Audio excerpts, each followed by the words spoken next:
trail? I'm sure, Ma.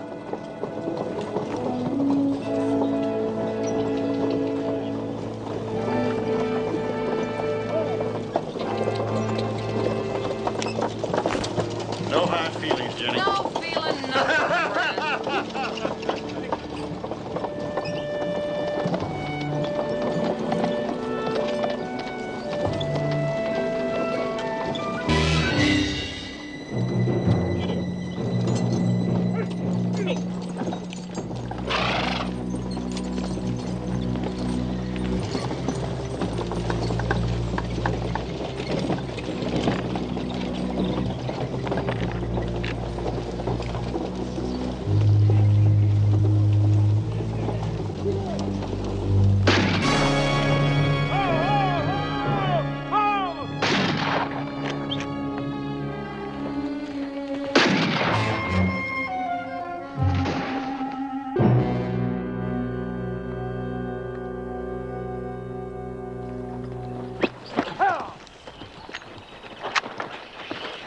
Well, you stupid.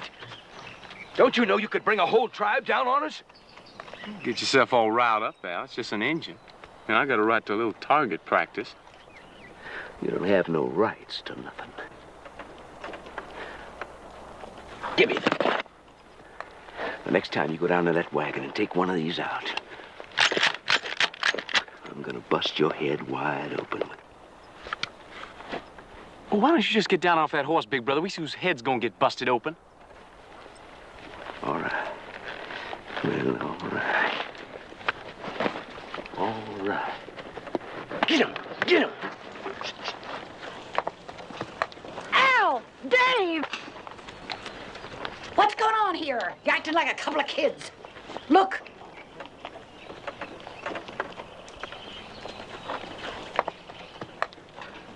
Who is it? It's him. It's that scout from the wagon train we've been planning to meet. Put this back in the wagon.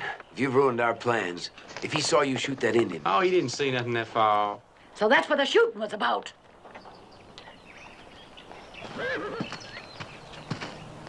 What'd you do a darn fool thing like that for? Now, don't you start riding me too, Ma. I'm gonna ride you as long as you keep on doing things Al has to get you out of.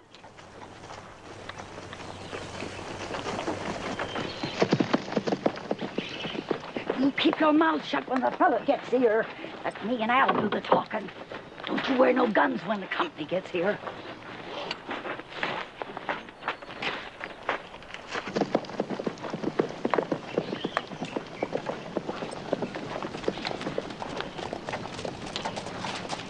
Hello, mister. My name's Al Bleeker. Mr. Bleeker, Duke Shannon. When we first saw you riding over the ridge there, we thought you were an Indian. I'm scouting for the Chris Hale wagon train. About half a day back. A wagon train? Heading this way? Yep. Well, thank the Lord. We've been praying to connect up with a wagon train ever since we left Oklahoma Territory. You come this far all alone? Yes, sir. We're looking for a place called Fort Bridger. Understand all the wagon trains heading to California pass through there. Well, you won't find Fort Bridger going that direction. It's southwest of here, about 4 or 5 days. It's our next supply stop. You think it'd be all right if we went along with you? Be glad to pay anything you charge. Well, I imagine. But you have to make those arrangements with Mr. Hale. Well, I will. I certainly will. Listen, you come on and meet the folks. They sure be glad to hear our worries are over. Fine.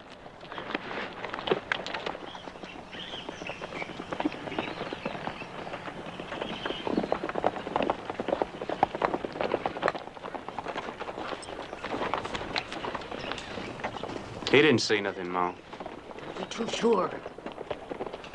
If he had, Al'd shot him by now. Don't count on it. Keep your mouth shut. Folks, our prayers have been answered. This here's Duke Shannon. He's with the big wagon train that's heading this way. Ooh, well, now. That's what I call a real good-looking hunk of man. Mr. Shannon, I want you to meet my mother. This is Ma Bleeker. This is my brother Bless Dave you, over Mr. here. Shannon. When's your wagon train coming along? Oh, about noon tomorrow, ma'am. Oh, great. Oh, say, come on, Mr. Shannon. I want you to meet the other folks over here. This is Mr. Johnson, Mr. Quincy, Sam Essex, Fred Butler, Herb Adams. Oh, here, this is my wife, Holly. I'm certainly glad you came along. Holly? Hey, Al, what about me? I want good looking here to know who I am. Jenny, mister. Jenny Hines. Jenny? Say, tell me something. You got a girl on that wagon train? No, ma'am. Well, you might have after I get there. Mr. Butler, you escort little Jenny to her wagon. What for? You heard what Mr. Shannon said. He's bringing along his wagon train. Well, this is our little wagon train here, Mr. Shannon. We got these 3 wagons, 5 saddle horses, and, well, there's 8 farmers all together heading out to California to try and find some new land to farm.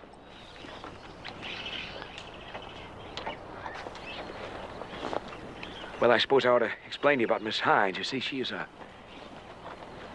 would you excuse us, honey? Why, surely. Goodbye, Mr. Shannon. Thank you. Well, to tell you the truth, Mr. Shannon, I wouldn't take Jenny too serious. You see, she's a little farm girl, green off the farm. First time she's ever been out in the world, anything, and, well, I just wouldn't take her too serious. I see. Well, it's a miracle any of you folks are still alive. The country you just came through is swarming with hostile Indians.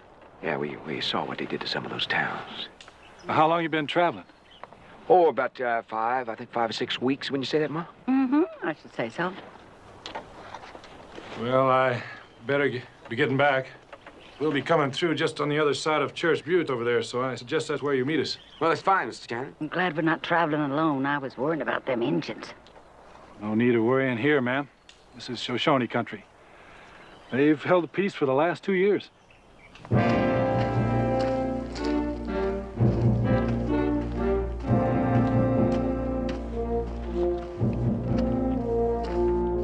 Oh, by the way, what were you shooting at? Shooting? Those shots I heard. That's why I came over this way. Oh, that's my brother Dave. Oh, well, he was just trying to get us some meat for the supper table, that's all. Oh, yeah. Yeah, I was trying to get a jackrabbit. Oh, I missed him. Uh-huh. Well, see you tomorrow. See you, Church Butte.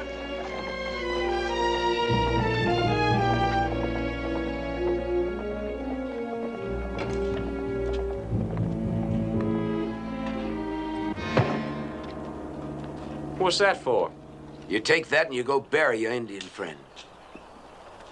I ain't gonna bury no Injun. Let the buzzards and the coyotes take care of him. You're gonna bury him, all right, and when you do, you make sure it's deep enough that nobody can find him. Do like he says, Dave.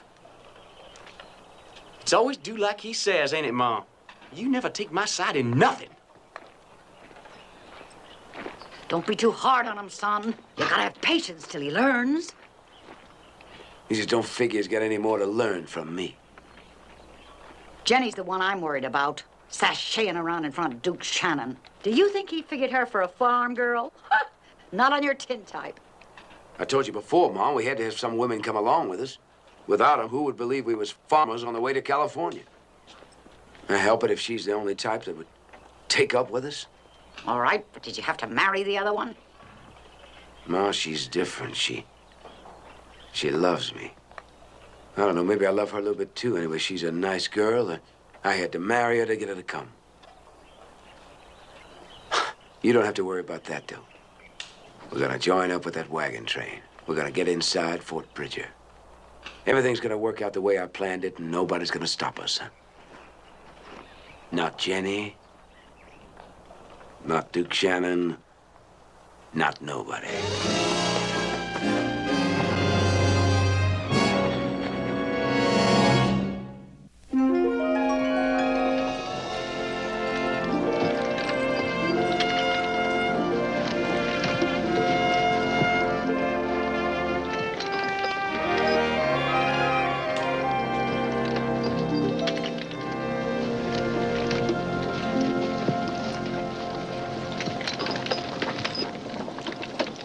I can't tell you how grateful we are, Mr. Hale. Sure was nice of you to let us join up with you. Sure was. We was lost. So Duke told me. Oh, feel free to call on us any time. I mean, day or night, if you need any help, we'd be more than happy to do our share. Well, everybody helps everybody on a wagon train, Mr. Bleecker. We'd never get across this country if we didn't. Any questions you'd like to ask? No thanks. All right, fine, then. You can pull in just behind that last wagon there. Hope you ladies don't mind a little dust. We're beginning to feel like we was raised on it, Mr. Hale. Thank you again, sir. Good luck.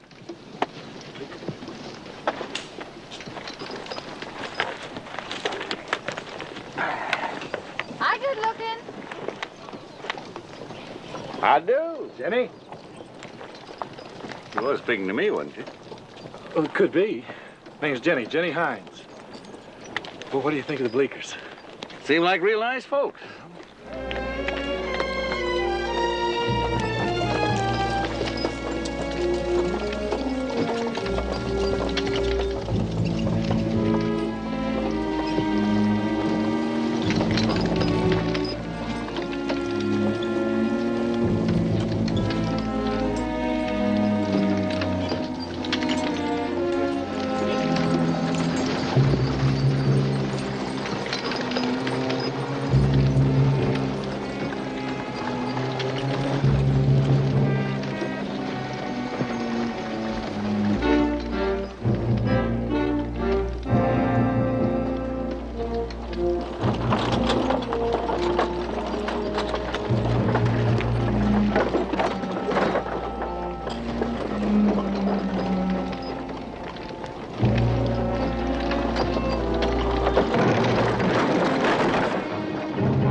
Came off. All right, going over to Ma's wagon and get a jack out of there. Is that busted? Nope, don't seem to be hurt none. All right.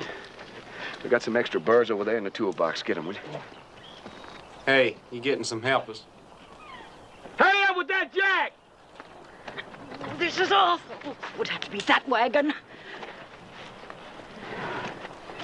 Well, I've been expecting this to happen ever since we hit this rough country. You know, Mr. Bleeker, you're the first one to lose a wheel a day, but you won't be the last. I'll get some men to give you a hand. Well, we can take care of it ourselves, Mr. Hawk. Don't want to give you any trouble. There'll be no trouble. Lost a wheel myself last week. The jolt broke most of our good china. Anything broken inside? Oh, I've checked that. There's nothing busted inside. Oh, I see.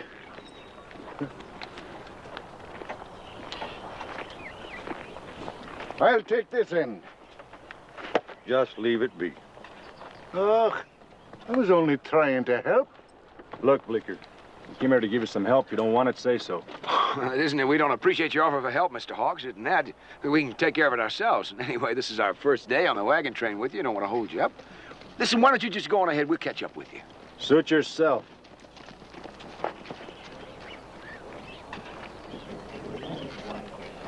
Make sure you get up on there deep enough. Oh, that's a mighty heavy wagon. You just might have to unload it before you get the wheel back on. Quincy, go into that other wagon, get another jack. All right. What do you think you're doing? Didn't I tell you to go to the toolbox and get another burr? Well, go on, get to it.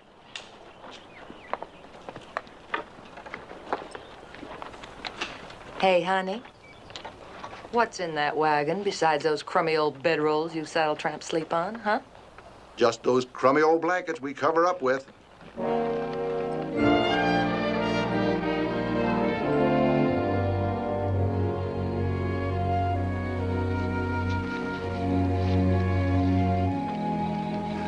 think we make it to Black Fork River before sundown tomorrow, Duke? Way before about mid-afternoon. Well, we'll camp early for a change then. All right. Bill? Oh, thanks, Chris. You got something on your mind? I was thinking about those new people, the Bleekers, and how they acted when they lost that wheel today. Oh, how did they act? Well, they wouldn't take assistance from anybody. Well, it'd be a lot easier for us if everybody on the wagon train felt that way. Sure would, wouldn't it? Well, it's not only that. Maybe it's me, but they were mighty touchy about accepting help. Yeah. A couple of things been making me wonder, too. Yeah, like what? Could you bring 3 wagons from Oklahoma Territory to here in 5 or 6 weeks? Well, I have to push them pretty hard, but might be done. But only by a man who knew every mile of the way. Al Bleeker says they're all farmers. He sure acts like a tenderfoot. Yeah, well, tenderfoot or not, he brought him this far. Dave Bleeker says that shot I heard was him trying to get a jackrabbit. Wouldn't you suppose even a sodbuster would know you haven't got a chance to get a jackrabbit with a pistol? Well, knowing is one thing, trying's another. I suppose.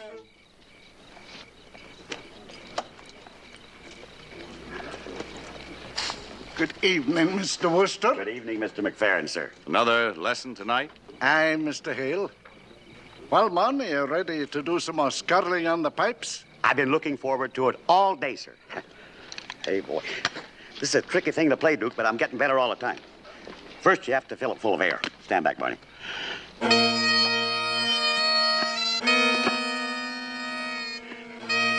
Easy, easy. It'll bust on you. Oh, I didn't know that. Mr. Wooster's got the enthusiasm for it. I'll give him that.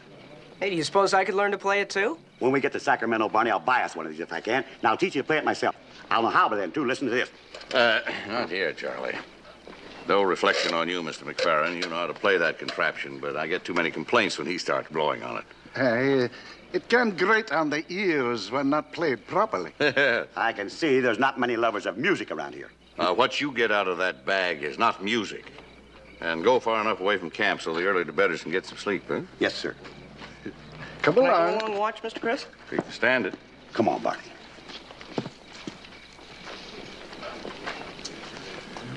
Hurt Charlie's feelings.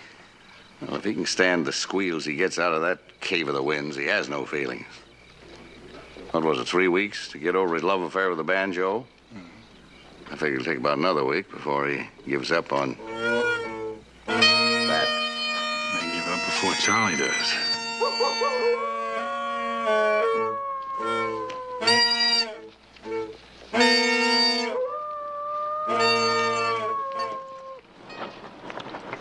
Did you sleep with the noise of that bagpipe last night? I'm hearing it in my dreams, Bill. So am I. I'll get our horses, Chris. Fine. Morning, we about ready to go? Oh, Mr. Bleeker, yeah, not too long. Suppose you've been to Fort Bridger many times, huh? Oh, yes. Yeah, first time was 1857, year before Jim sold it to the Army. Oh, then it wasn't always a military post? Oh, no. That was, Jim built it, I think, in 1843. The trading post for the Indians, the mountain men, fur trappers. He was a trapper himself, you know. And he was a great explorer and scout. One of the best wagon masters in the country. Sounds like he was quite a fella. You never heard of Jim Bridger? No, sir, I didn't. Thought everybody'd heard of him. Or at least about the stories he tells. Oh? Jim Bridger is, without doubt, the most magnificent liar the world has ever known. Yeah, Jim, every time he used to see me, he'd say, "Chris, when are you coming up to my favorite place?" I'd say, "Where's that?" Well, he'd say, "Up to my petrified forest, with petrified trees, petrified birds that sing petrified songs." Yeah, Jim was a corker. I understand he's retired, living near Cheyenne someplace now. Is that right? The old post has become pretty important now that the Army has it. How many soldiers you figure they got stationed in there? Oh, I don't know. They tell me they've brought in a lot of reinforcements, though, this last year especially. Yeah, I guess that's because there's a lot of people going through there moving west, huh?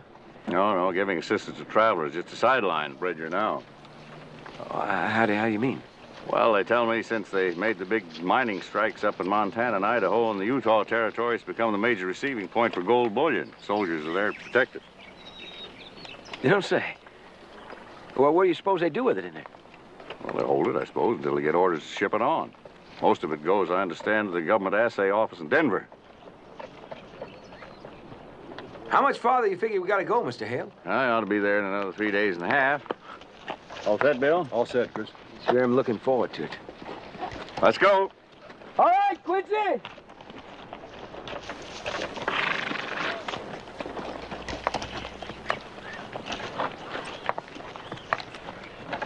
Howdy, Duke. Honey? Where you been keeping yourself? Well, I thought you were going to come visiting last night, seeing as how it was our first night on the wagon train. Well, I don't get much time for visiting. Huh? Well, you must get some time to yourself. At night? Like, say tonight? Well, tonight there's going to be dancing around the campfire. Everybody's invited. Oh, that sounds like great fun. I haven't heard music in weeks. You gonna be there? I plan to. Well, I'll tell you what. You get there nice and early And I'll save my very first dance for you. I'll try real hard. Bye. Ain't you forgetting the rules? Rules? What rules? If I were you, I wouldn't be getting prettied up for no party tonight, because it ain't likely Al's gonna let you go. Oh, yeah? Well, Al doesn't own me. That don't make no difference. Rule number 1, don't get too friendly with other wagon train people. Honey, help me down.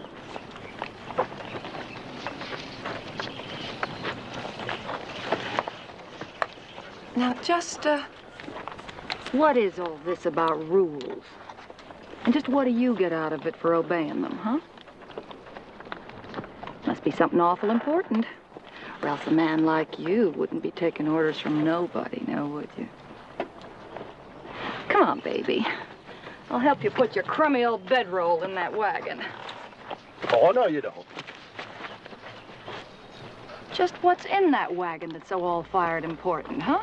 Rule number 2, I can't tell you.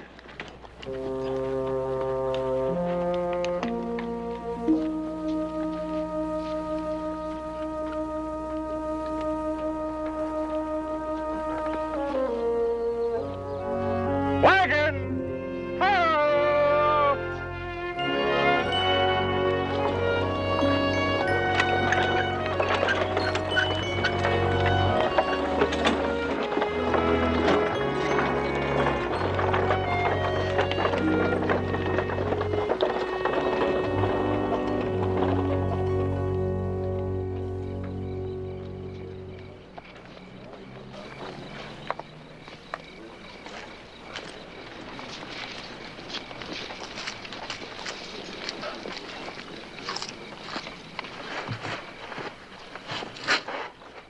Hi. Good evening.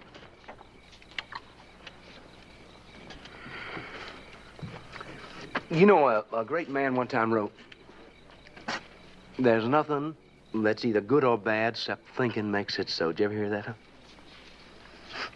I mean, what is it that you're thinking about that makes you look so sad, huh? Al, why doesn't your mother like me? Oh. I mean, I want to be a good wife to her. All right, now, let's concentrate on the last part of that speech, huh? No, I'm serious, Al. Well, so am I, honey. How long is it going to take us to get to California? I don't know. That just depends on so much. What? Well, for Pete's sakes, honey, I don't know. I mean, depends on the weather and the breakdown and everything. And I mean, that's one of the reasons why we went with Mr. Hale. That's all. He goes out there every year. He knows how to do it. And I wouldn't worry my pretty little head about it if I was you. Well, I wish we was there already.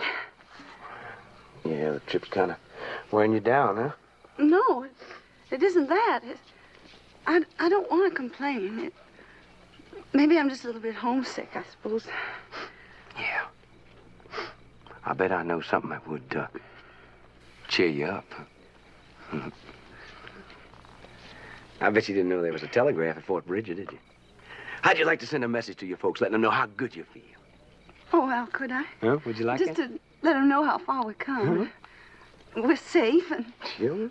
and how happy I am. Oh, honey, now, wait a minute. We spend all that money, won't have enough to get to California. Oh, Al, I do love you. I love you, Al. Oh, now you begin to sound like the woman I married. We're going to be very happy. I just know we are. Sure we are.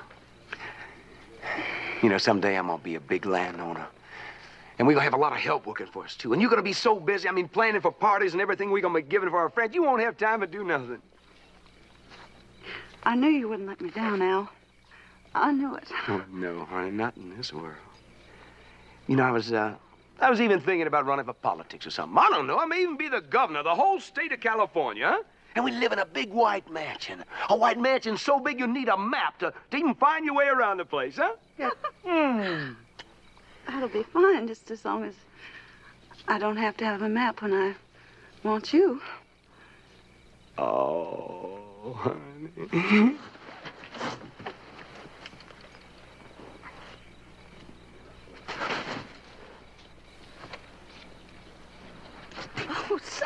didn't know you was in here. Well, Mama, now that you know, why don't you just say excuse me and go on out? Well, I thought that Holly could go get me some water. You know how bad my back is. And I heard I could get a slab of bacon at the supply wagon. And bacon and boiled hominy grits is good for a change. Yes, Ma, right away. Well, never in my life. I mean, Mama, is there some special reason why you wanted to see me alone? I mean, is that why you sent her out of here? Just wanted to see you got a decent meal. Well, listen, maybe you ought to think that there's something else in the world. I mean, a husband ought to have some kind of privacy with his wife. I know how much you like boiled hominy grits. I better be going to get that bacon.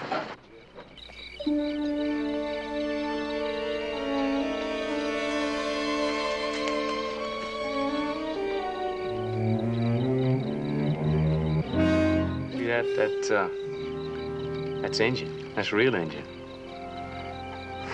See, they wear them kind of down below, or kind of up above the knee up here. And, well, they think it makes them run faster. Oh, I ought to be running right now, real fast.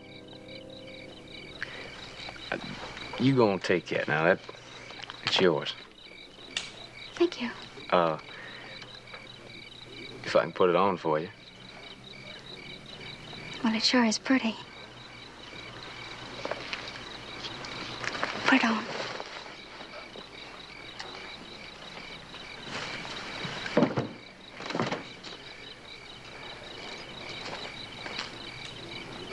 Dave, come here. That man over there is calling you. Yeah, he's my brother. Listen, honey, tonight, maybe after supper, I'll come over and go for a little walk. Well, I'd like to, but, Well, boy, come on over here. Well, you think it over, honey, and then let me know, all right?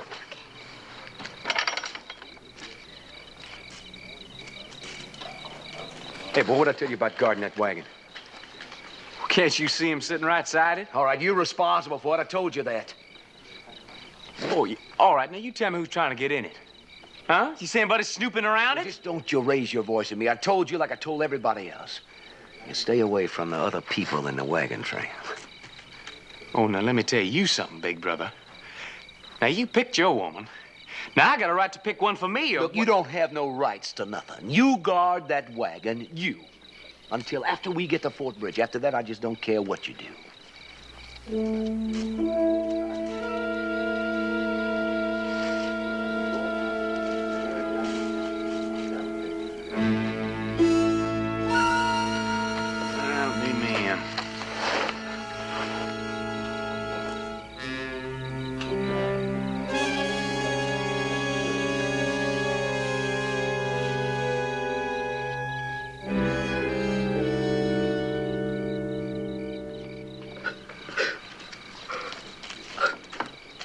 Howdy, ma'am. Howdy, I'm Ma Bleeker. I'm Charlie Wooster. This is Barney West. Ma'am? Mr. Hawk said I might buy a slab of bacon offen you. Well, if I can spare one, I'll take a look and see. Be right back. Doing a woman's work, ain't you? No wonder you're crying. Oh, I ain't crying, ma'am. It's these onions. You better not let Mr. Wooster hear you call what he does woman's work. Well, that's probably all he's fit for. But you should be paying your way with a gun instead of a paring knife. If 4 of my boys was your size, they could outshoot a full-grown man. Lordy, I thought you was a girl when I first came up here.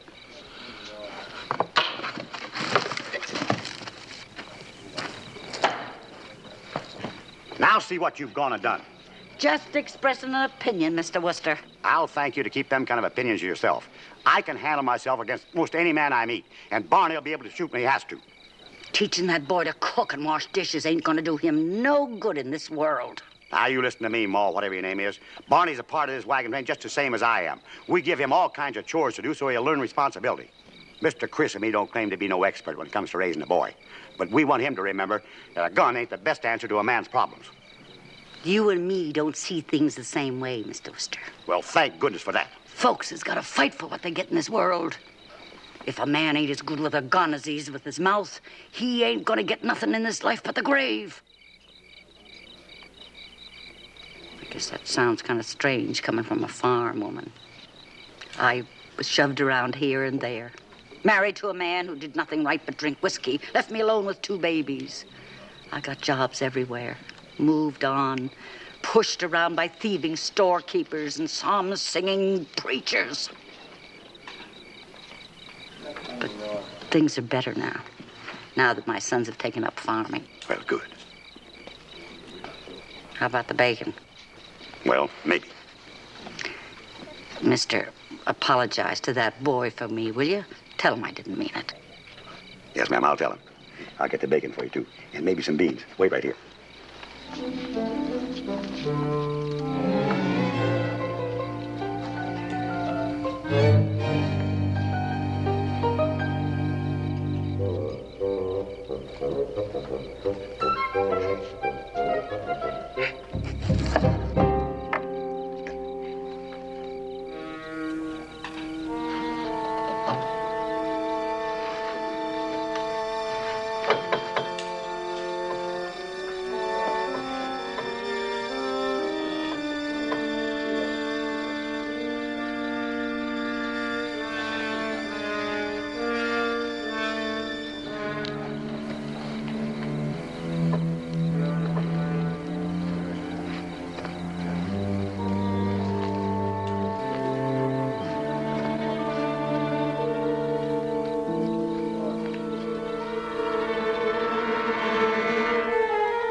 Holly, would you come in here for a minute, please?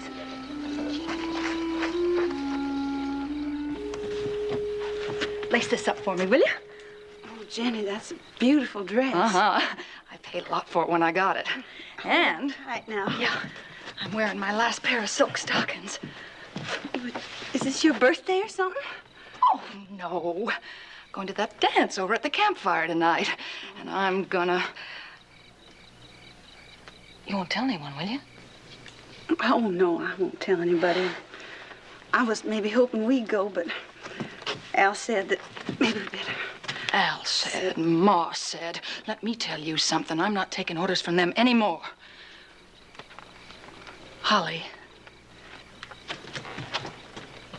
go with me. What? Go with me. It's your chance to get away. Get away from what? Listen, when I tell Mr. Hale and Duke what I know, well, they'll help us. They'll know how to deal with the Bleekers. You're asking me to leave my husband? Look, I don't know what it is they're planning, but after what I saw, I know it has nothing to do with going to California. Do you know what they've got in that wagon? Why, yes, I do know. Al told me they have farm tools in there. Oh, Holly. Oh, believe me, I want to help you. Oh, honey, Al is no good. He'll ruin your life if you stay here. Jenny, you got no right to say a thing like that. Yeah, well, guess I don't set a very good example, do I? Oh, no, Jenny, I didn't mean it like that. Oh, it's all right. I don't even know what it is I'm accusing the Bleekers of. All I know is I am not going to ride with them one more mile than I have to. Well, I understand. I can't blame you for feeling the way you do. I won't tell anybody you're going, or Jenny, you be careful now, won't you?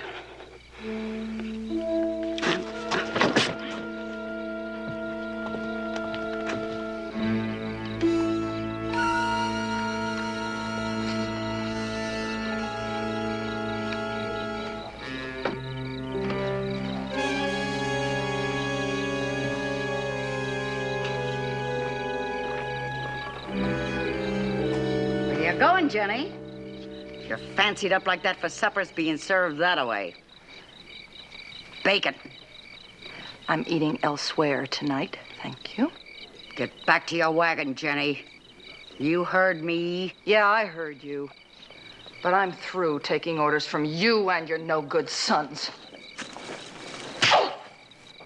Back in your wagon, Jenny. You bleakers are going to be taking orders instead of giving them after I get through telling Duke and Mr. Hale what I saw in your wagon. Those guns. Dave!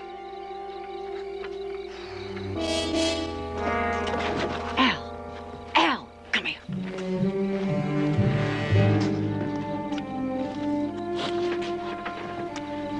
She was on the way to tell Shannon and Hale about the guns. If I hadn't stopped a word, he'd been in a lot of trouble.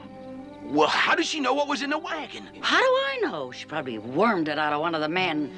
But, Mark... What are you gonna do about it?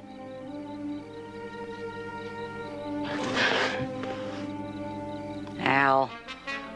We'll just have ourselves a little accident and a nice, fine funeral, huh? Yeah.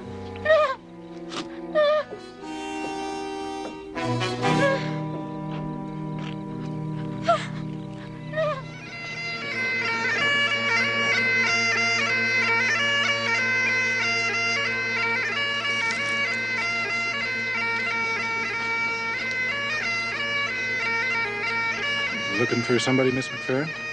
Nobody special. Just thought Dave Bleeker'd be here is all. No. Bessie! I promised you'd show him some bonny Hieland dancing.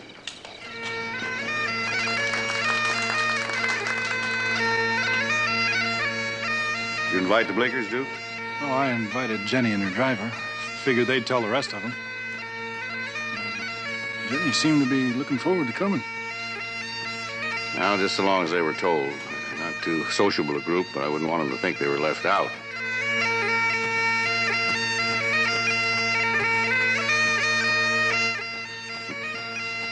I expected that.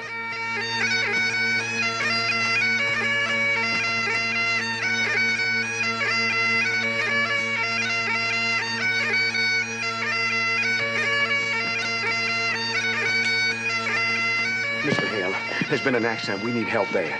What happened? There's Miss Jenny Hines. She's been snake bit, rattlesnake bit bad. Charlie. Sir? She at your wagon? Yes, sir. Get your snake bite bit. Go ahead. When this happened? Oh, just before sundown. Well, we tried to do everything we could to help her, so she won't come out of it. Sundown, you said. Why'd you wait this long to tell me? Well, we thought we could take care of it ourselves.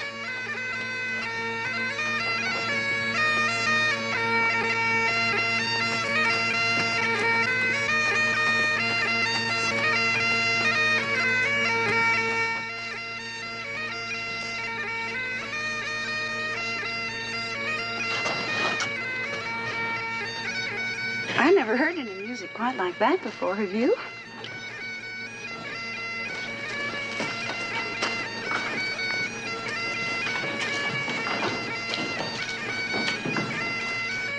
Oh, what are Mr. Hale and Mr. Shannon doing here? What's happened? Been an accident. Who got hurt? Jenny. Well, maybe I can help. Nothing you can do, so stay where you are. I want to know what happened to Jenny. She got snake bit. She got snake bit to death. Nothing to do for her. She was bit so many times, I doubt if I could have saved her if I'd been here when he brought her in. Oh, let me get this straight. You were with her when it happened? Happened just the way he told you, Mr. Shannon. Well, let him tell it to me again, Mr. Bleeker. Jen and me, we went down to the creek to get some water. And she just walked right smack into this nest of rattlers. By the stream? Yes, right. Like I said, I was filling a bucket, and she was picking some flowers.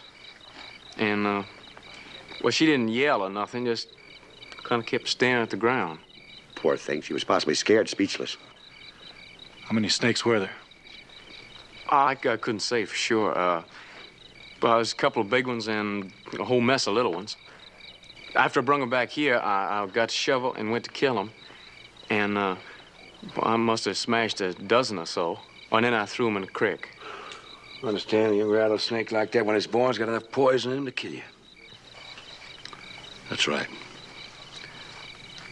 If you'd like me to say a few words over the grave, I'd be glad to oblige, Mr. Bleeker.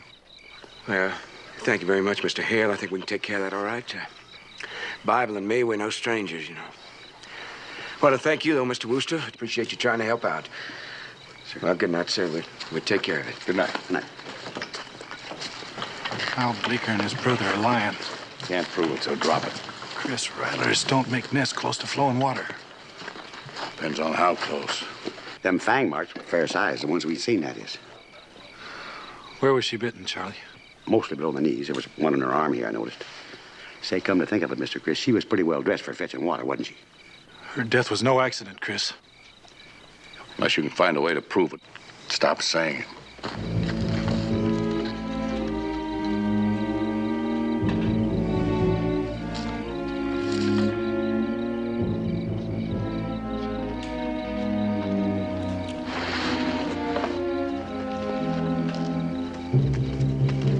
Everything work out, son?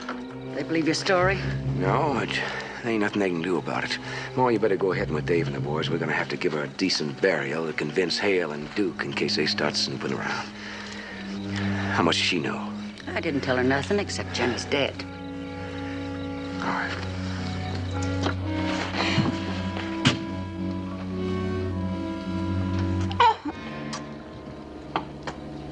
Holly, honey?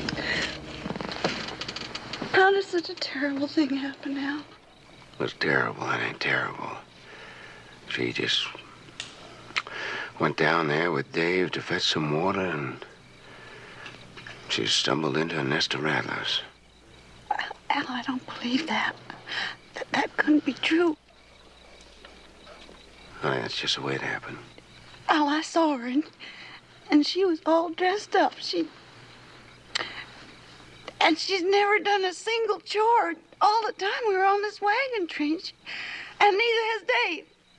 So, I don't believe it. Now listen to me. Now, you do believe it. I want you to say it. I want you to say she was fetching water. Al, no. Holly. She was fetching water. Al, Now you say it. fetching water. Fetching water. Hmm? Fetching water.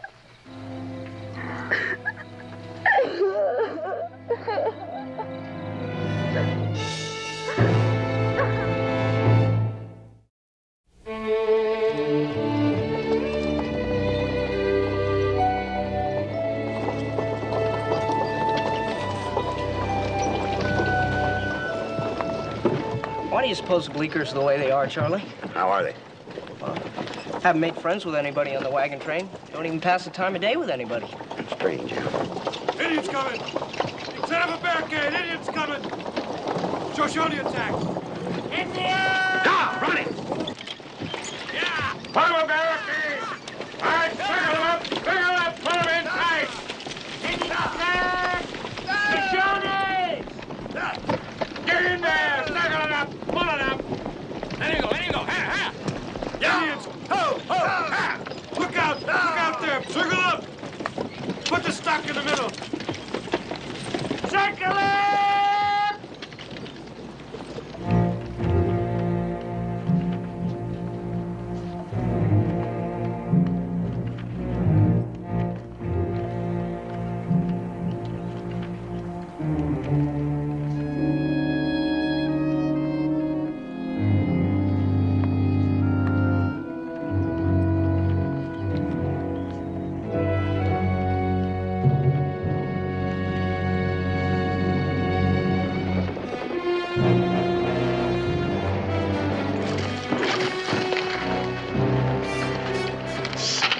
slingshot piece of junk ain't worth nothing against Sam. It's like fighting him with a slingshot. You know what? We ain't gonna use no slingshot.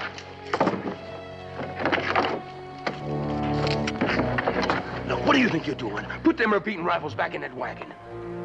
Listen here, I ain't gonna fight no engine with that thing. Yes, you are, boy. You're gonna use this single-shot Springfield just like any other farmer with the train. You understand? Now, go on.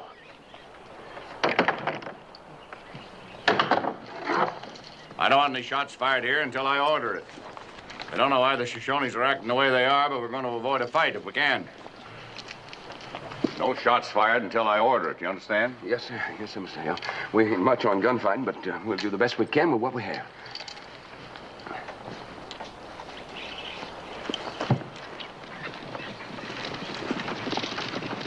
Looks like Chief Washakie.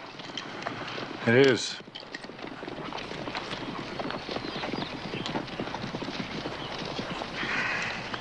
I'll give you a wave if you'll parley.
Could be a massacre.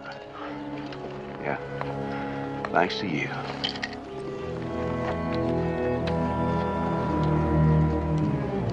I hope they talk him out of it.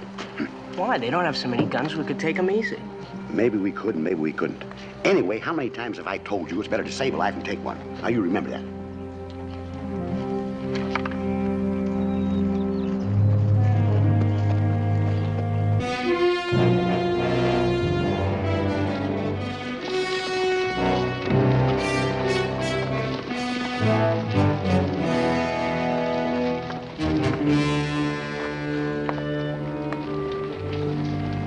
They done it. Well, that's a relief anyway. Well, there's not going to be any fight. What do they want, Miss Chris? A guilty man. Bill, you better tell everybody to hitch up again. Right. Help them pass the word. Yes, sir. Come on. Chris, I've been wondering. Washakie said that Indian was killed about the same time I met up with the Bleekers. That's right. And in about the same place. And those two shots I heard... Answer me, Bessie. It's just a present, Granddad. From who? A boy, I hardly even know him. I see that. So that's it now, is it? Taking presents from a boy you hardly know. And what present did you give him in return? Oh, Granddad. I'll no have you keeping secrets from me, Bessie. I demand to know where you got it. Bessie, whoever gave you this had to kill a Shoshone Indian to get it. Oh, he couldn't do that. Who couldn't? Dave. Dave Bleeker? May I have this, Bessie? Have it, you can keep it. He didn't really. Did he? Get back in the wagon. Come on, Holly, let's go back to the wagon.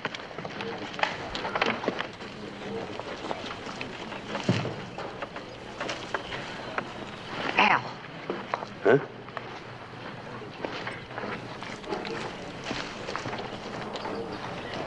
Come on, Holly. Come on with me. It sure was something to see, Mr. Hale. You getting rid of those Indians like that. Yeah. Call your brother, Rickard. Well, sure. Dave! Dave Bleeker! What's this all about? An act of his not only endangered this whole wagon train, but could have brought a new Indian war to this territory. Oh, I don't understand. He does. You ever see this before? Well, that's a pretty little old thing. What'd you do? Trade one of them engines for it, Mr. Hale? A few days ago, a Shoshone hunter was shot and buried in a shallow grave near Church Buttes. Well, just what's that got to do with us? Your brother did it. Listen, that's a pretty strong accusation to be making, Mr. Hale. Yes. Now, I can either turn him over to Chief Washagi and his tribe for punishment, or I can deliver him to the Army, where he can stand trial at Fort Bridger. You're going to take an Injun's word against the white man's? I've never seen that little old beaded thing before. Then how come you gave it to Bessie McFerrin? No. Nobody's gonna, turn me over to nobody. Boy. Mr. Hale, I didn't know anything about this. Oh, admit you did it. We'll get you free before you get to Bridger. I mean, that beaded thing don't prove nothing. Forget it, Al. All right, I done it. And I had my reasons. And I'll tell him your army court. Would you? Listen, what's up? Wait a minute, Al! Wait a minute. What are you doing? Don't do like that. What are you going to do to him? Lock him in the prison wagon until I can deliver him to the proper authorities. I thank you for not turning him over to the savages. Can I bring him his grub? We'll see.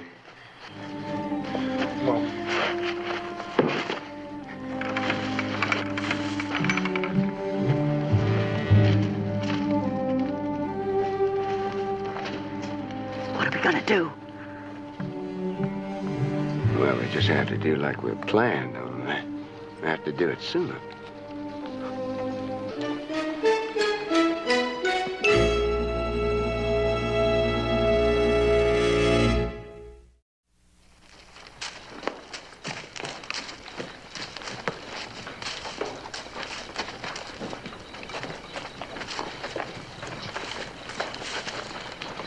Ready to take off, Hal? All right, fine. Now, remember, I want the wires cut on both sides of Bridger, east and west. You understand? Don't worry. We'll use up lots of time before the final breaks we make. All right, Duke Shannon's got the night guard right now. I want you to take care of him, too, on the way out. Can't wait to use one of these. Cut that out. When the job's finished, I want you to ride back and meet us. We'll be on the other side of the hill right outside the fort by noon tomorrow. When are you taking over? As soon as I hear the shots, letting us know that you got Shannon out of the way for keeps.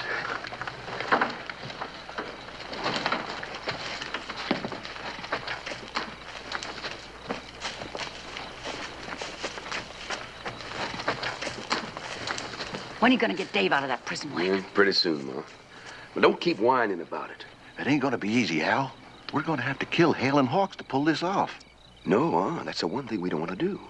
Everybody listen to this. We're going to need all these people to get inside the fort, you understand? Now, if you can avoid it, we don't want to kill any of them, especially Hale. What's keeping him from warning the soldiers once we get inside of the place? Ma, listen, a man with a gun in his back is going to do just like he's told, that's all. The rest of the people are going to cooperate just so nobody will get hurt.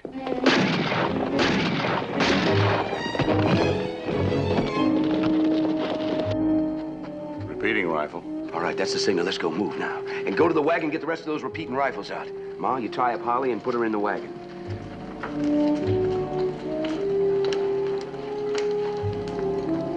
Holly? Holly? You suppose them Indians are coming back? No, not tonight, anyway.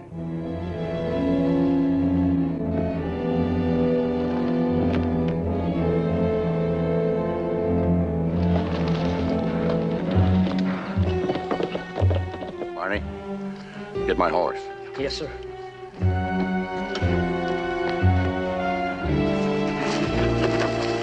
Please help me. Oh, Mr. Hale, Bill, they're coming. What's the matter? They're coming. Who's coming? Kill me just like they killed Jenny. It's Al. He's coming to... He's taking us all to Fort Bridge. Fort Bridge? Yeah. They're gonna...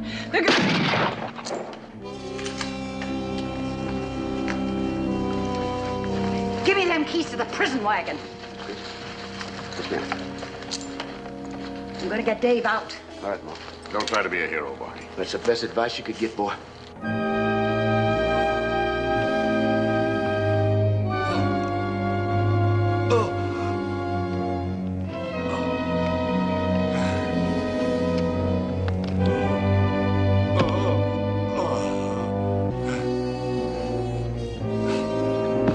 Chris, where are you? Chris, did you hear those? All right, come on, get in here. Come on. Get over there. Take those gun belts off and turn around.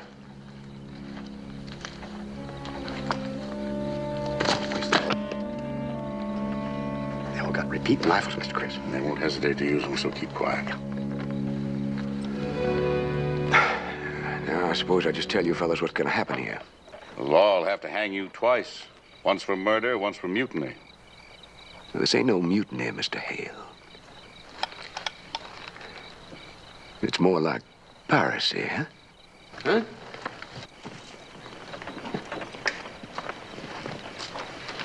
All right, Mr. Wooster. Yes, sir? I want you to go along with my brother now and Mr. Quincy. They're gonna go with you to make sure you tell all the people to meet over at my wagon, so as they can hear what Mr. Hale has to say. I have nothing to say to him. Oh, yes, you do, Mr. Hale. Leastwise, you do if you want to keep your friends alive. Go ahead, Mr. Wooster. Yes, sir. And I wouldn't worry about getting any help from the outside from Mr. Duke Shannon. I suppose you heard those shots a while ago. Boy. Boy, come out here. Ma, you take the boy going back to the wagons. Get all those lanterns and turn them up real bright. I want to make sure everybody's able to see Mr. Hale when he makes his little address.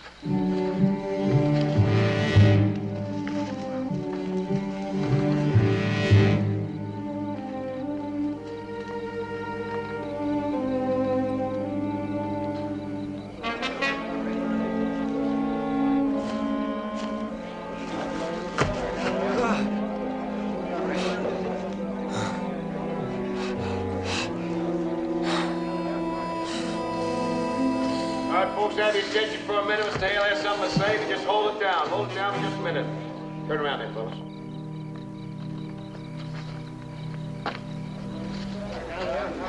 What's going on? What you doing way up? I believe you was told to keep your mouth shut. Now, if you just listen for a minute here, Mr. Hale has something to say for you here. Mr. Hale, if you will. The Bleekers have taken command of this wagon train. Now, that means we're all hostages, including your families. All rifles, all muskets, pistols, all weapons will have to be surrendered. Now, for the safety of yourselves and your families, I advise you not to resist. These people will shoot anyone who doesn't obey. Well, thank you very much, Mr. Hale. Now, I just have a couple of words I want to say. You just do as Mr. Hale said, nobody's going to get hurt. All we want is the gold over there in Fort Bridger. Now, as soon as we get that, turn you back over to the capable hands of Mr. Hale. He'll return your handguns, your rifles to you. And you can just continue on your way out west to California. Just understand that? Do as you say, nobody'll get hurt, huh? They cannot get away with this. If we act now, I say rush them now.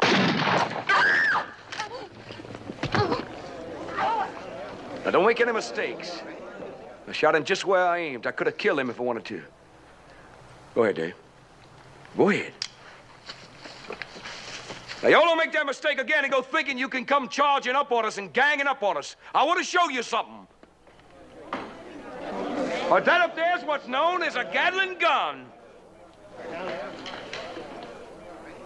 And it can make mincemeat out of you, understand? All right, Mr. Hale. Untie Wooster. Let him fix up that arm. And just kindly remember one thing. You cause any problem, we're gonna kill some of your friends here. First one's gonna be Mr. Hale. And then Mr. Hawks here. And then this boy. And then that bearded nursemaid there, Mr. Wooster. You all understand that?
You're ruining Mr. Hale's gun.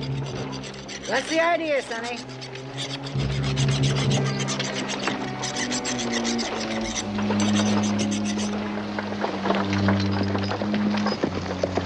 Hey, hold him up! Al said hold him up.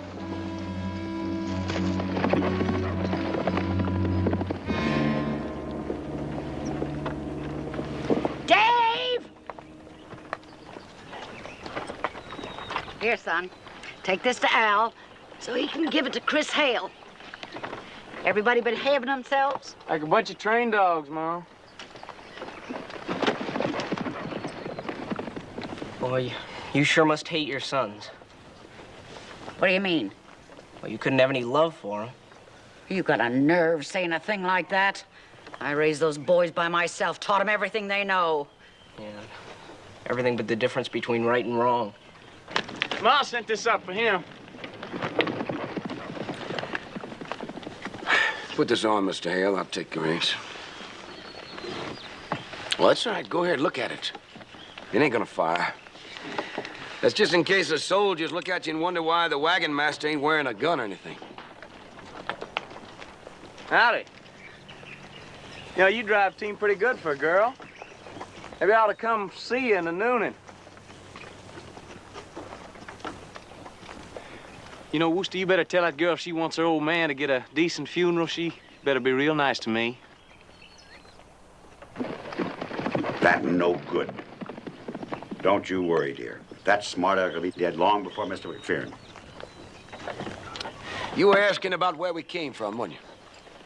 You ever heard of Mika? Mika, Colorado? It's only about a week from Fort Bridger. That's right. All we've been doing is riding around in circles waiting for a wagon train to come along. You knew where it was. Why didn't you go there? Well, we needed you, Mr. Hale. We needed hostages, and we wanted to make sure we could get inside the fort. You know, the way I figured we could get as much as $1 million in gold out of there. You're insane. You know what they say about these new Winchester repeating rifles? They say you can load them on Sunday and fire them all week long. And all those soldiers got inside that fort at a single-shot Springfields. Just the same, better than 200 troops will wipe you out. You're forgetting about our Gatling gun. You're not talking about a robbery. You're talking about a massacre. I mean, all you have to do is go in there and talk to the post commander and talk him into giving us that gold without killing all those people. You know that's impossible. Well, I mean, it's worth a try compared to a massacre. Even if you did steal it, you'd never get very far. The news would be on the telegraph to every outpost in the area within minutes after you'd left. Cavalry patrols will hunt you down. No, See, the two men we're waiting on right now, the ones that did Shannon in last night when he was on guard, they've been out cutting wires all around the fort. They won't be able to work that telegraph not until, well, we'll be in Mexico long before that. Thought of everything, haven't you? Yeah, I believe I have. You know something about us, Mr. Hale, you and me, we're pretty rare people. I bet you we got 4 times as much brains as any other man, huh? Thanks. There's only one thing, really, that keeps you from being a big man, and that is you keep tripping all over your sentiment. I mean, the way I figured life is like a slaughterhouse. You're gonna be either one of the butchers or you're gonna be one of the butchered, huh? And you just care too much about people, really, to be a first-class butcher. And that's why you're not in my class. You're mad. You're insane. And you're repeating yourself. You said that already.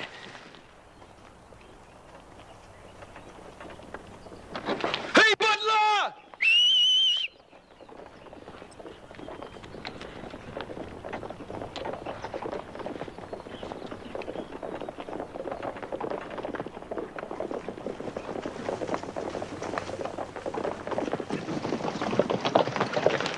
Telegraph wires are down. The gates are wide open. All right, Mr. Hale and myself will go in first. I want the Gatling gun in that second wagon. You better go tell Ma I want her to drive that. Dave, you and Butler and Quincy get in that same wagon behind the Gatling gun. The rest of you in the third wagon. It's working like a charm now. Insane, huh? You know the way I figured, Mr. Hale? With all those wagons inside that compound and all your friends in it, that post commander's gonna be willing to bargain with us. Especially when he looks down the barrels of that Gatling gun. Well, all right, let's go, Mr. Hale. Hey, yeah, yeah. All right, let's go. Move around. Move those wagons.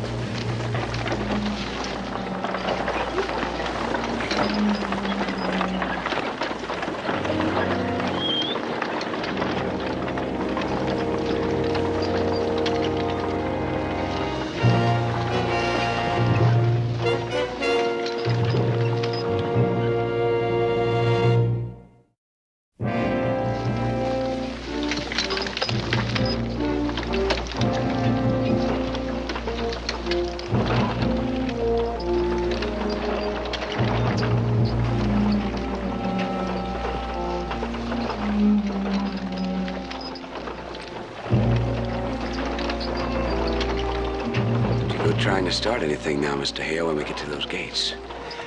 The sound of the shot that kills you is going to be the signal to my men to kill all your friends back there.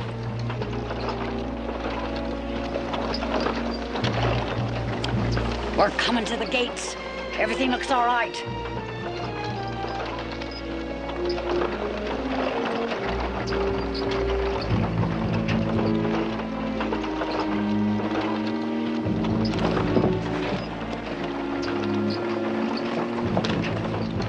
Don't you worry, honey. And your Gramps is doing real fine back here, too.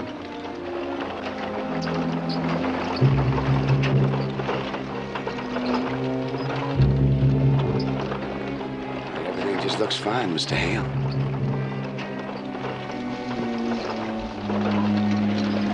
Hey, boys. How you doing?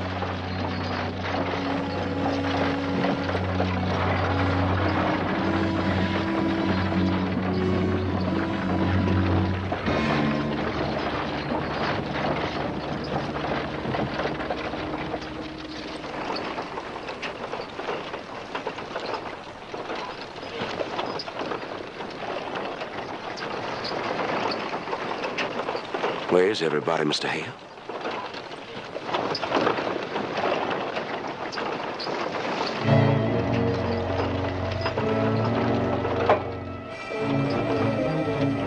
Ow! The gates! It's a trap.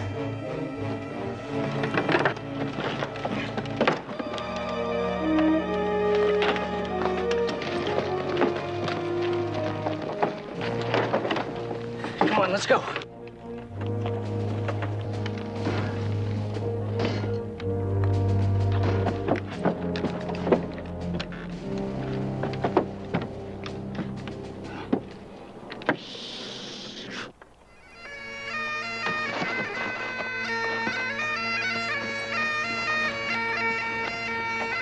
Chris, run for it!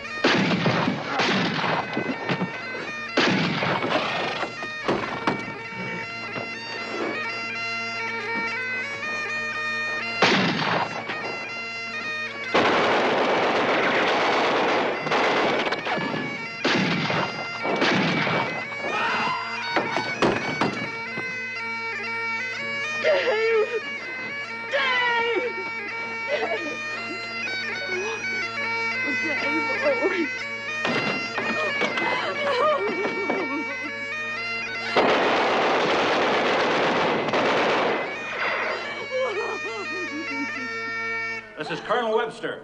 Drop those weapons. Step back from that Gatling gun. Now move out into the open with your hands up.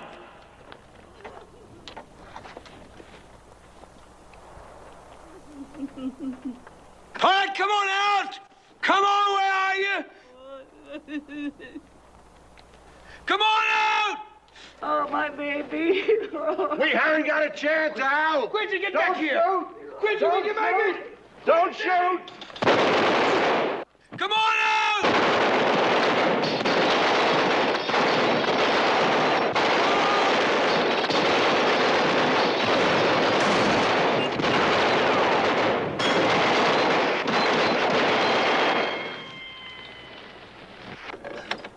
Ma!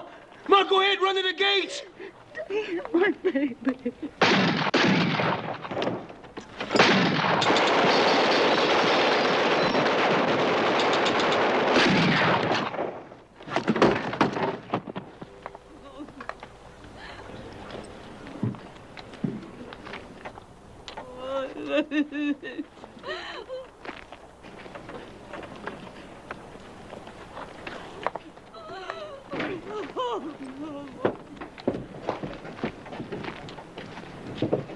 Duke! Chris!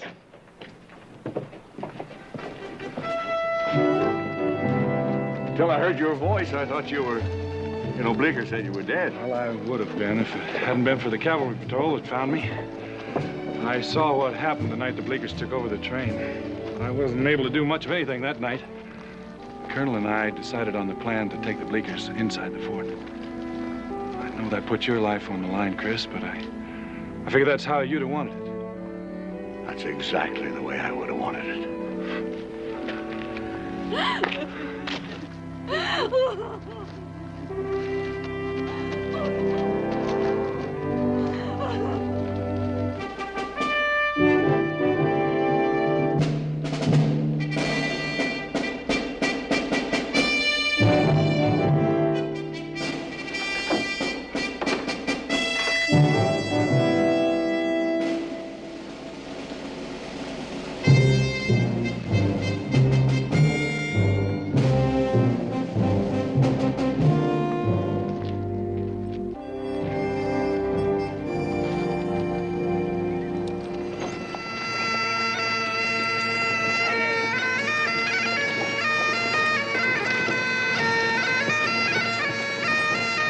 Hey, Duke, on account of your wounded, you stay with the train, I'll do the scout.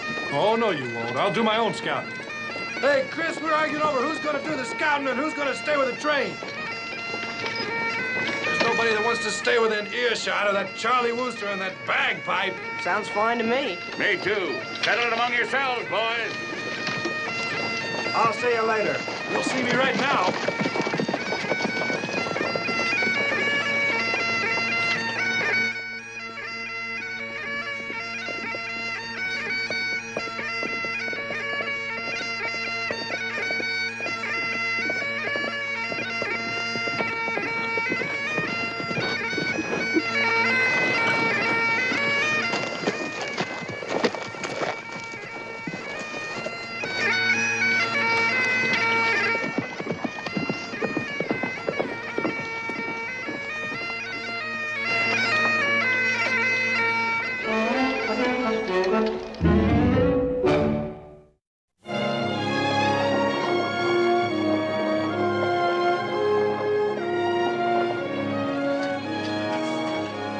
Here you go, Miss Chris.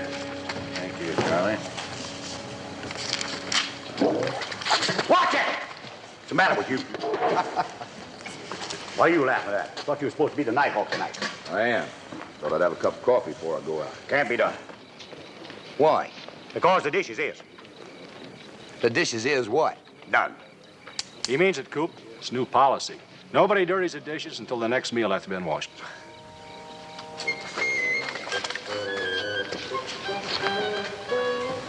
Well, if you're going to shiver yourself to death, I'll pour you a cup.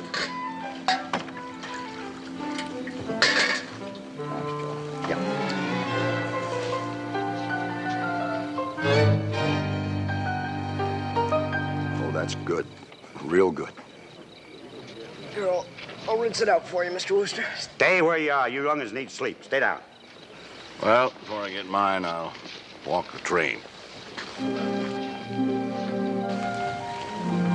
Don't get lost.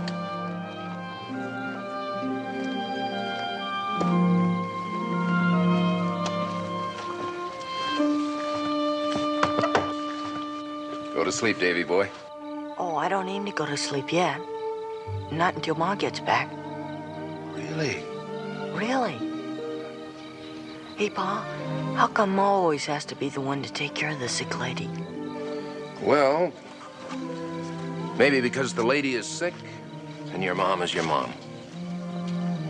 That answer your question? Yeah. Here we go.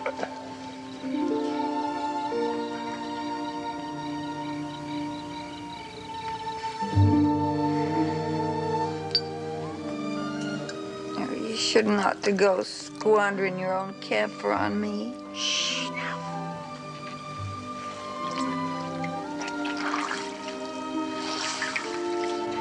Evening, Mr. Hale.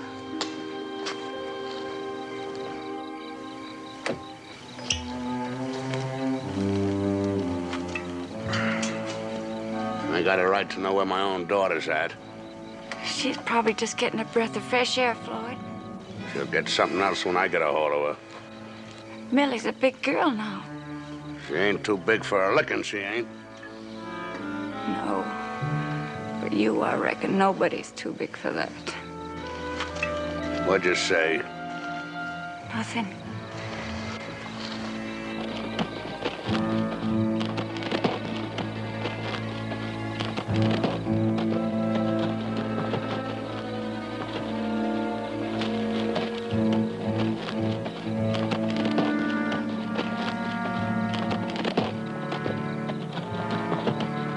What are you doing out here, Millie? You better get back onto the train. Your pa's gonna be looking for you. He just might give you another whipping. I reckon.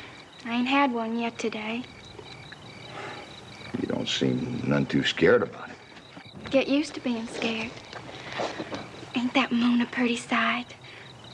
Don't you sometimes just ache to hold a purdy in your hands?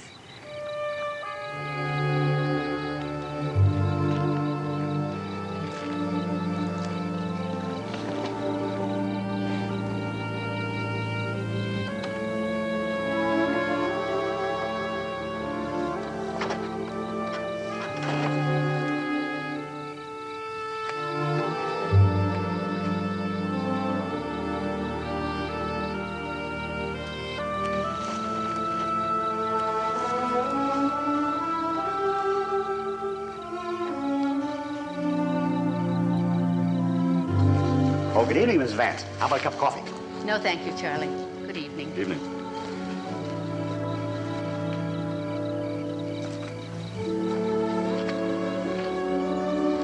Moon gazing, Mr. Ames? About all I'm good for. Wouldn't you agree? Why would I agree to that? I don't even know how to fix a wagon wheel. You know how to teach Latin. Hollis, have you started talking to yourself? Good night, Mr. Ames.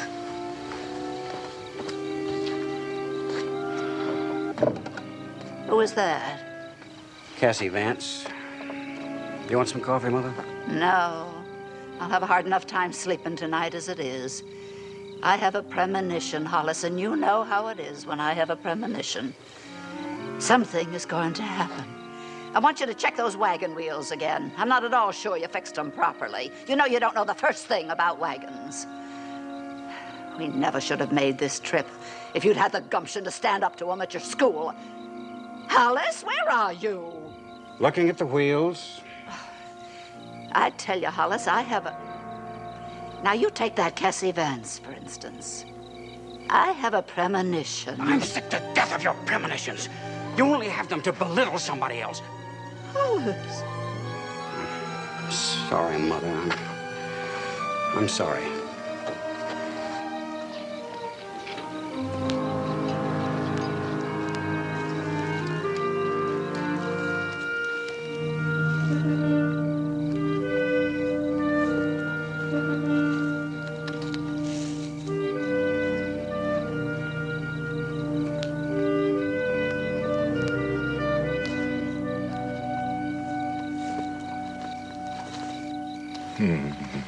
Shh. You wake the boy.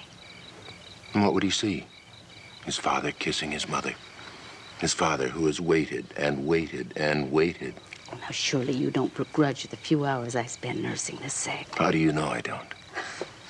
Well, after nearly 15 years, you'd think a man would be happy for a few hours away from his wife. 15 or 50, Cassie.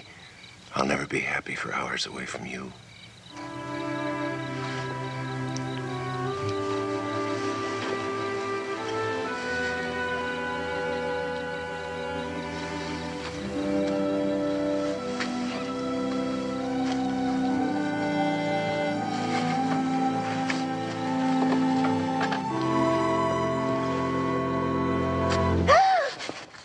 What is it?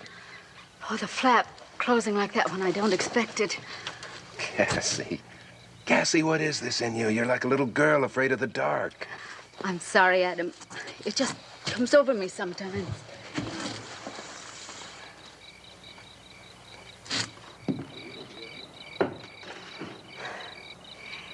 It's so lovely out. Why can't we sleep outside like Davy? You know, someday I'm going to discover what deep, dark secret it is in your past that makes you like this. Maybe it's an Indian hanging on your family tree, an Indian who never had a teepee. Oh, Adam. No! Oh, Mr. Hale!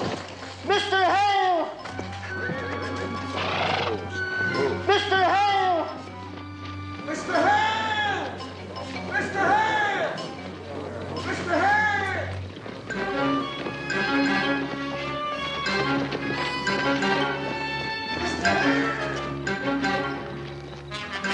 I got it. What's the matter? Mr. Hale! Mr. Hale! I've been calling you.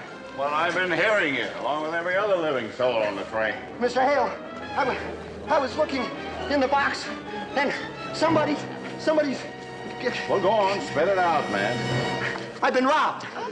Robbed? Everything I've scraped, saved for years is gone. Been away from your wagon? No, my missus is ailing, so I ain't been gone all day. Of course, I did doze by the fire for a while while Mrs. Vance was nursing my wife. You accusing Mrs. Vance of taking your money?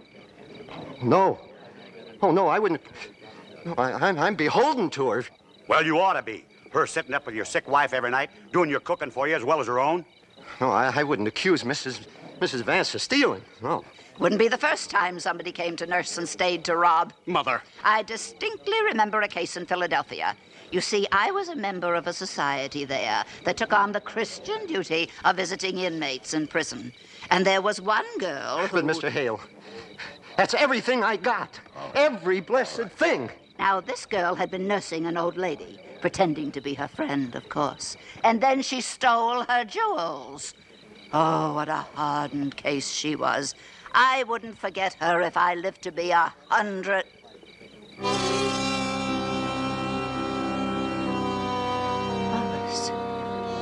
Hollis, I told you I had a premonition. Now I know why. She's that girl. The one who nursed and stole. The last time I saw her, she was in prison. My wife in prison?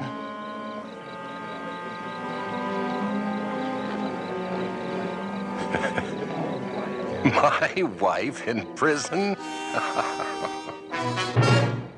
My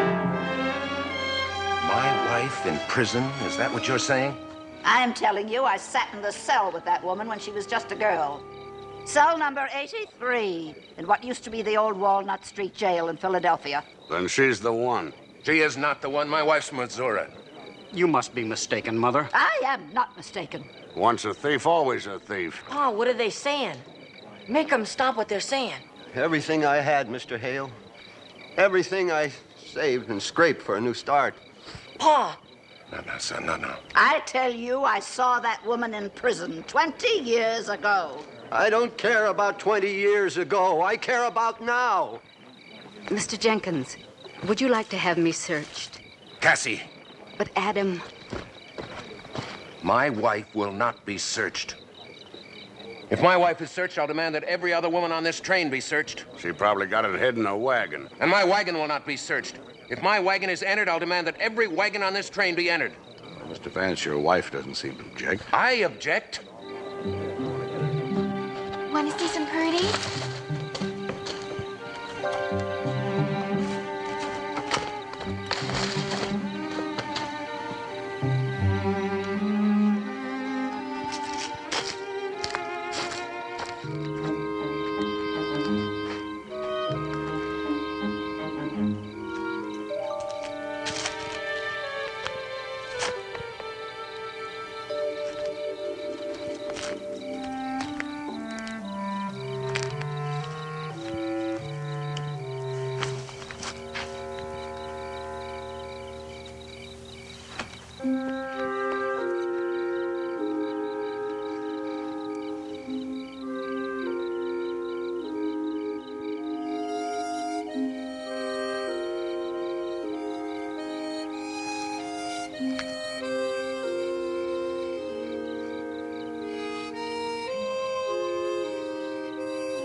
Davy, was your ma ever imprisoned?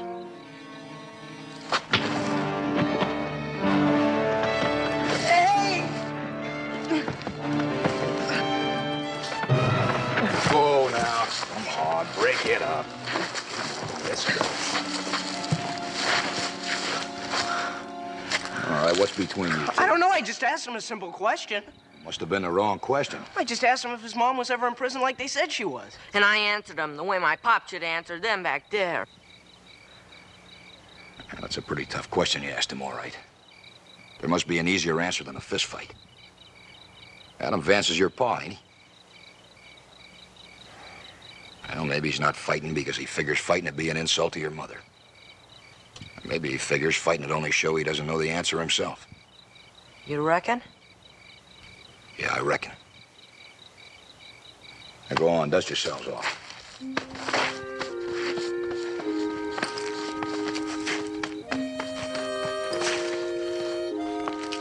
Wait a minute.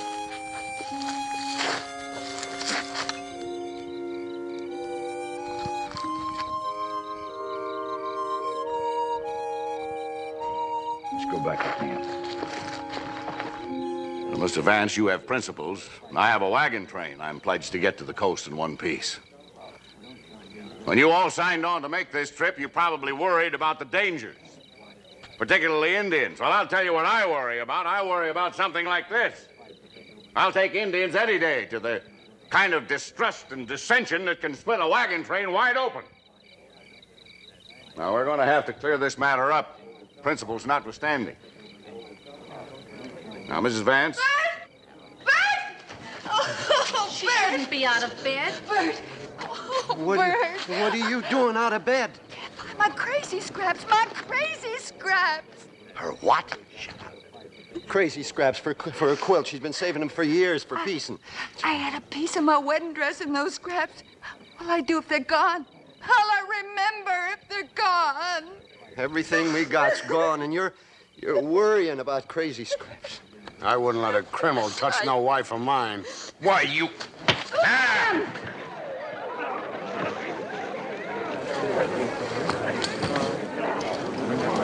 Bring it up.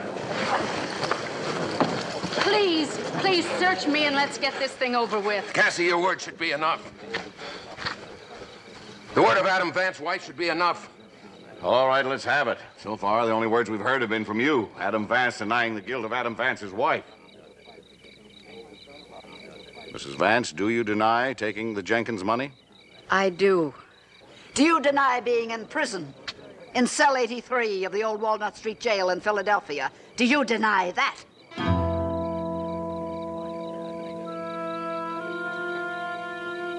No, I do not.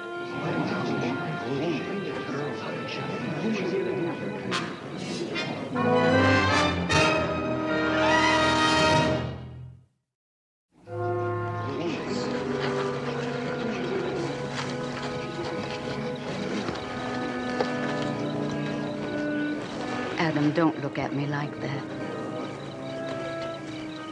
Well, how am I supposed to look? My wife is a... Why didn't I know? Well, it was so long ago. I didn't think. Adam, if you had known me as a little girl, you might understand. I guess I understand all I have to. Mrs. Vance, I'm afraid there are going to be some people who won't believe you didn't take the Jenkins money because you can't deny that you were in prison.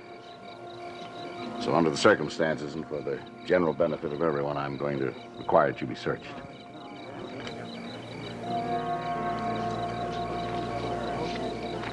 Now, will some of you women volunteer to take Mrs. Vance into my wagon and I will.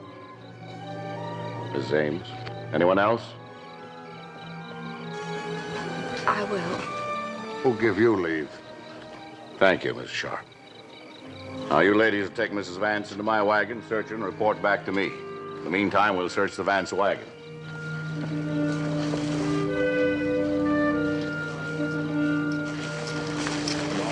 Millie, where you been all night? How many times do I gotta tell you? Millie! Millie!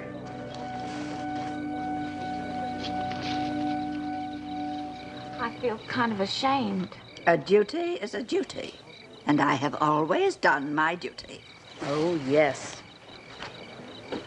You just can't believe she'd steal.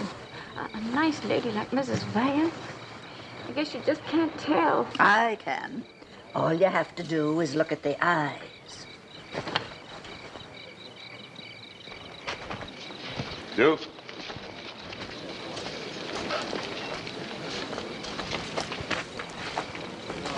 We won't be needing anybody else, Mr. Sharp. Hold it!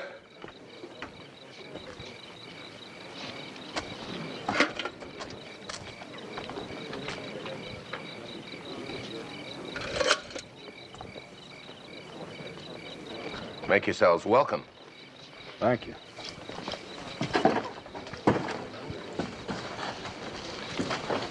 I ain't gonna find anything in there. You may be right. I almost hope you wouldn't be. Huh? If they don't find anything in that wagon, we're going to have to search every wagon on the train. Maybe every person. Tonight? Well, it should be. Look at that sky. Where's the moon? Exactly. That sky means weather. And that means we got to pull out by first light in the morning. And that means we got to get some sleep. We've got to get across those lowlands tomorrow before they turn into a lake. Clean as a whistle. She's probably got it on her. A while back, you said she'd probably hidden it in the wagon. Well, we didn't find anything on her, but... Well, if you found nothing on her, there is no but. But she admitted she was in prison. Still, once you should have let me in that wagon. What do we do now? We go back to our wagons and try and get some sleep. Well, what about my money? We'll see about that, but first we've got to get across the lowlands before the rain hits. If we do, we'll continue the search at nooning on the other side, and if we don't, we'll have something far more serious to worry about than searching, and all the time in the world to do it in.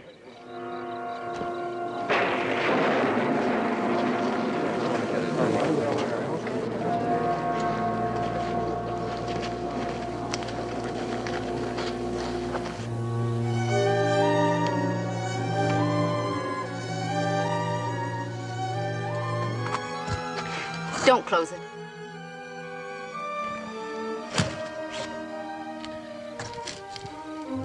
I compared you to a little girl who was afraid of the dark. Made some joke about an Indian who'd never had a teepee. It's prison, that's what it is.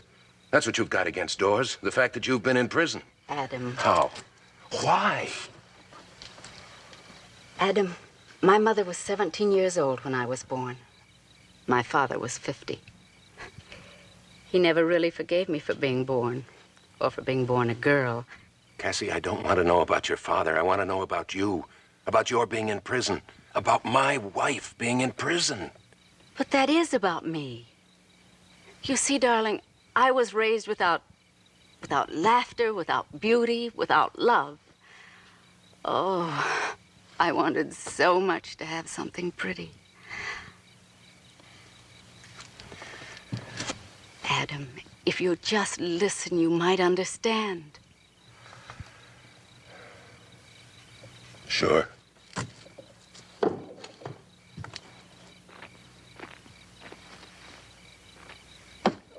Adam. Adam.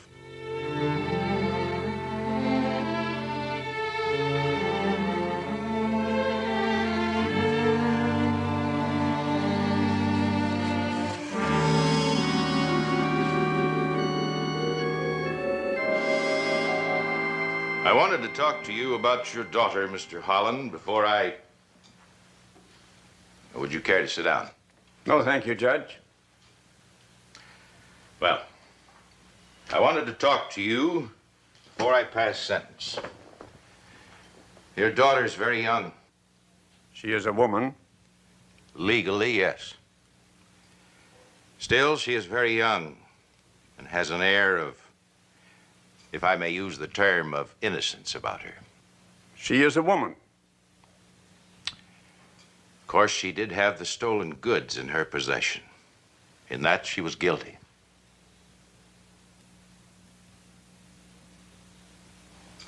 Well, I have no recourse but to sentence her to prison, to the state penitentiary for 5 years.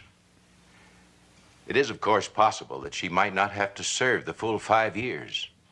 If you, as her father... Penitentiary? Will it make her penitent? That's the theory. But she might have her time shortened if you... 5 years is not too long to learn penitence.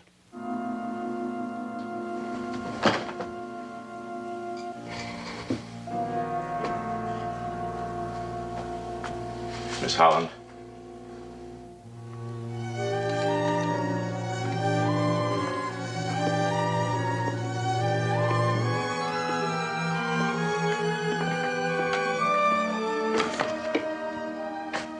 Goodbye, Father.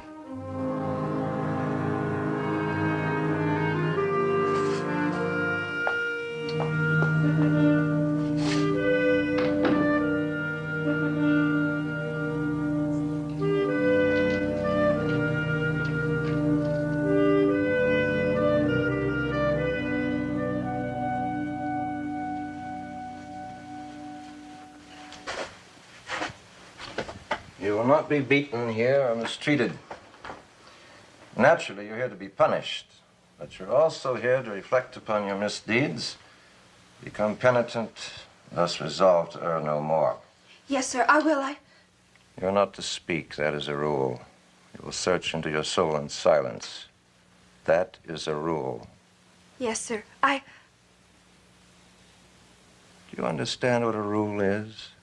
I said you're not to speak. I meant you're not to speak.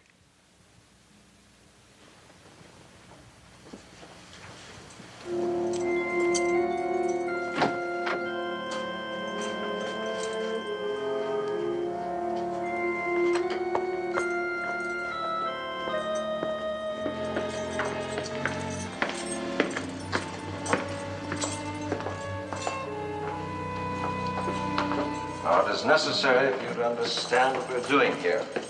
Since you'll be with us for 5 years, prisons used to punish the body, mistakenly believing that we could reach the inner man through the flesh.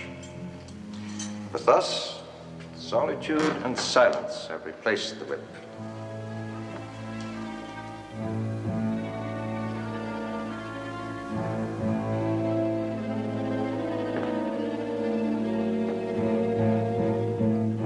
Thank you. Now, Mrs. Ames, ladies, members of the Visiting Society, they will examine you upon the initial condition of your conscience. Our arena here is the soul. We pray that with silence and solitude, yours may be saved. Mrs. Ames, ladies. She's so very young, Gladys. You wouldn't think she could be a criminal. But you see, Gladys, age makes no difference. You have to look at the eyes.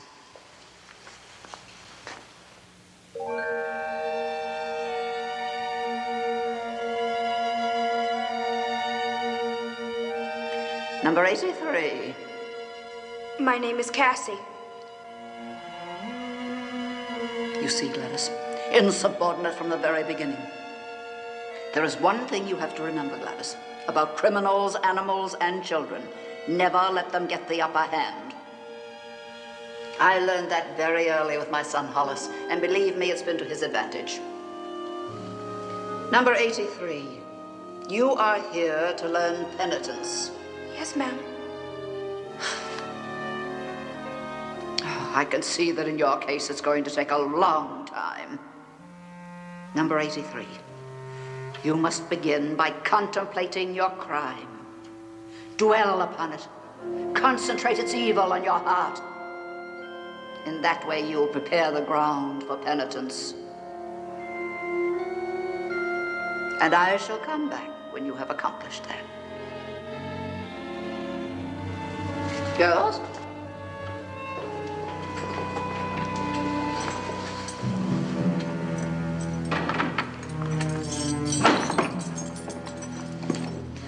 But I'm not sure. Please, I'm not sure what my crime is.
Come on, you're going to sleep all day? Give me a hand with this firewood. And keep your eyes peeled today for anything along the trail that might burn, and put it in this possum belly. Come noontime, we're going to need all the firewood we can get, I'll tell you that. You know where Duke is? No, I don't know where Duke is. Come on, Charlie gets hitched up. What's the matter with you? Let him get one little thing on his mind, it's like a festering sore. Well, back up. We ain't got all day. You heard the man. Hollis, we'll lose our place in line. We haven't got all day. And if we lose our place in line, we'll have to drive in the dust again. Oh. Oh, Mr. Shannon, you're so very kind. Let me give you a hand. Hollis, aren't you going to thank Mr. Shannon? Oh, I just know my indisposition can be laid to that dust. It certainly can't be healthy. There won't be any dust today, ma'am. And what with the nervous strain of traveling with a known thief, I certainly don't need the added irritation of all that dust from all those wagons all day long. Oh. I think it's the piece from my wedding dress I'll miss the most. Whatever possessed you to put your piece in scraps on top of the money in the valuable box? Anybody taking the money'd be bound to take them, too. They was valuable to me.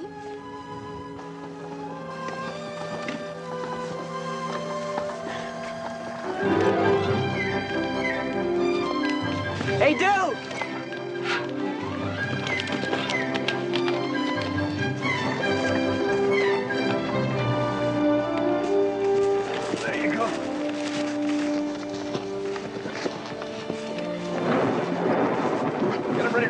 folks. We're moving out. Give me a hand with those real wagons. It ain't sun up yet. Don't tell me what to do. From here on in, you ask me. You hear? Where's Millie? She's feeling peaked. I don't know why. From running around in the night air, that's why. Why you wanted to help search that woman, I'll never know. I felt sorry for her.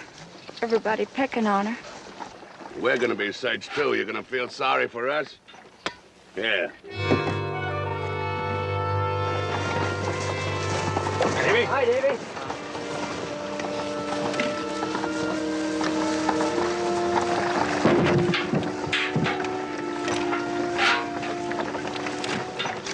Davy?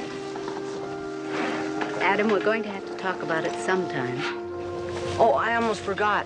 I promised Mr. Wooster that I'd help forge wood for the possum belly. I gave my word.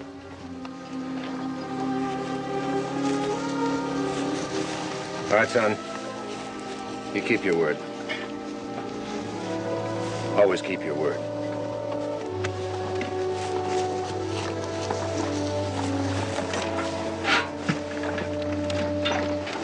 And you're somehow implying that I haven't kept mine.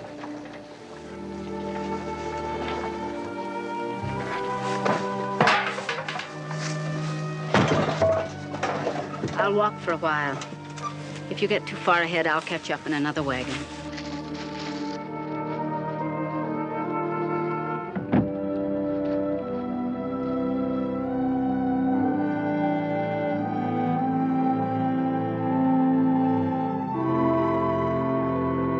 Hello. I didn't mean to startle you. Aren't they pretty? You like pretty? I like them.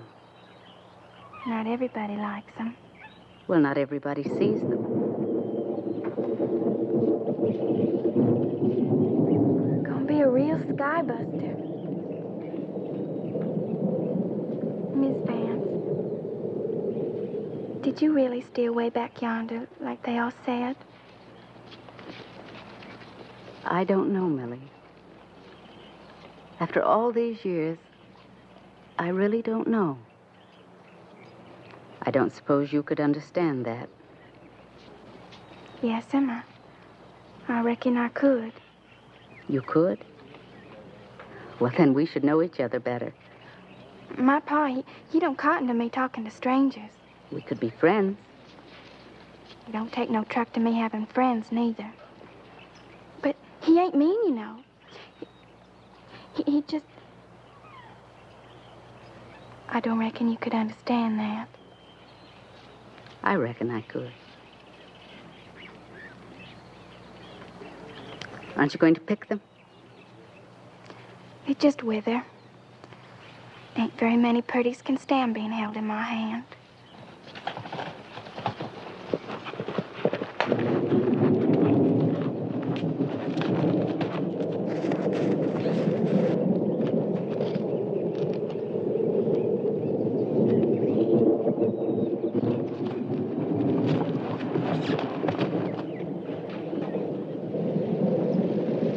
Right in the middle, Chris. Yeah, and here comes the rain. So let's move them out. Come on, we'd better get back to the wagon.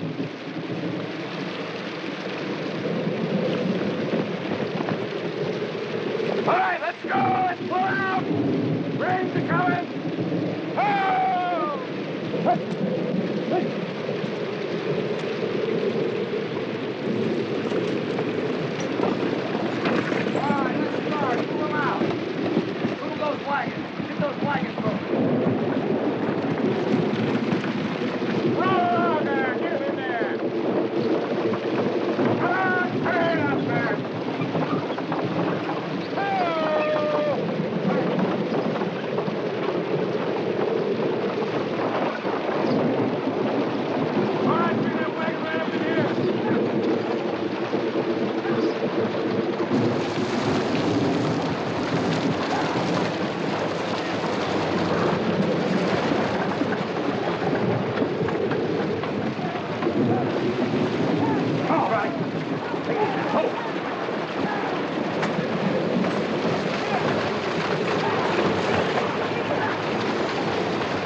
wouldn't count on him to get up in the morning.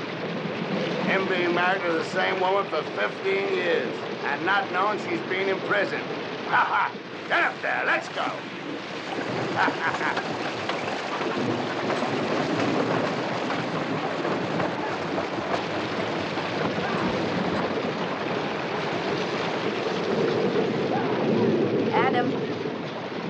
Adam. Cassie, don't make me feel any more a fool than I already feel. Ha ha! Ha! Ready to circle up to your new position! Over! Over! Circle up to your new position!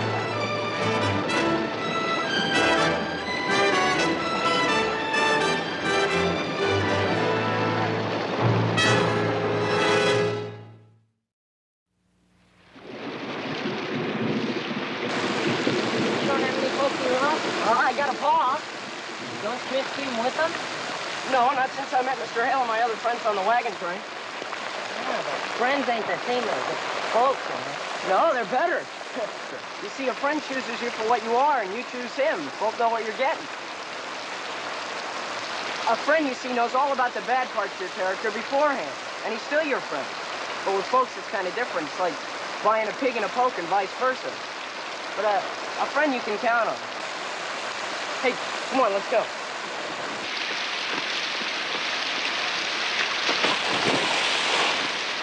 Letting up. Yeah, letting up. I will start the search as soon as we get something to eat. One boy underfoot is bad enough, but two I never bargained for.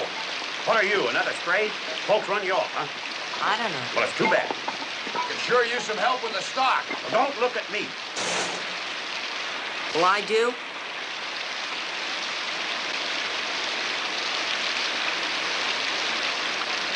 Sure, why not?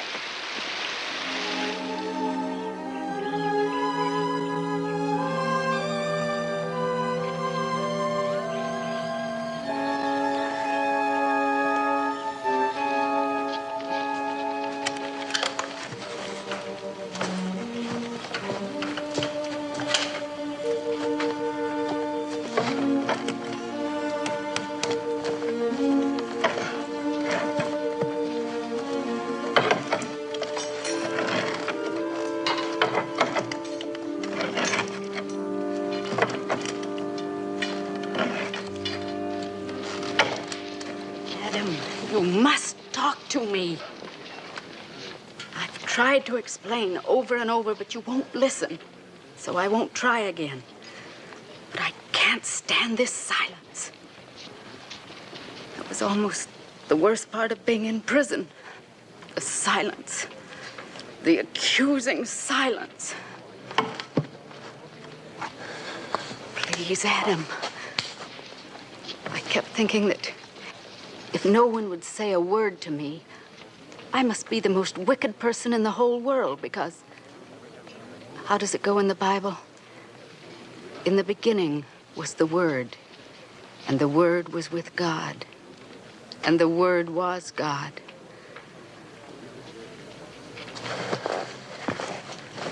How could I be too wicked for a word? Too wicked for God? I thought a lot about it. And I tried to figure out what my crime really was. You know what it was, Adam. I figured it out after my father died. My crime was a child's crime. My crime was disappointing my father. That's why I was being punished. Is that my crime now, Adam? Disappointing you? Say something! Why, Cassie? Why? Why did you lie to me? Did I lie? From the very first day. Do you remember that day in Hendrick's dry goods store? Will you remember it, Adam? And then tell me if I lied.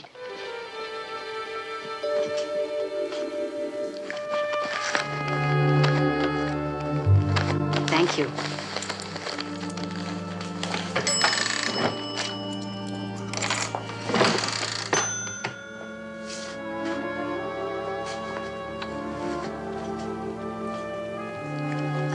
Are you waiting for someone? Not any longer.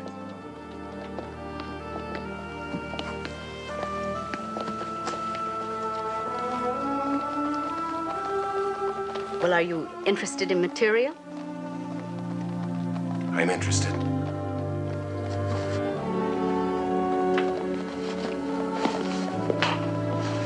Don't close it. It's so lovely out. Ah, then you like the out of doors. You mean you don't mind the wind blowing in your hair? And when the night comes down, you're not scared without any walls? You like the earth stretching out at your feet like a bolt of cloth? Like a bolt of cloth that doesn't have any end till you plant a tree.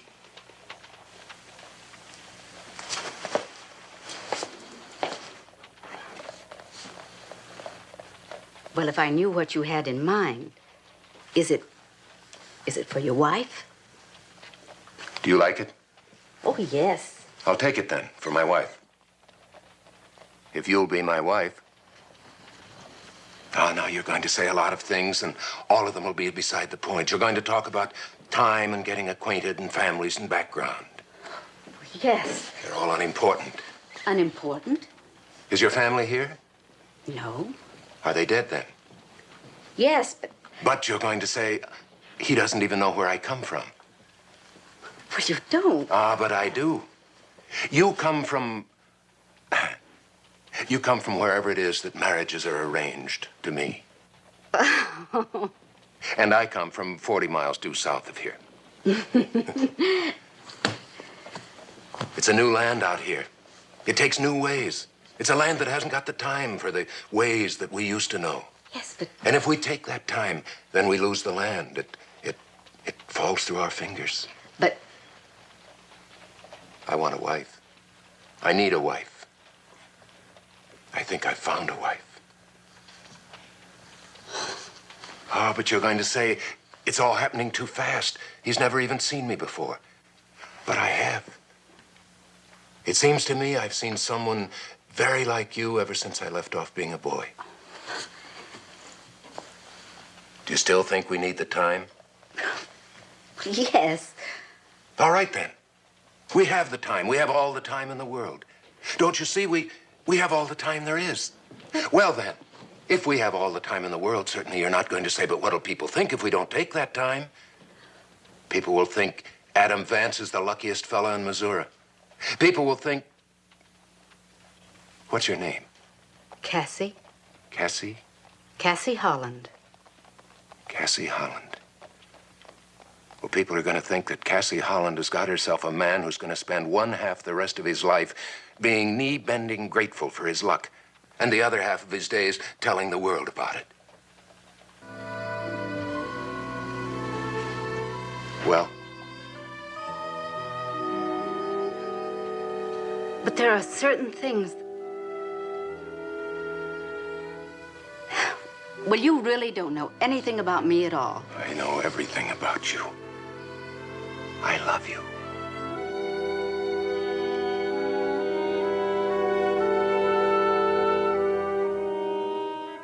Did I lie?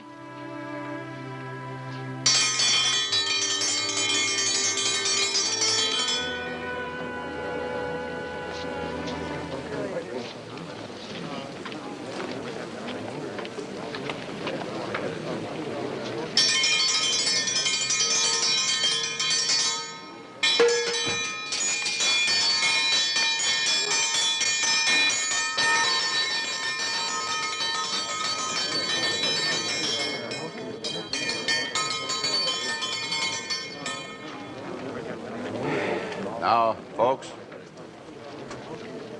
as each wagon is entered, I want the occupants to step over here by this wagon. Now, we're going to search the wagons first.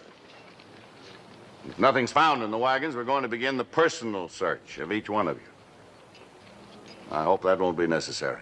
Mr. Hale, I hate to rout out my missus. She's... Not your wife, Mr. Jenkins. We know she can't be moved. Mr. Hale, my Millie's feeling peaked. I don't think she should be out Well, instead. we'll wait till we get closer to your wagon then. Now we'll start with the Ames wagon. Mrs. Ames, will you and your son step over here, please? This whole thing is an unnecessary nuisance. We all know that there's a known thief on this train. That is, all of us know it except the woman's husband. Now, if you ask me... No one's asking you, Mrs. Ames. All right, Bill, you.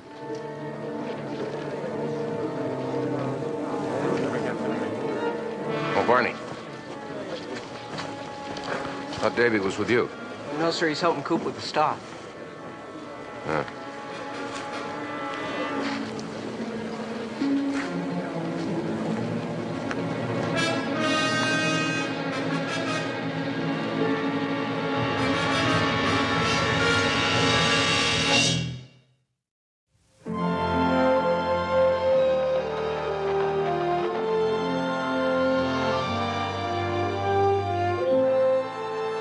You ready?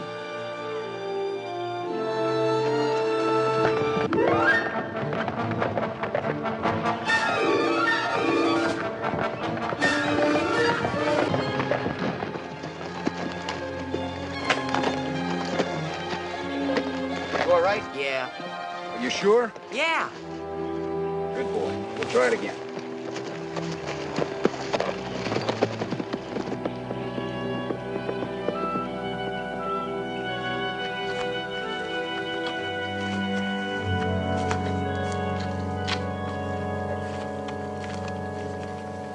You haven't answered me, Adam. Did I lie? You didn't speak a lie, Cassie. But that was your lie, not speaking. And what you spoke, was that also a lie? I remember the very words you said. I know everything about you. I love you. Was the love a lie, Adam? Was it? Cassie, that's not the point. Oh, I think it is. I think it's very much the point. If my not speaking was such a deception, doesn't that mean that if I had spoken, there would have been no love? You don't have to answer. You answered me last night when you slept alone. Oh, Cassie, a man has his pride. Pride? Does it make you proud to know that 14 years of what we called a good marriage weren't good at all? Were they good?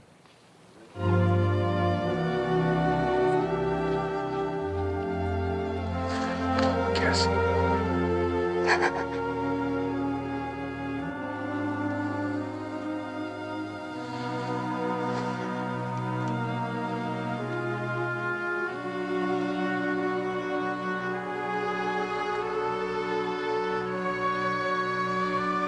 Not good enough.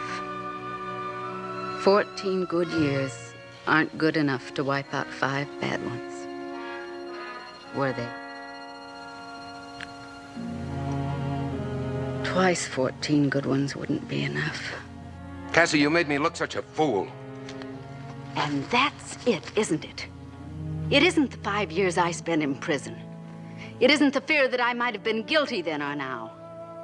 You haven't even asked me what I did that was so terrible. Oh, no, that isn't what's bothering you. It isn't me that's bothering you. It isn't anything about me. It's you. And whether or not you look like a fool. Well, I never thought you did. Until now.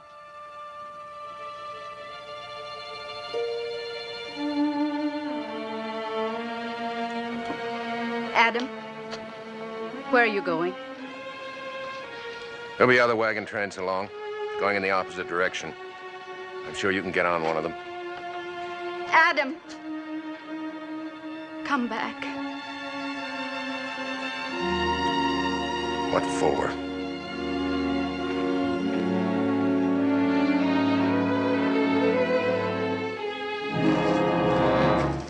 Charlie, don't you feel kind of strange snooping around people's stuff like this?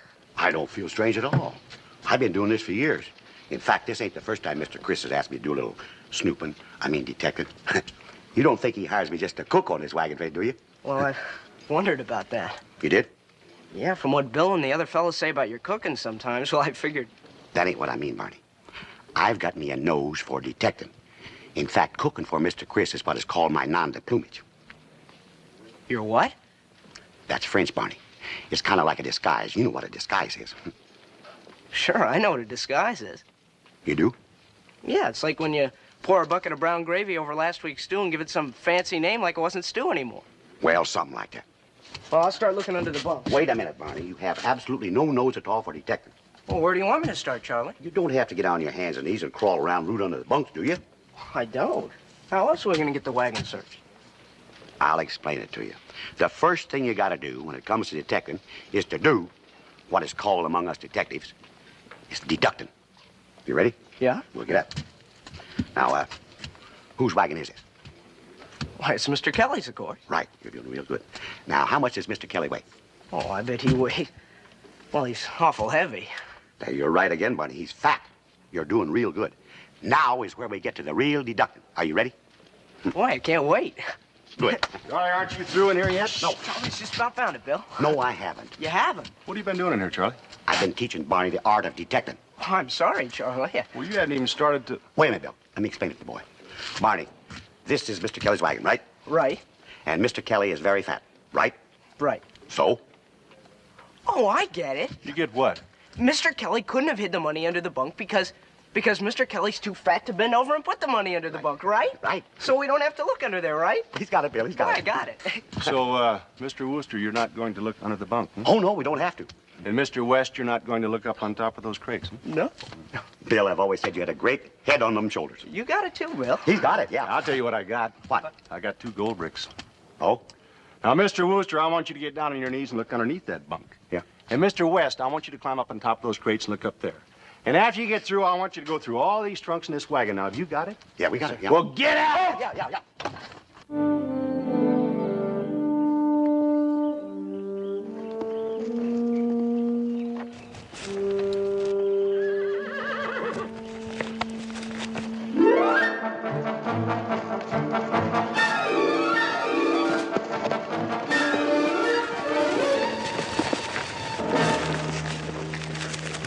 Good boy. Pretty soon we'll be almost as good as Barney and Mr. Shannon. What do you mean, almost? Hang on tight.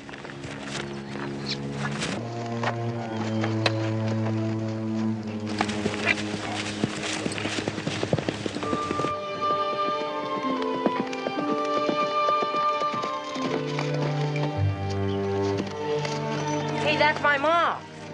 Ma! Ma! Ma! Ma!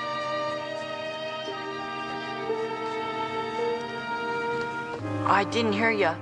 Were you looking for me? I didn't hear you call. I'm sorry. I didn't call. Oh. Do you want me to come back to the wagon now? No, I don't need you. Oh, well, does Pa want me back? No, I don't think so. You don't need me then?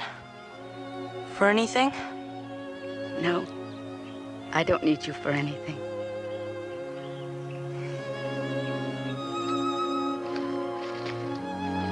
Davy! Yeah? Never mind. Take care of yourself.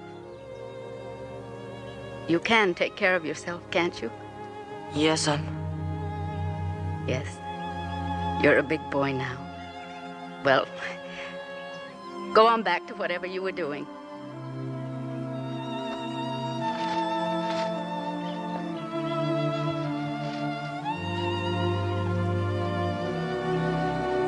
Goodbye, Davy. Goodbye, son.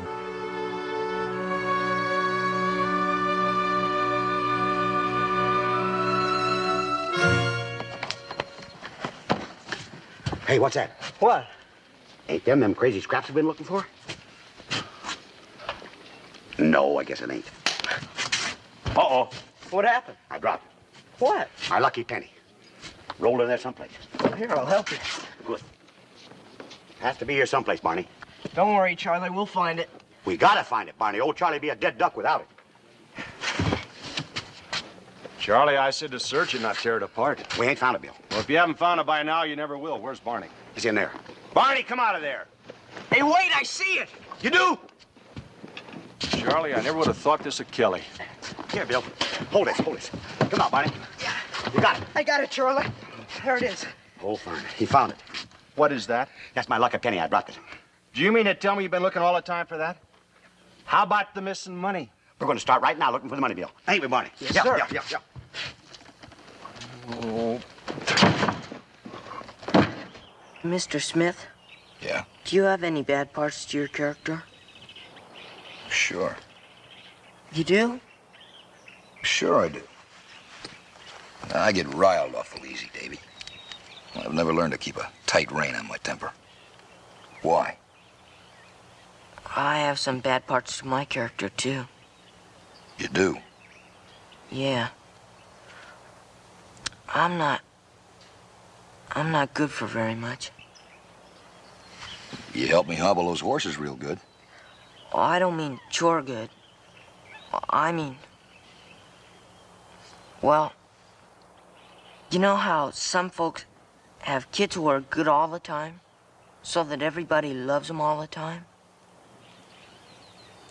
What I mean is, nobody could hardly love me all the time.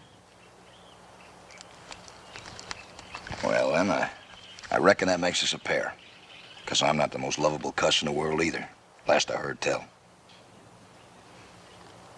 You wouldn't hold the bad parts of my character against me? Nope. And I wouldn't hold you losing your temper against you. We'll put it there, partner. Mr. Smith, does this mean we're friends? Now, friends call each other by their first name. Mine's Coop. Are we friends, Coop? We're friends, Davy. Then I can stay with you like Barney stays with Mr. Hale and Mr. Shannon. Hey, wait a minute. Or do I have too many bad parts to my character after all? Now, what about your folks? Barney has a pa. Yeah, but they weren't any good for each other. I'm not any good for my folks either. Anymore. I used to be.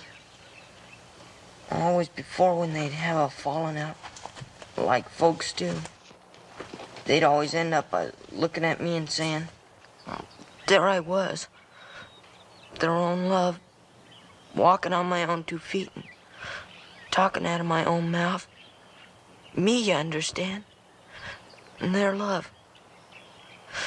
And then they'd go to hugging me and hugging each other and it'd all be over. But this time... This time? I don't know. I must have done something awful bad. Maybe I'm just getting too big for my ma and pa to love. Can I stay with you, Coop?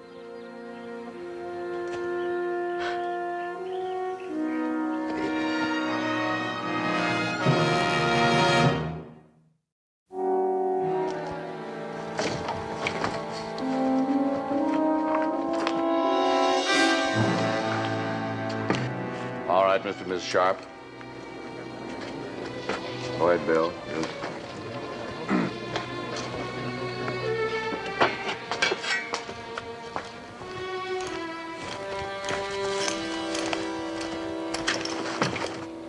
Now, it seems to me you're taking too much on yourself. Thinking you can cause or cure a falling out with your folks. You're thinking yourself too big for your britches. I don't feel too big. You feel too small. In both ways, miss the truth of it. Davy, did you ever see a critter getting born? A colt once. Well, did you ever ponder it? I mean, did you ever wonder what it means getting born? Well... It means getting separate. Yeah? Yeah. Well, growing up is a lot like getting born. At least a colt getting born and a fella growing up.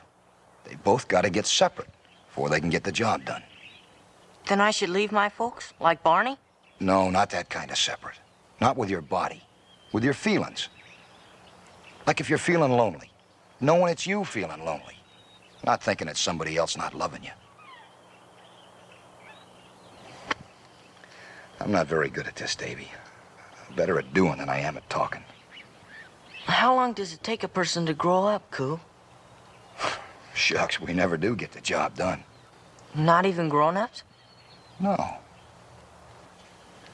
So that's what's been bothering you. You think grown-ups are always right. Some sort of a finish something. You think your pa, or your ma, for instance, couldn't do anything wrong. And if something happened, it would be all your fault. Well, that's not so, Davy.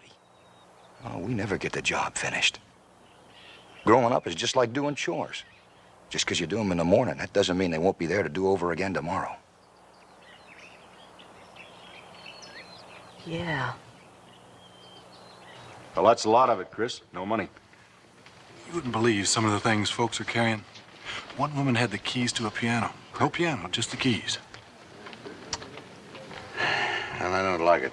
I got a feeling you sound like Mrs. Ames. She's always getting them feelings. Well, there were no results from the wagons.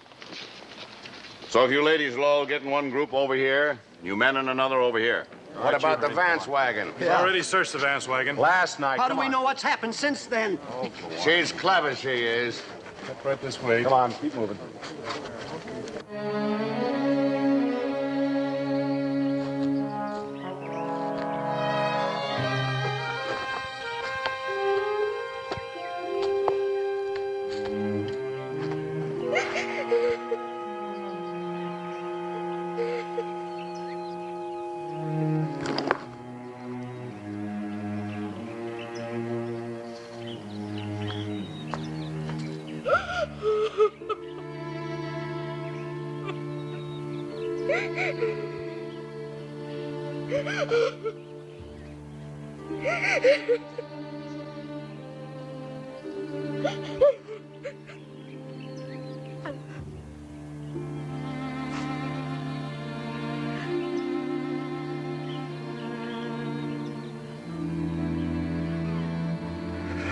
I ain't gonna go.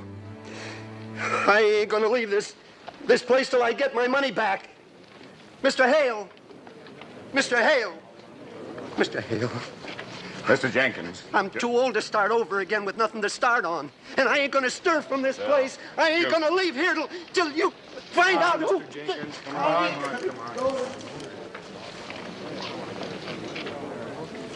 Everybody hitch up their wagons.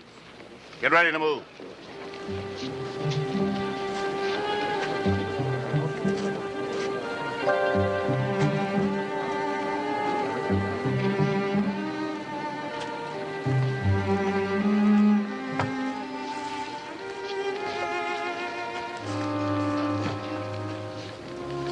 Where's Ma? Gone? Where to? I don't know. When'll she be back? I don't know. Pa, you don't mean really gone, do you? Not really. Look, Davy, this is a grown-up matter. Now, don't you bother yourself about it, huh? Why shouldn't I bother if she's gone? She's my mother, isn't she? And what's grown up about letting her go? Davy. Don't you grown-ups mean what you say? Yes? Well, didn't you always say you loved her? I did. Didn't you mean it? I meant it. Don't you mean it anymore? No, look, Davy, you just don't understand. I do too understand, Pa. You're feeling bad and you're feeling mean. But you don't know it's you feeling it. You think it's her being it. That's not grown up, Pa. You're just doing that chore one time instead of figuring it has to be done again and again. And that's not grown up, Pa. That's just stuck.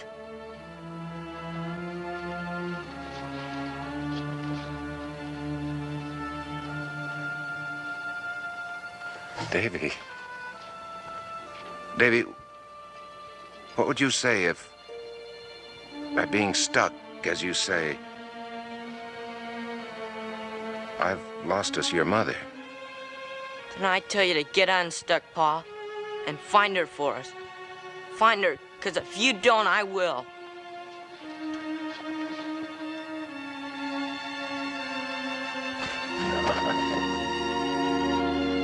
All right, man, come on, let's go. So you took the money. Yes, But not for the money. how'd you know? I know.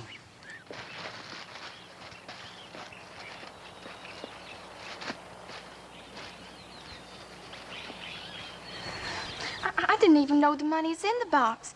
Miss Jenkins, once before when she's feeling so sick, you know, well, she showed me some of her pacing scraps, and I And you just thought you'd never seen anything so pretty in your whole life. How'd you know? I know.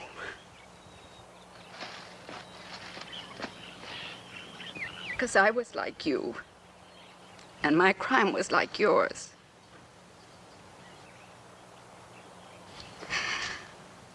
I took some garnet beads once because I wanted to wear them for just one night, to feel something lovely around my neck. And the night I took them home, the woman I'd been nursing, the one they belonged to, she died.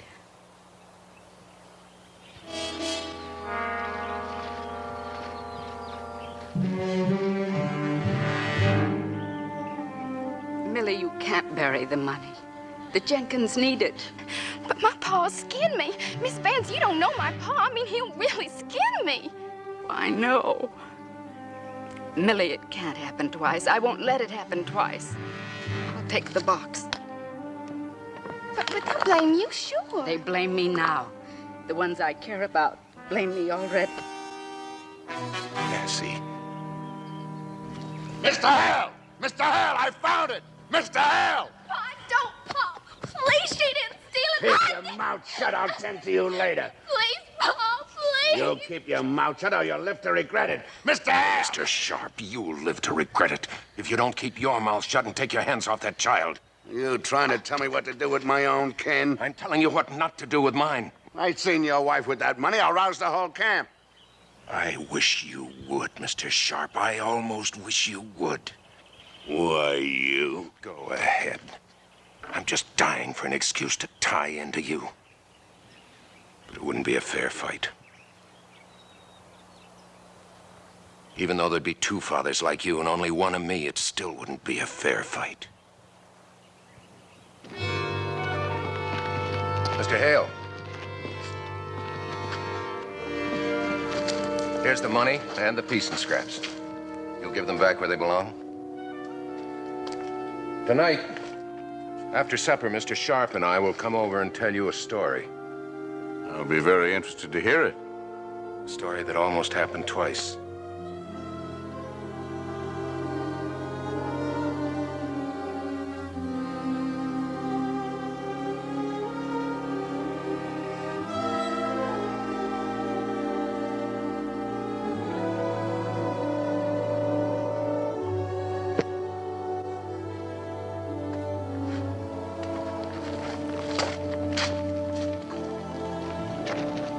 Girl.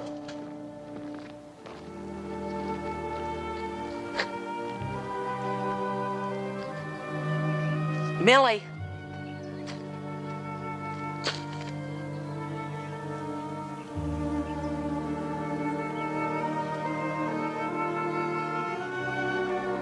Come on, Millie. Let's go find your ma.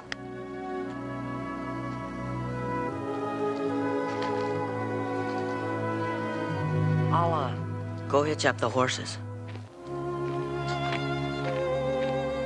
He's growing up. Our love is growing up.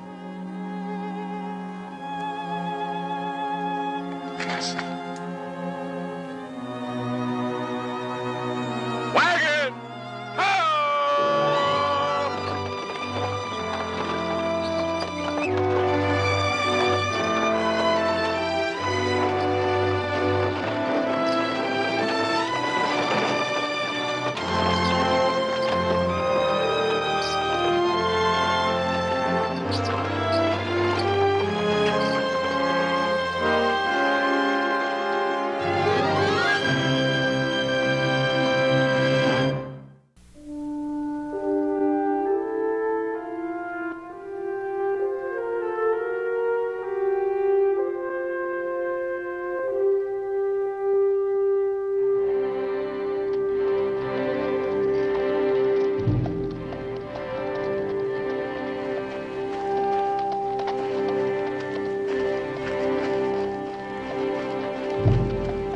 I knew it, Sheriff. Had to happen. Both dead?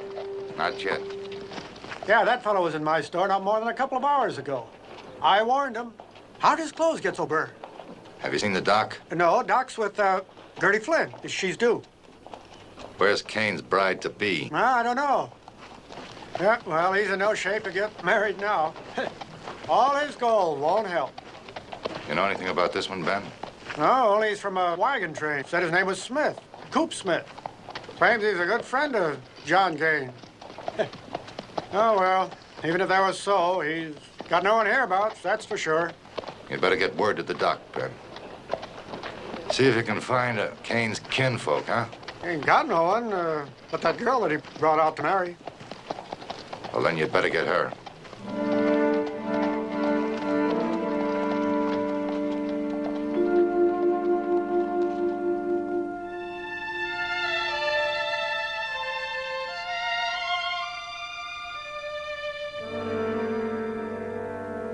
No matter what, I'm grateful to you, Sheriff. I wish there was something I could have done. Yes.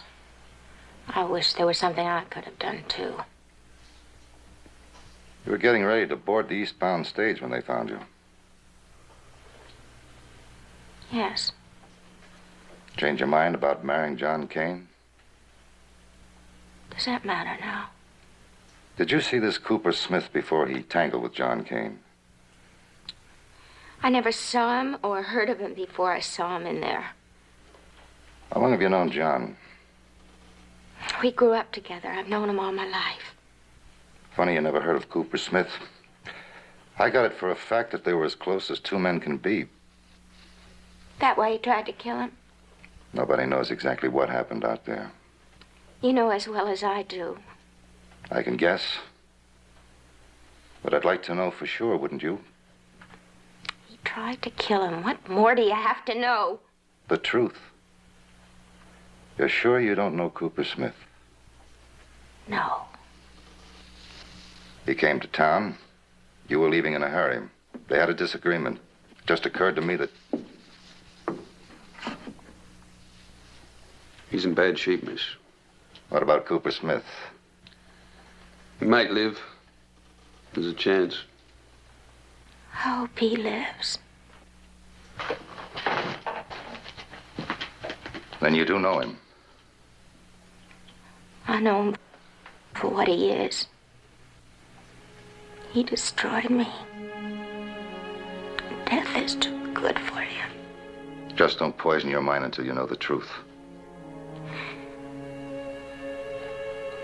I hope he lives to hate the day that started him on his way.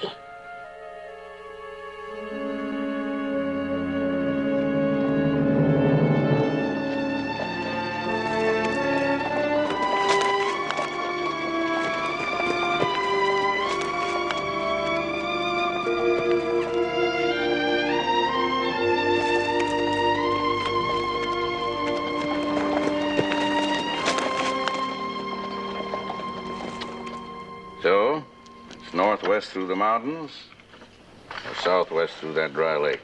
That's the choice. Right. Heads would take the high road and tails would take the low. Old Lady Luck better be with us because we're going to need her either way. You'd risk the lives of everybody on this train on the whim of a silver dollar, huh? Now, you got a better way out guessing the weather? You know, if that snow we can see from here is in the past, too, we might have a better chance of crossing the desert. If the water holes haven't dried up. And if the wind hasn't piled the sand into drifts we can't get through. Well, I can keep warm easier and I can cool off. Sure, that's why people freeze to death in their sleep with a smile on their face. Yeah. Did you ever see the look on a buzzard watching meat cook in the sun? Charlie, you got me so I can eat anything. It's being eaten rare that I don't like. All right, Duke, you prefer the ice box to the oven. You scout the mountains. Coop, you get down into that dry lake. Find out what we're going to be up against. We're going to have 2 more days of traveling straight ahead before we have to decide one way or the other. What you find out about those desert conditions, or what you find out in the mountains, may save a lot of lives. Just remember, we're all counting on you. Be careful. Don't forget your snow blinds, Duke. And Coop, see with all your senses. Because we can't get water out of a mirage. Right, Chris.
Whoa, take it easy now. Whoa, gambler.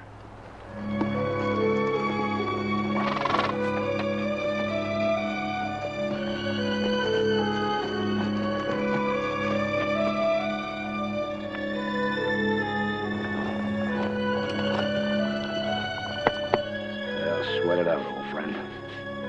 We're on our way home.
Easy.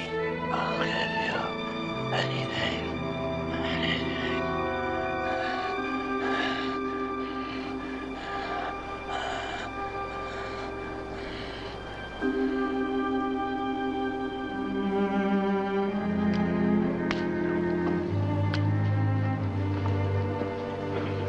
Mr. Chris, you're acting like an old mother hen. Coop and Duke can take care of themselves.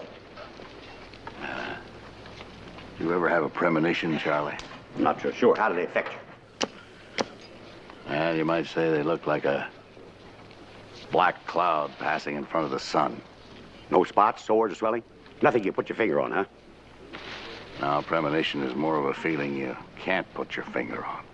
Mr. Chris, all you got is an old-fashioned gas pain. Wait till I get this fire built, I'll get you some baking soda, and you'll burp up that pre-nomination before you know it. Yes, sir. Pre-nomination. Couldn't have been my cooking, I hope. Black clouds, that's bad. No, it couldn't have been. No.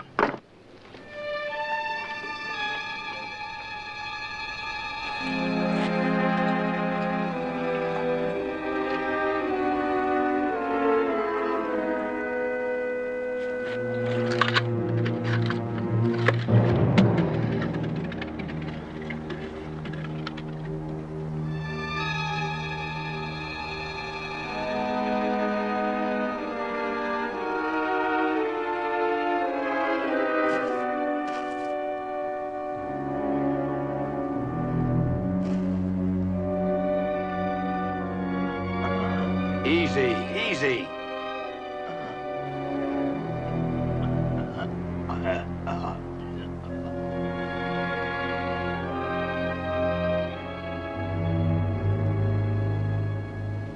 Now, do you still think I'm the devil? You're gonna be all right. Don't be afraid. You'll get your senses back if you haven't got them already. Sure like to know what you're doing a couple 100 miles from nowhere. You can talk. You've got a real good audience all ready to listen. I can't die. Not now. Don't let me die. You're not gonna die. But you better know something. It's gonna take a lot of doing and a lot of fancy praying to get us out of this mess we're in. I have gold. Gold. I'll make you rich. Understand? Mister, I hope you can understand what I'm gonna tell you. Because I'm going to tell you the truth. All the gold in the world isn't worth that canteen full of water we don't have. One man, one horse, and no water might have half a chance. Two men, one horse, and no water. Mr. Dying could be easier. I got 300 people back there counting on me. And they just might not make it if I don't show up.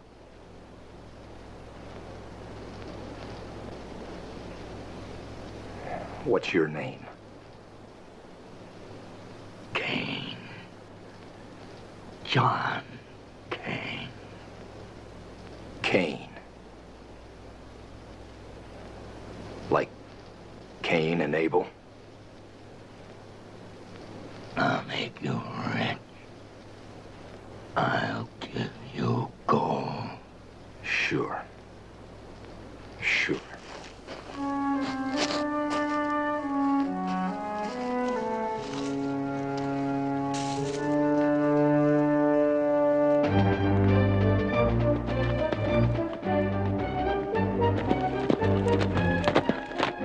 Here, Chris, Charlie. Yeah. Great! Hi, Duke. What'd you find? The snow's already down below the tree line. Felt my bones, it might be. What you saw, be better not to try to get through? Well, from what I saw, if we got the train rolling right now, we could make it. The wind starts blowing. A couple of days, the snow drifts will be so high, nobody will make it through. What'd Coop find out on the desert? He hasn't come back yet.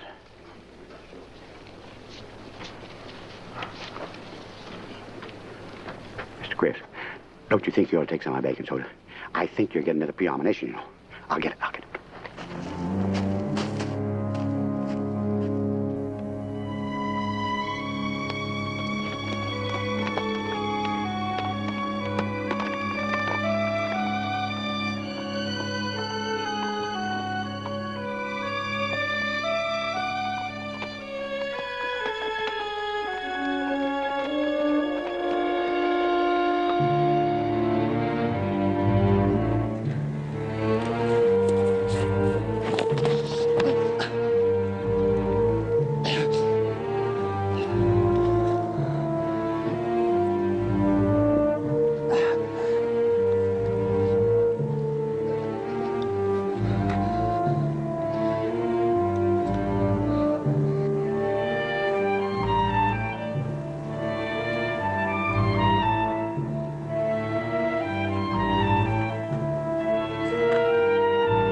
wait any longer. Bill, Duke, get the train ready. We're moving out. Right.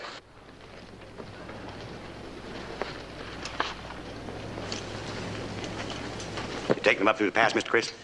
Gave Coop explicit orders. Good or bad, he should have reported back. Maybe he had an accident or something.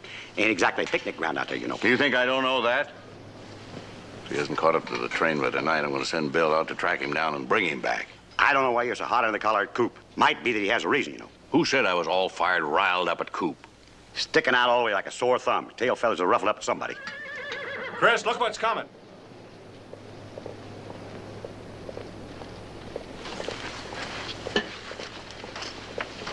Coop's horse.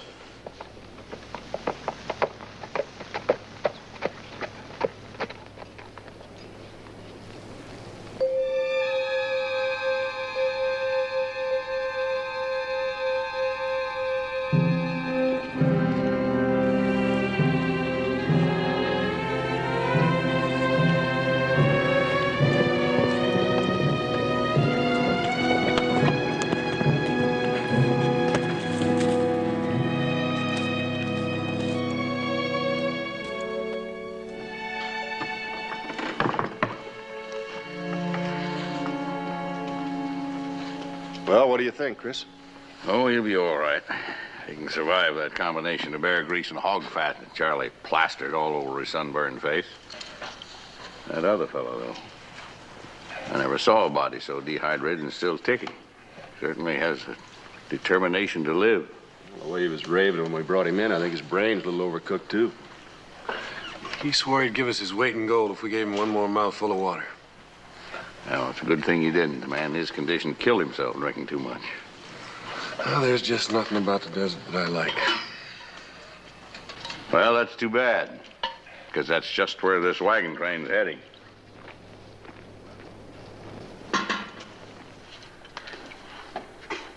I don't know which is worse, Charlie.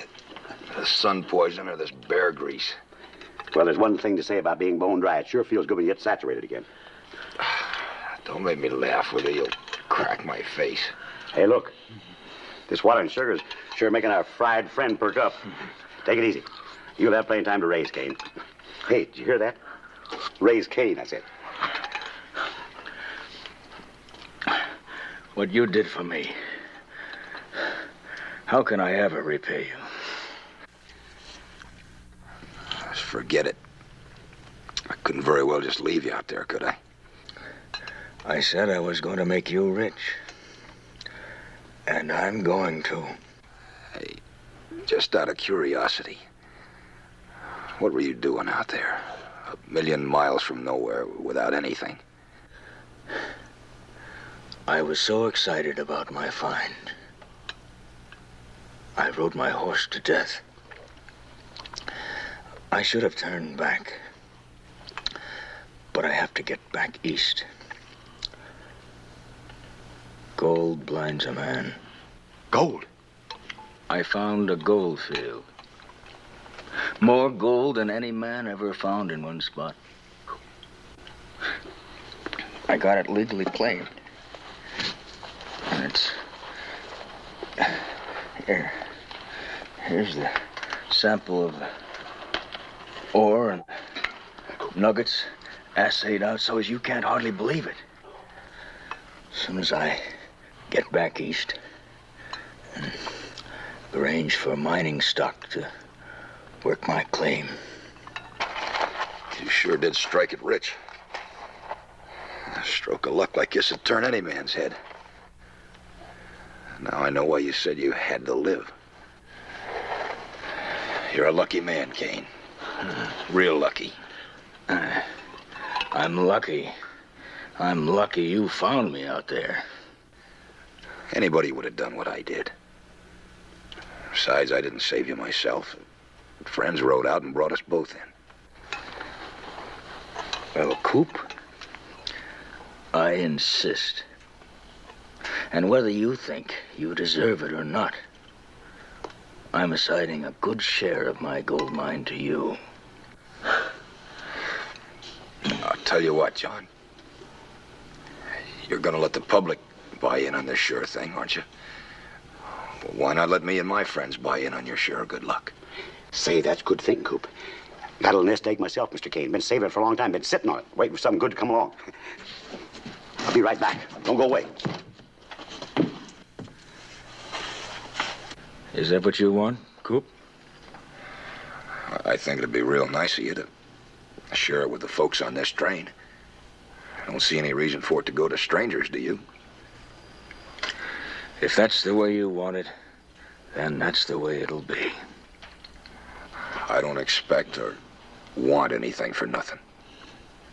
Nor do any of the others, that's for sure.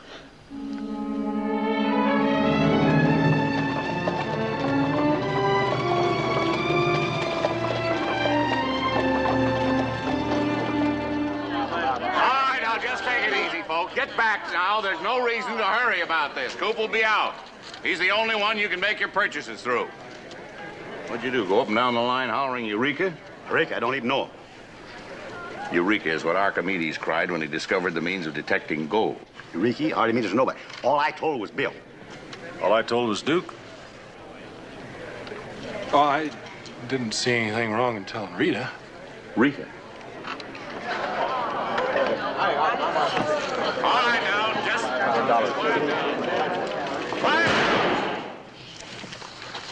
Thanks, Charlie. Coop, you want to tell these folks who want to invest in the mine what you intend to do? Folks, for this chance for a sure thing you've been hearing about. Well, I mean this man we befriended. He feels he wouldn't be alive if it wasn't for you people on the wagon train. And he does want to share his good fortune with you. But there's not enough to go around. So I figure the fairest thing to do is let the older folks buy what they want. The rest of you can divvy up what's left.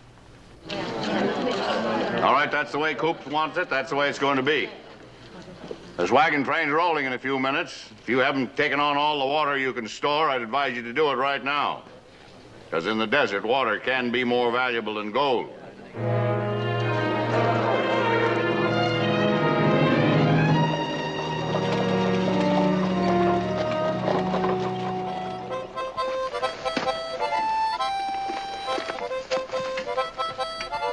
Well, I don't know exactly what that tune is you're playing, Charlie. But it sounds pretty good, considering. Considering what? Considering the length of time you've had that mouth organ. Well, that's nice of you to say, Coop, because I was just about to give up this cooking and hire out. Always had a hankering to go into show business. Give up cooking? How can he give up something he hasn't started? Did you say something, Hawks? Charlie, if I were you, I wouldn't give up that meat pot until we find out if that gold mine's going to produce. Well, you're not me, and I'm liable to quit cooking right now and give a concert, even if we all starve. The second thing I'm going to do when I'm filthy rich with gold is hire me a squaw who can cook. What are you dreaming up, Bill? Well, the second thing I'm going to do is... What's the first thing you're going to do? Count it. What else? Well, how you feeling, John? What did you say? Well, you're looking fit as a fiddle. How do you feel? Well enough. I'm traveling tomorrow. You think you should? You know, we can't afford to gamble on your health. No use, Coop. I tried. Our friend's a determined man. I know what I'm doing.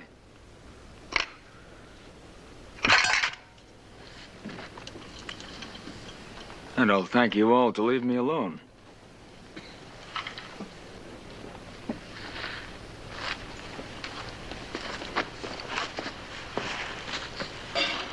Having too much gold is beginning to weigh him down. And I know just how he feels. Well, almost. You know, somebody ought to go with him, Chris. It's a rough 300 miles away he's going, after what he's been through. I suggested it, but he said there's no paying us back for what we've done already. There's no arguing with him. I had a rich Aunt Tilly once. It was no arguing with her either. But she always gave me a nickel for candy when I was a little shaver. Little shaver? Yeah. You always had that beard, Charlie? Oh, sure. I was born with one. And sense, too. And that's more I can say for you. Both of you. He's going to be a prickly old cactus when he gets that gold in his pocket. There'll be no living with him. Yeah, well, I reckon it's going to do something to all of us.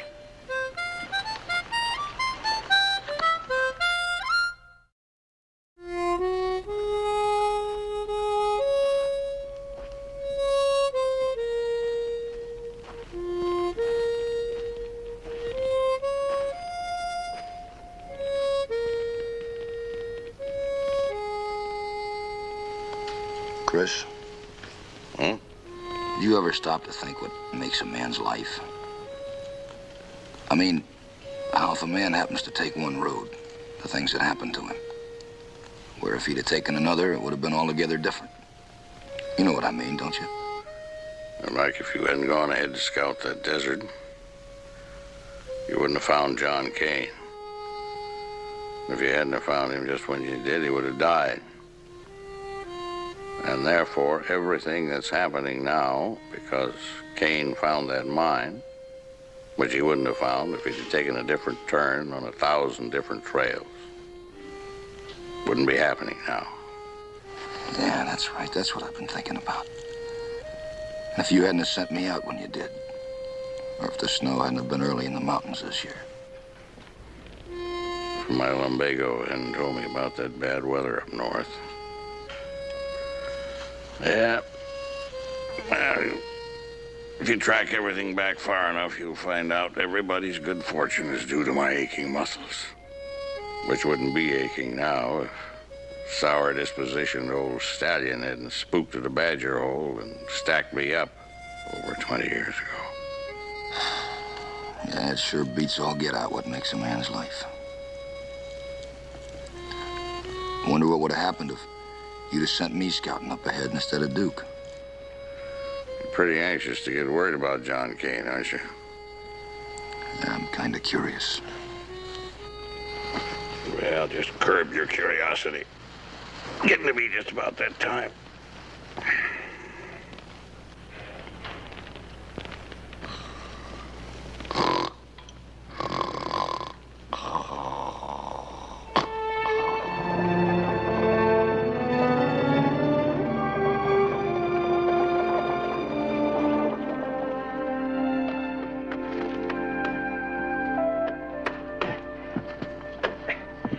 You know, when I think of all the time I've wasted before I discovered this fine talent I have, do you have any preference, Mr. Chris? Speak up before I start tooting, because I get carried away, you know.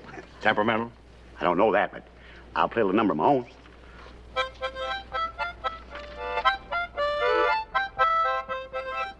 Chris, Duke just rode in from Denver. He brought the mail with him.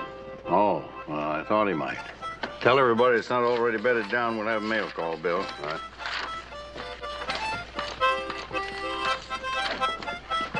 Hi, Duke. Chris, going wasn't bad, so I went a little further than usual. Yeah, I thought you might. Yeah. Did you see John Kane? No, but I heard. Heard what? Well, the news about his findings and the gold rush. I mean, people are pouring into town, and they're trying to make claims as close to our mine as they can get. Town? He didn't say anything about a town. You ever hear of Black Hawk? Oh, well, his claim is in the mountains just west of there. Gold fever's got everybody crazy. They say that Kane is sitting on the richest ground in the world. I mean, we're rich. Rich? We got gold? Coop? Me? Do you know of any other Cooper Smith on the Chris Hale wagon train? Ah, Ben Lamson?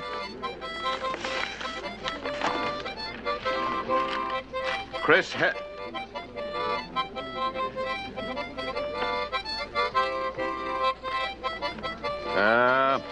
Rita Brown. Chris. Just a minute, Coop. When I pass these out. Chris, this can't wait.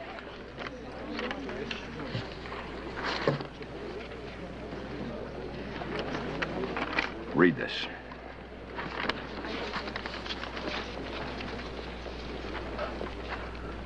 Herewith is every single dollar that you and your friends fostered on me at a time when I was not in full control of my mental faculties, having suffered a sunstroke, as you are fully aware. Also enclosed is $1,000 addressed to you, which I am pleased to offer you as a gift for helping me as you did. I remain your grateful friend, John Kane.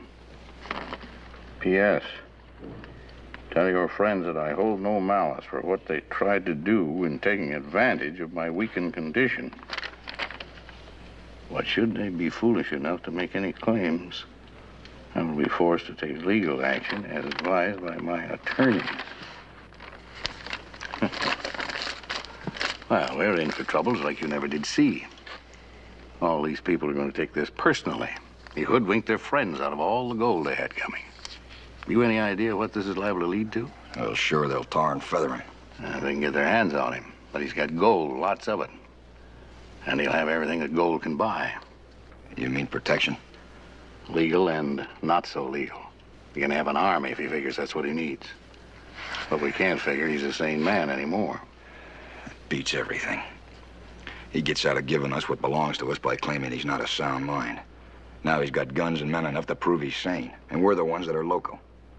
You know who they're going to hold responsible for not getting all the gold they're dreaming about spending. Yeah, me. That's right. And that's human nature, but we can't do anything about it. Well, that puts me right in the middle. Maybe if somebody sat John Kane down and talked to him like a Dutch uncle, maybe... Yeah, well, I'm the skunk in the woodpile. I don't reckon I can smell it up anymore by getting myself kicked in the teeth.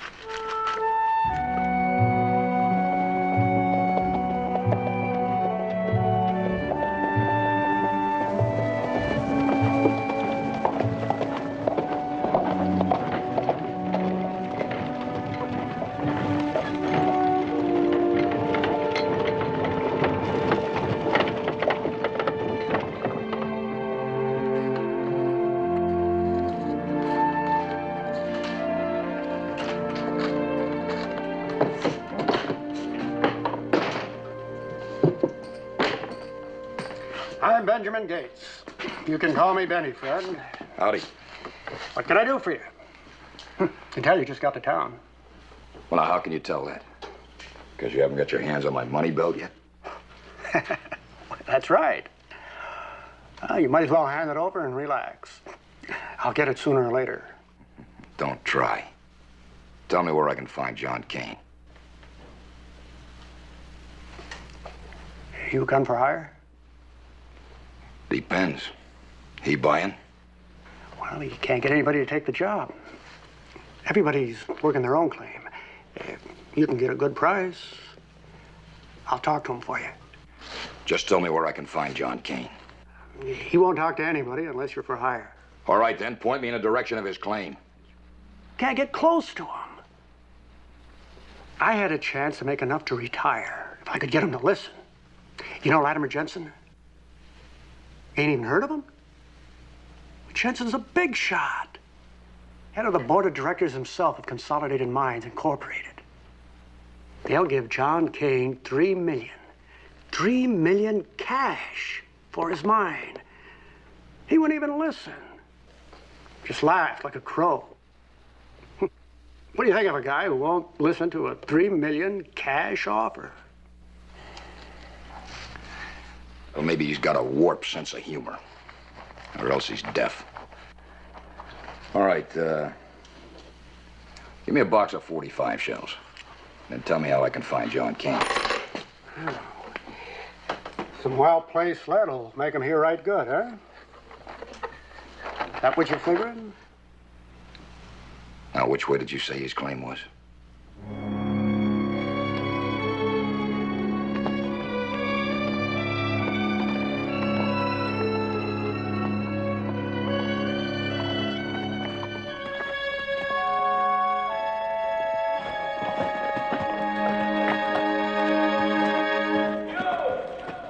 You're trespassing!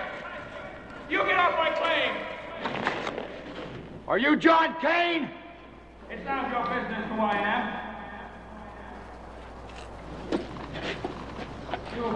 You get out of here, or I'll do what I have the right to do.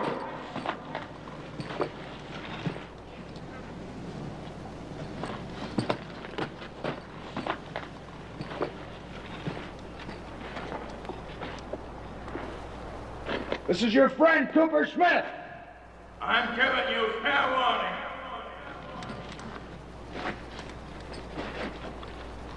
I want to talk to you. You're trespassing. I gave you fair warning.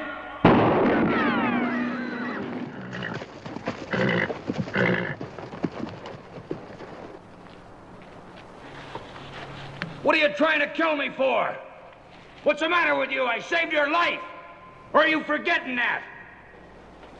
Who did you say you were? Cooper Smith!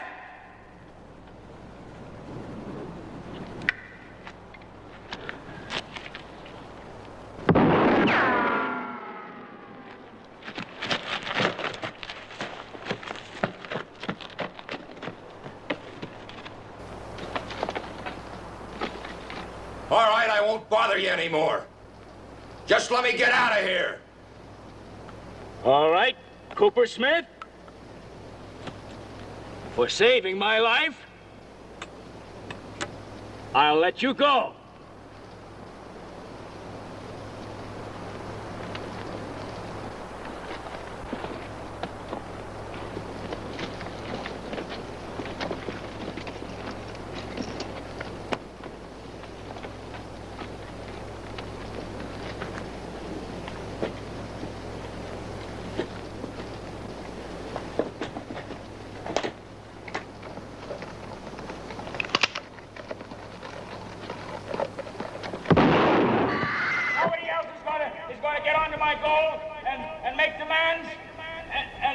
And walk out alive?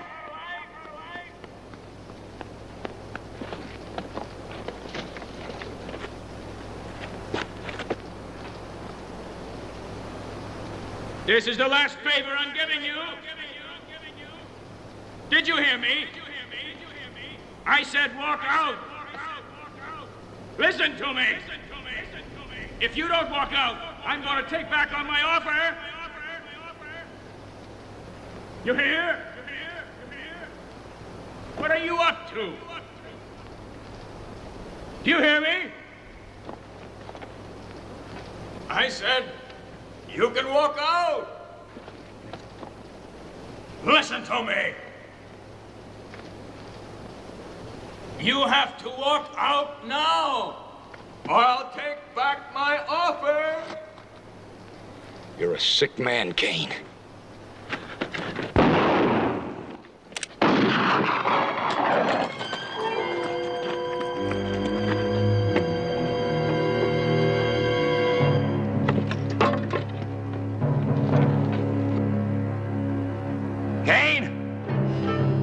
Come on out. I give you my word, I won't hurt you.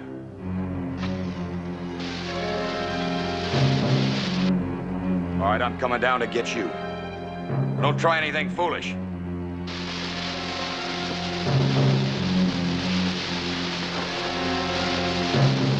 You can have it.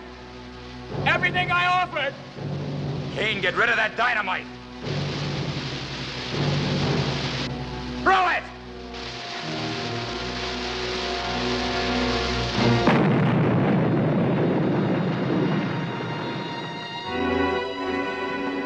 Hawk? Oh, Hawk.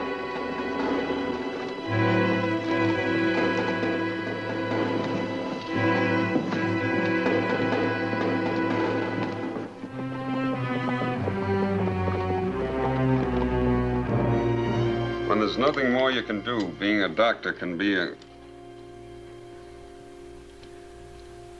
He may never see the light of day again. Poor devil, not a soul to care whether he lives or dies. I care. You? He's going to live. I'll see to that. But why you? Only love could make him pull through the way he's been burned. He's not going to die. I won't let him. Well, he can't be moved again. I'll get in touch with the Hale wagon train. Maybe they'll know what's best for him, if he lives. I know it's silly to tell you. You've obviously made up your mind. But, Ruth, think twice before you... I know what I'm doing. Yes. And I'll tell you right now that if I were he, I'd rather be dead. Why,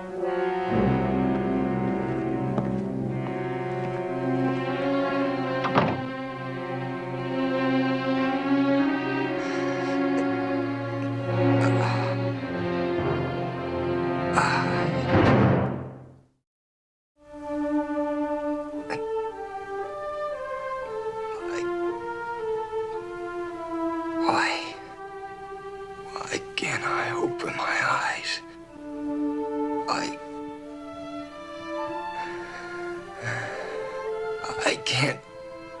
I can't see.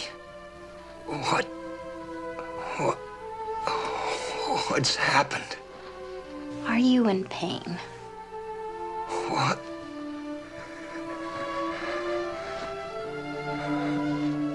What's happened to me?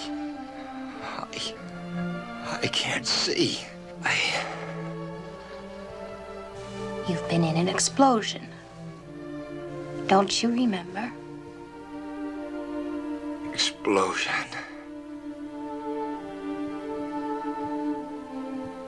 Kane.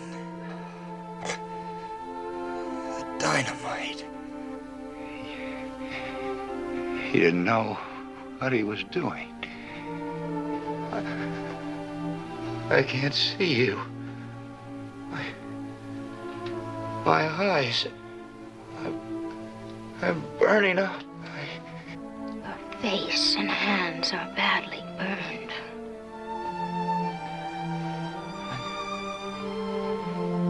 I'm blind. My eyes are burned. I'm blind, aren't I? You might see. The doctor says you have a chance. A chance? You'll live. Live? To be blind? There are worse things. Not for me. Not for me. I'd rather be dead. You're not going to die. Who are you? Does it matter? No. Oh, nothing matters. Not now. Well, it does to me. Because you're not going to die. Nothing matters. Now.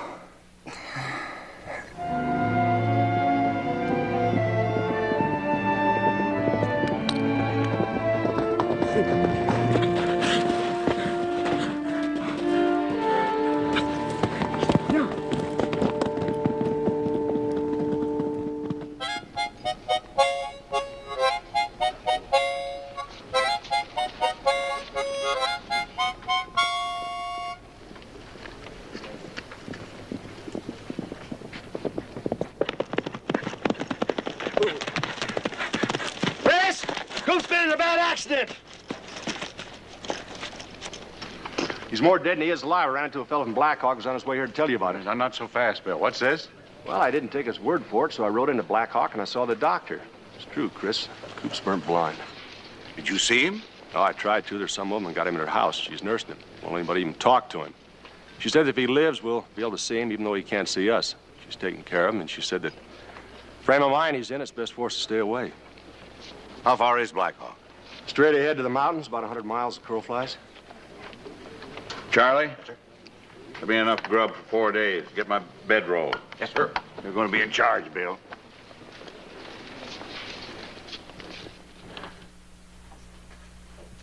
You take this now. I'll force it down you like I've done before. It'll be a week today. And you might as well accept the fact. You're not going to die. Thanks.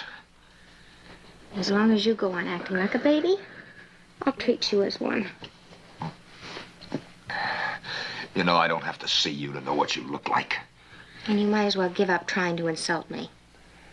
I know you would like me to stop nursing you and let you sulk yourself to death. Well, you're not going to. Why? Why are you doing what you're doing? What do you want from me anyway? I told you. I'm after your gold. You were so anxious to get it. Why shouldn't I be too? I know what you are. You're probably an old bag of bones that's never known a man. I figure the only chance you've got is with a blind one.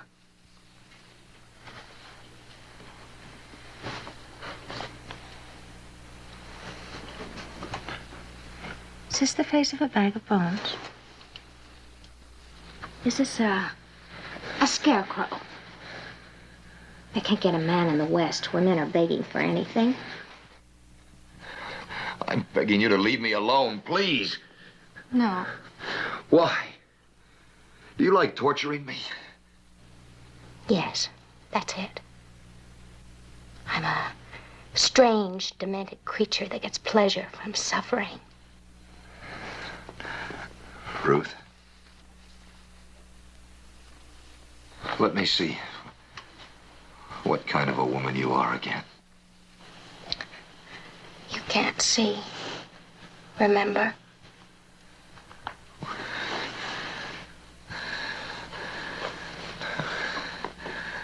For a minute there, you almost made me feel like I want to live. What are you trying to do to me? Make you love me. You're the only reason I'm alive. Ruth! Ruth!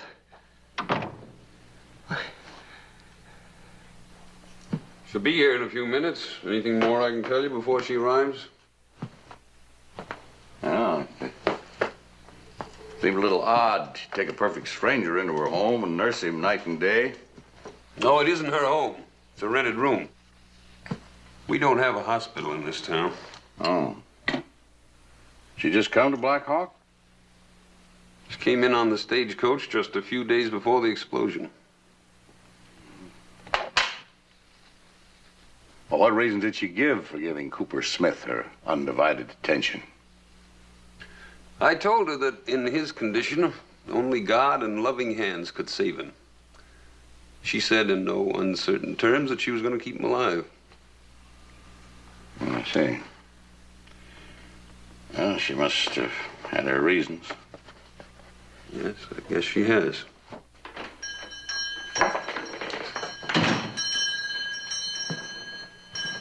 I wouldn't have troubled you if it weren't important. This is Chris Hale, the wagon train master and Cooper Smith's boss. First of all, his friend. Then you'll go away and leave him be. Well, now, just a minute, young lady. He wouldn't be alive if it weren't for Ruth. That's granted. But I came here to see him, and I intend to. He can't see you. Exactly what are you trying to tell me? He hasn't learned to live in darkness. You seem to think he has to. Doctor doesn't. Well, you shouldn't hold false hopes. Aren't you being cruel? I'm keeping him alive. What will your friendship do? Exactly what are you giving him? A reason to live. False love instead of false hopes? My reasons are my reasons and not what you think. And I haven't any more time to waste. I can't physically stop you, but I'm warning you. He's not acting normal. Neither would I, if I were facing blindness.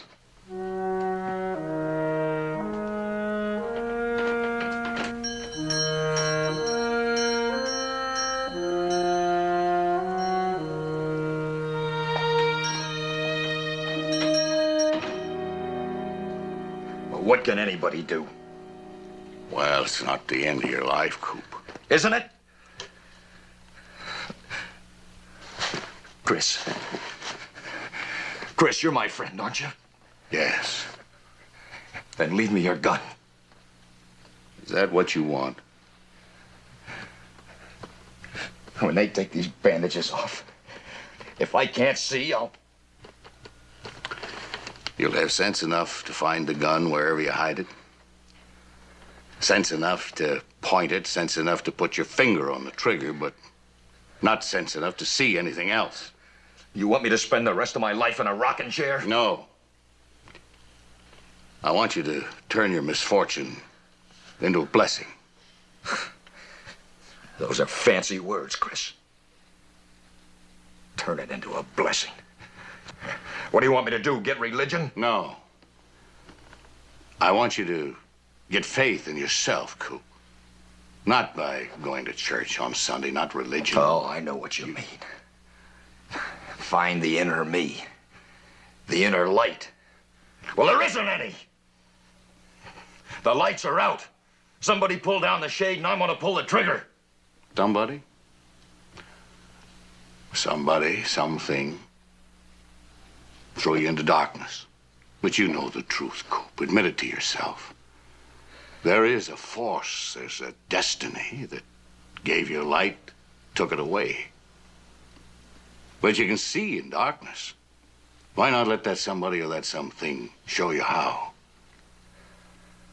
You told me the other night that you believed when we were talking about all those crossroads in our lives. How we had to make decisions every day, every night, to unroll our destiny, guided by a force, a power, a belief.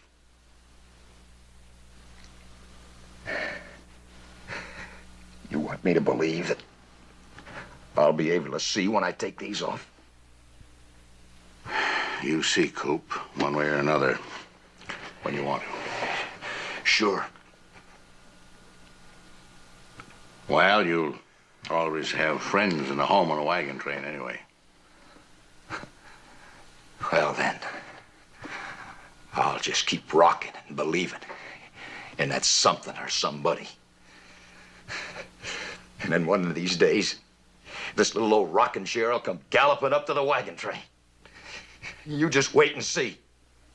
But don't hold your breath. They'll all be waiting, Coop. One way or the other.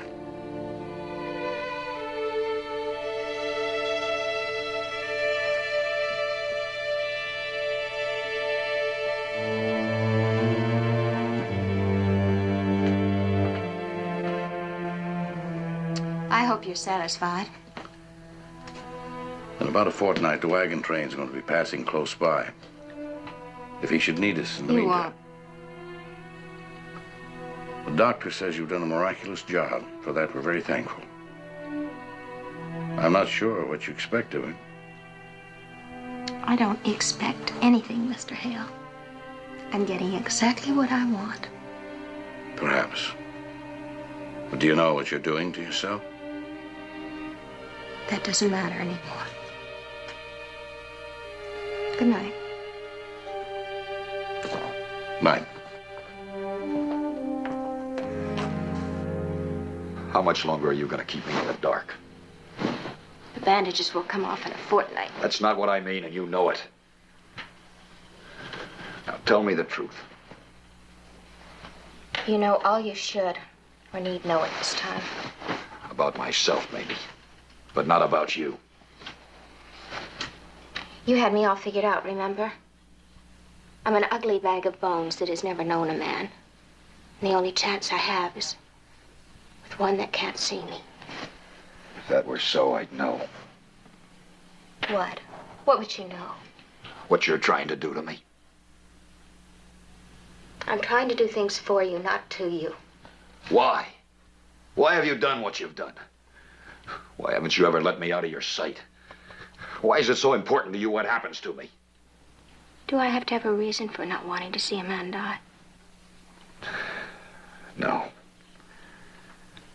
But there must be a reason why you want me to live. Why is it so important? Tell me! I can't. I don't know. In the beginning, I did.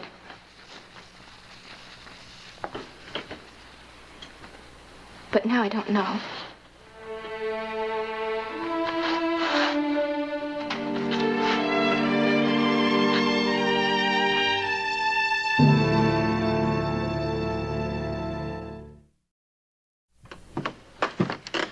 Charlie? Yeah. Bill?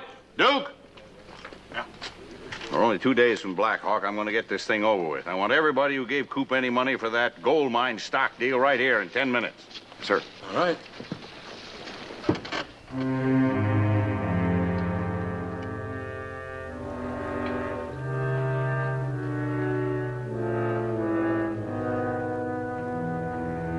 Ruth, how much longer before the sun comes up?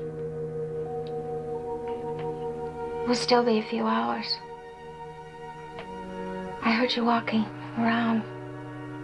Can't you sleep? That's one of the problems of being in the dark. You never know when to sleep. How did you know it was me? Did you hear me come in? How do I know when the sun comes up? I sense it.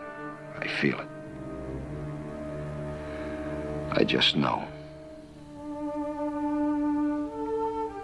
Tomorrow you'll see the sunrise. You know, Ruth, I've never really prayed for anything in my whole life. I didn't stop to think. I didn't care. I didn't know how to pray. I never thought I'd really want to. Do you want me to go to church and pray for you? No. These past weeks locked up inside myself, I've found another me.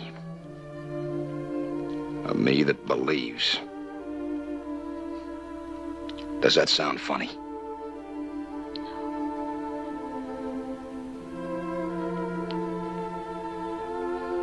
What are you afraid of? How do you know I'm afraid?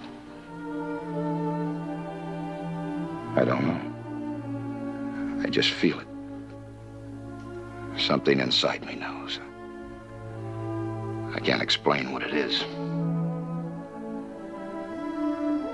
Maybe it's what tells a homing pigeon in which direction to fly. Or maybe it's what brings the salmon back to the place they were spawned. And what is it that guides a bat through the darkness?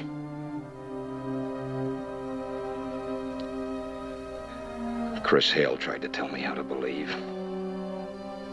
I didn't know what he was talking about. I do now. Locked up inside yourself, a man is forced to face the truth. Find out what makes him tick. When your life is at stake, it doesn't take long before you have to make a decision. Time in darkness is like traveling 1,000 miles. Years are measured in seconds. You can sink in your own bitterness and self-pity. You can destroy yourself with hate. Or you can try.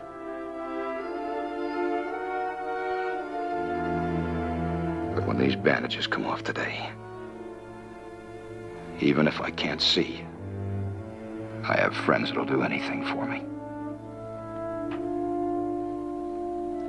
And most of all,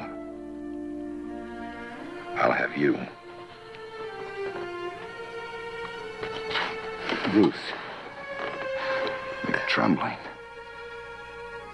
There's nothing to be afraid of.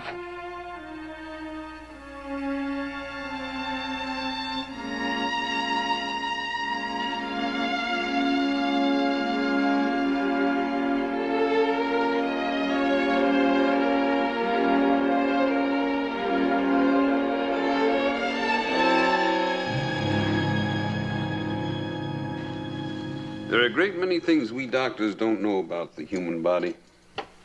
The eyes. Nobody even knows how the mind gets the image from the optic nerves. The mind. That gray glob of glutinous matter that houses all the secrets of God. Maybe even the spirit of God himself. Your flesh is healed by now. Whether you see is not in my hands. It's up to your mind and your spirit. I know you will see, Coop. But I can't let you see me. Goodbye. Ruth! Please, if you meant what you said last night, you let me go. Please. I was blind, too. You made me see. Tell him, Doctor. Tell him. Ruth! Ruth! Got to let her go. What are you supposed to tell me? What did she mean she was blind too? Let's take the bandage off. And if you can see, I'll tell you.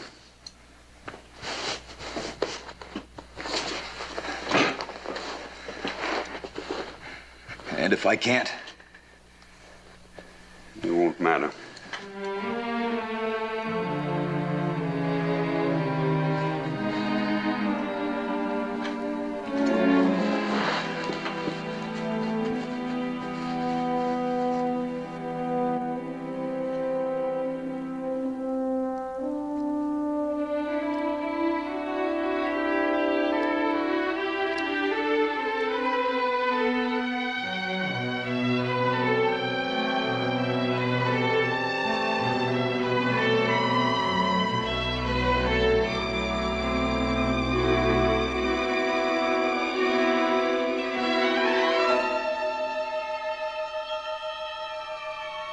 Would you rather remove those pads covering your eyes yourself?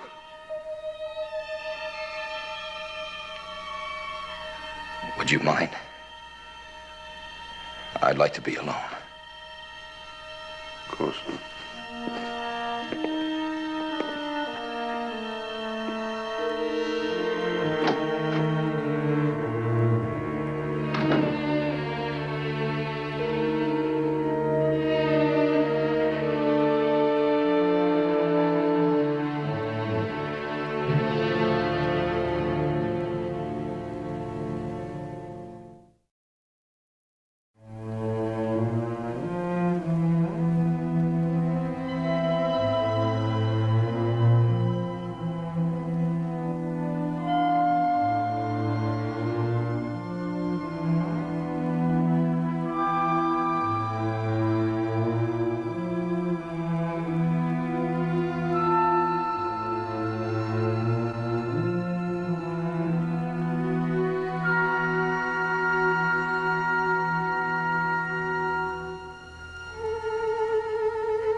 I left you alone because I thought you wouldn't see.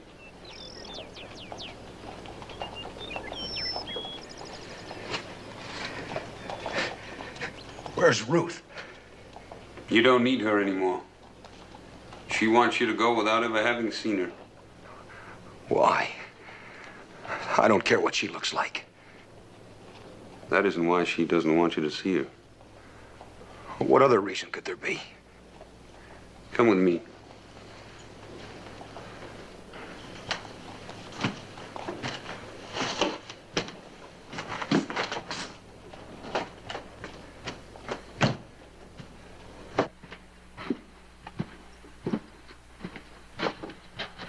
She asked me to spare you this, but I don't know how.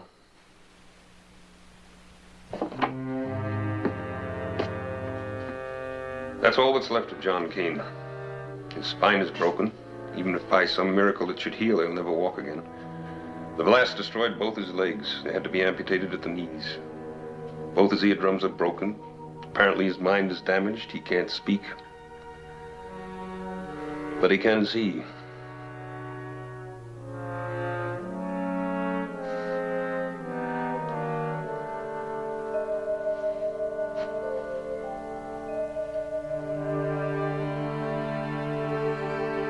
I'm sorry, John.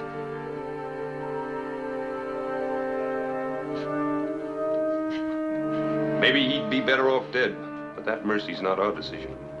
Only the power that gave him life can take it when it's his judgment.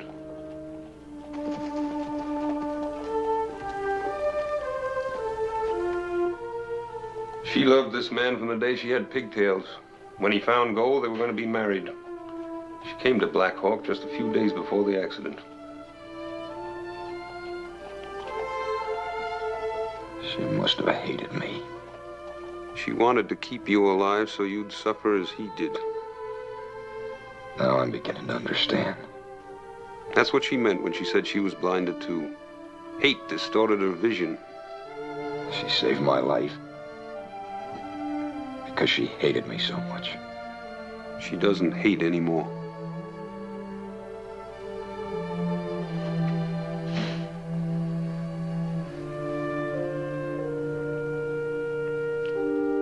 What a terrible price to pay for gold.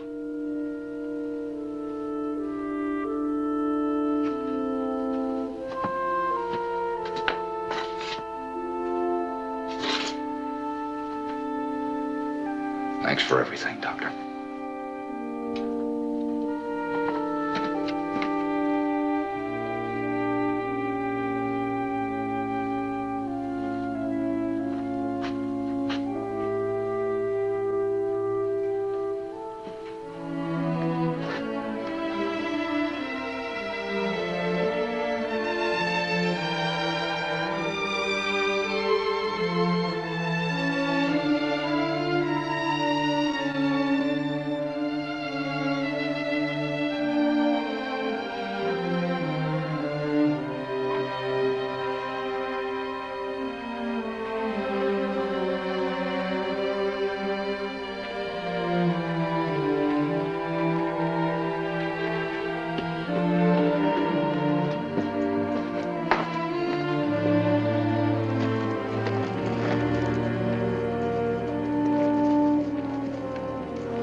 Victor, it's a beautiful morning.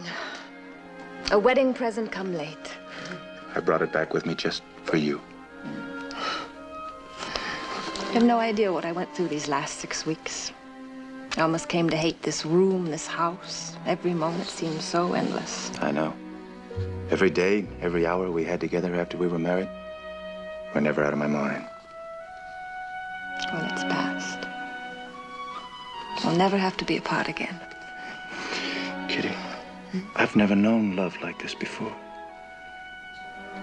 You believe me, don't you, Kitty? Of course I believe. After all, you did marry me. Well, you were a pretty good salesman. No, I know better. I've known a lot of women, Kitty, but never one like you. Hope you mean that as a compliment. Why, you're jealous. I told you I'd marry you only for your money. Well, that's very nice of you, Mr. Harp, telling me now. And don't forget, you promised me that if I would marry you, there would be no questions asked. That was before you married me. Kitty, Hmm? Kitty, Cross my heart.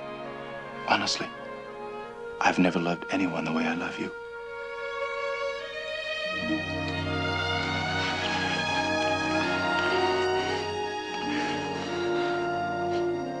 Kitty, there's something most important I feel I must tell you. Right now? Mm-hmm. Right now. I just may have something most important to tell you. Kitty, tomorrow morning I'll be heading west on the Chris Hale wagon train. West on a wagon train? Victor, that's exciting. What a lovely surprise. No. I didn't say we, darling. I only wish we could go along. You wish it? I only wish you could go along. I don't understand. Victor, what's the matter? Kitty, will you try to understand? If I didn't love you more than any other woman I've ever known in my whole life, I wouldn't have done what I've done. Victor, what did you do? No. I should never have married you. I don't deserve the happiness you've given me. I don't know what you're talking about. Why not? Kitty, it has nothing to do with what we mean to each other. Just give me a minute to explain. Just listen to me for 1 minute. Kitty, I married you out of a mad, crazy love I knew I had no right to. I don't know what came over me, but nothing else mattered. I had to have you as my wife, even if it was only for a few days, a few precious hours. Victor, what have you done? I've broken a law. I made myself a bigamist for you. You're married? Well, what are we going to do?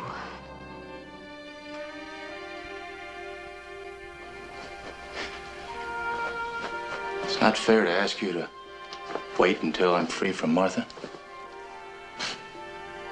She'll let you go? Oh, yes. Yes, for years now, she's wanted to set me free. She knows there can never be anything between us. There never has been. I finally agreed to give her what she wanted. That's why I'm taking her to San Francisco on the wagon train. She has family there. Well, I just couldn't leave her alone. I have to live with myself, too. And you owe it to her. I'll wait. I'll wait right here. How can I ask you to do that? Because I love you. How could I live without you for a year? Oh, Victor, what else can we do? I can't go to San Francisco.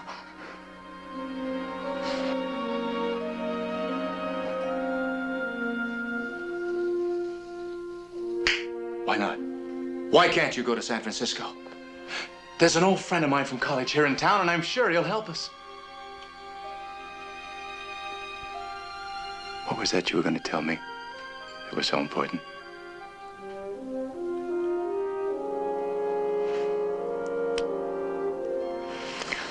It's really not that important now.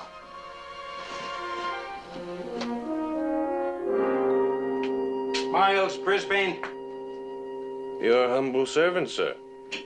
Watch the way you talk to me, mister. Oh, I was only trying to show my profound respect for any minion of the law. Pretty rotten obvious what you think of the law. Oh, some stupid fool out there says he's your friend. Huh?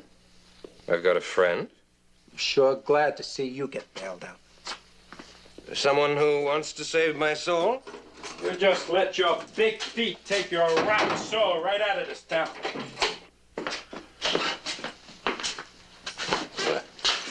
You look no different, Miles. If you're who I think you are, the years have been unkind to you, too. Victor Hart, Harvard, class of '59. You've got no class. My lovely wife, Martha, told me you were living here and of your circumstances. Martha? That's a woman's name that doesn't ring an ugly bell. Well, Martha's the woman I traded Harvard '59 for. Martha DeBrown. I believe she's from the same Snob Hill your family dropped you off of. Oh, my disintegration is still social news. I'm unpleasantly surprised. Let's go somewhere and talk. This isn't my favorite club. What evil reason did you have for paying my dues? You let me buy you a drink, and I'll explain. Don't bother. Just buy me the drink.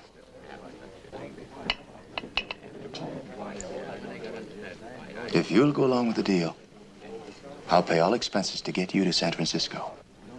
Then you can take a boat headed in the direction of whatever island you want to squat on. Look, why don't you keep an eye on the free lunch counter and leave the bottle? My classmate has unlimited funds. He married wisely.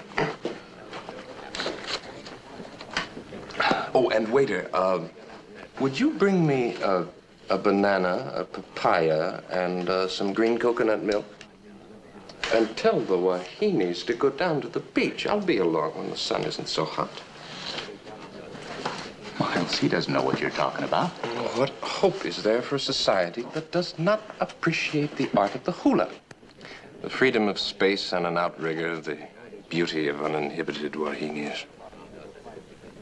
Are you sure my wife has never met your ex-wife? I can guarantee that unless your wife wore pants, my ex-wife had nothing whatever to do with her. Now, this is your chance to get to Hawaii. Tahiti. I never heard of it, but if that's what you want, go. If you'll shake hands and give me your word as a gentleman, I'll tell you what you have to do. That's funny. Funny? What's funny? What will you give me your word as? You're smart, Miles. You're real smart. You still think like a lawyer. No, I was disbarred. It's part of my disgrace to the human race, so I'm leaving it. Shake, and you've got your ticket. Why not? I'd probably do anything but kill. Oh, I'd do that, too, if I weren't a confirmed coward. Yes, I know your breed. How could you? I wouldn't trust most men with what I'm asking you to do. They don't have your brand of honor. Thanks. You just keep your eye on that and your mind on Tahiti. What I want you to do will be no trouble for you. Just maybe. You've got me figured wrong. I don't think so. But if I do, you better figure I'm not a coward. I'll kill for what I want.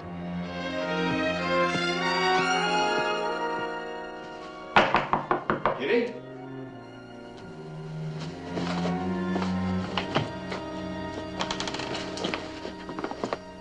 Sweetheart, this is Miles Brisbane, the friend I told you about. Sweetheart, you've grown older, old pal, but no wiser.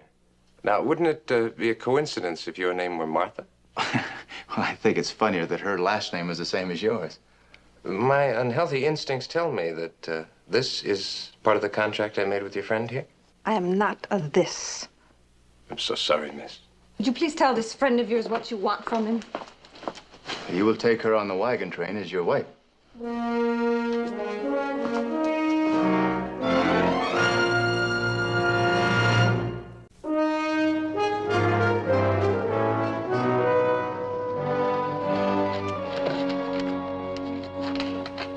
All right, Mr. and Mrs. Miles Brisbane? Well, welcome aboard. I'm Chris Hale, your wagon master. You read that little booklet I gave you, you will discover, among other things, you can hold me responsible for running this little city on wheels.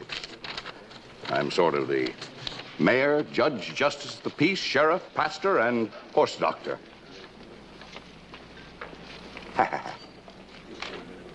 You'll see in that wagon train Bible that we hold strictly to the law. For those who cheat at cards or beat their wives, they best not go along because we'll throw the book at them. But rich or poor, any variety of color or religion, Republican or Democrat, we'll hold you to the law. What's the penalty for being an agnostic? Well, like I said, Mr. Brisbane, we hold to the law. That's what I get paid to do. Among other things. That's right, among other things. You'd better read that booklet carefully. Thank you, Mr. Hale. Miles, we've got things to do. No, wait. You heard the master. I'd better read Miles, this carefully. please. Now, I may not be able to perform according to the letter of the wagon train law, so it's Best that we don't go, as suggested. Well, if you feel that way about it, maybe it is. Miles Brisbane. Well, I'll be as I live and breathe. Say, I haven't seen you since Harvard. You haven't changed a bit. Oh, a little maturity showing here and there, but doesn't look like you're worrying too much. Say, it sure is good to see you after all these years. Well, you remember me, don't you, Victor Harp? Oh, I beg your pardon, ma'am. I'm so surprised seeing your husband here after all these years. I plumb forgot my manners. Victor Harp, your humble servant. How's your wife, Harp? If I remember correctly, you married one of the older ones off Beacon Hill. Yeah, Martha's just fine, just fine. She's going to be pleased as punch to know you're traveling on the same wagon train. Well, we're not sure yet. Oh? What's the matter? Anything I can do? Oh, my husband is concerned about the fine print in the law. Oh, that's right, Miles. You studied the law, didn't you? You know, when you get onto my friend's sense of humor, you're going to get a big bang out of him. Oh, he's a great one for pulling legs. Well, I imagine. I just can't wait to tell Martha there's a Brisbane from Boston on the same train. Mrs. Brisbane, may I call you by your first name? Please do. My friends call me Kitty. Any friend of mine is a friend of Kitty's, or vice versa. What's eating him? No, he said it. He did? He's an agnostic. What's that? Sounds like a rotten egg or something. Agnostics believe in nothing. You must believe in something with a wife like that. Well, that agnostic better watch out for his new best friend. Did you see the way he looked at her? Afraid so. He believes in something. What? Himself. Did you ever feel just as sure as there's a tomorrow? You can smell trouble brewing? Now, wait a minute. I've been cooking the same recipe since I joined this outfit. You don't like it, you don't have to eat. Hi, folks! Wagon!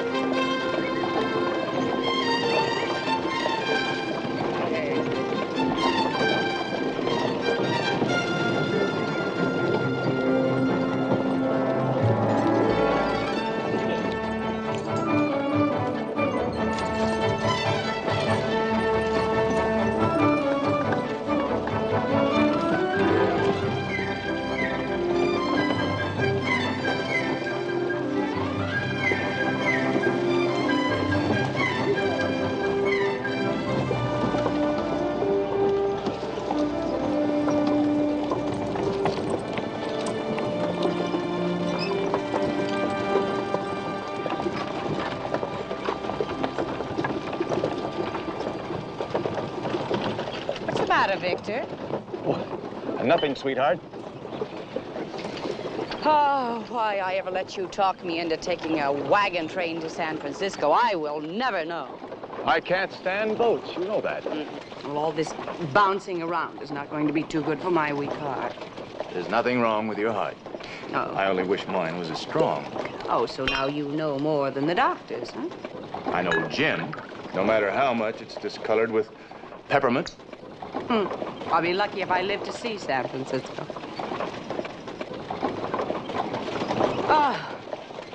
Now, what's your real reason for uprooting me and having me make this ridiculous trip?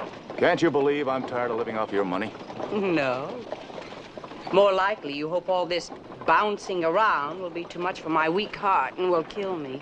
Well, then don't go. No one's forcing you. Oh, you'd like that, wouldn't you? You'd like that very much.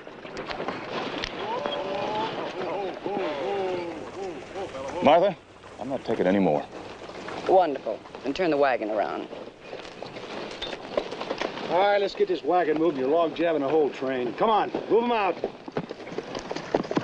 Someday, Martha. Someday.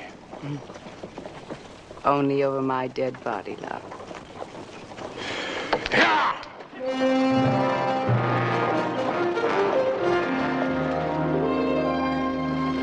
You know, we're going to be together a long time. And you'd like me to at least be civil, huh? Might make it easier. Would it? Besides, you have no idea what I am to Victor. For all you know, I could be his wife.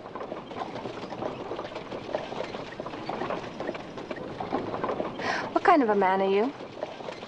Oh, I'm just a hired hand. Like you.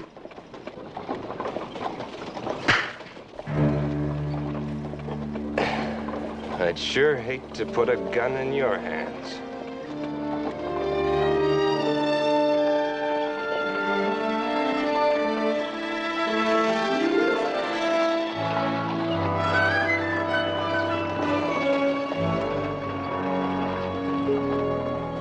Would you like me to invite Miles Brisbane and his wife to come over and visit us after dinner, dear? I don't think I've seen that conceited Brisbane brat in, at least 10 years. You know, even his own sisters disliked him. Miles is a strange duck. You can't call him a brat, though. He's my age. I can just imagine the kind of girl he married. Well, I only met her for a minute today. She's very attractive. I'm sure she is. Circle him here, Bill. All right.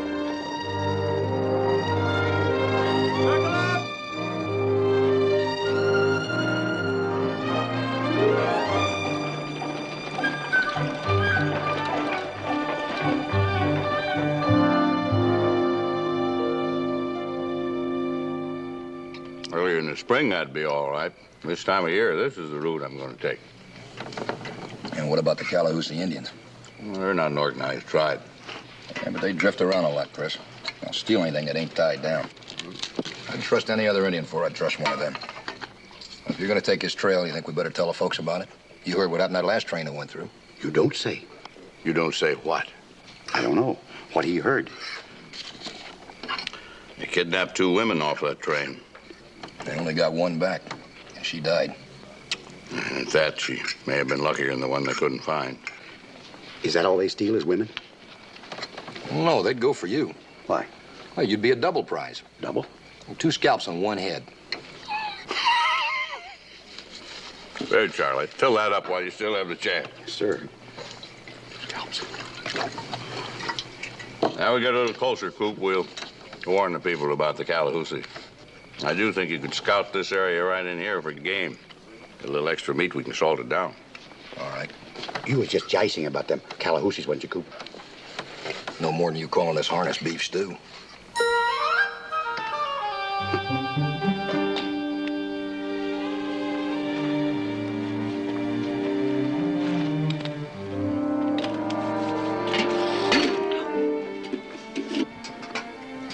I'm sure you must be good at something. Yeah, I ought to give you a bath in this. Oh, man can't legally beat his wife. I wonder what Mr. Hale's good book would say about a woman who would scald a husband who isn't legally hers. You stoop to blackmail? They can only hang you once. No.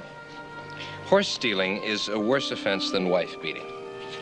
How do you like that for justice? You know, there are laws against it. Oh, there are laws against everything a man does. Even love. Don't you touch me. Kitty, I'm only...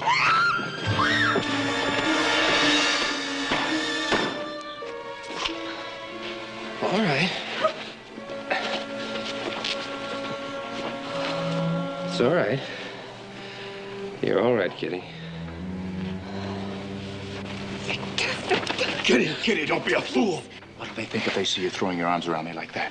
Well, it's just that... No, if I had a gun, I could play the jealous husband. But I'd only shoot you around the edges for effect. Now, you mind your own business. What's this all about, Kitty? He's treating me like I'm a... Like you said, I'm minding my business. I'm living up to the spirit of my contract. I'm only treating her like my wife. I don't like your sense of humor, Miles. Oh. Well, there's nothing much that any of us can do about it under the circumstances, is there?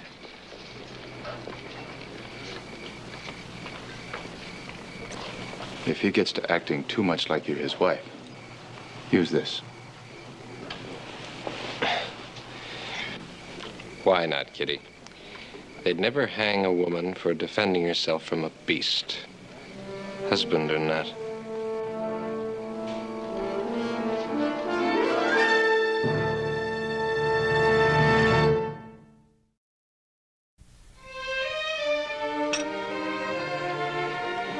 Victor, darling, be a lamb and get my medicine, would you? There should be an open bottle in the trunk beside our bed.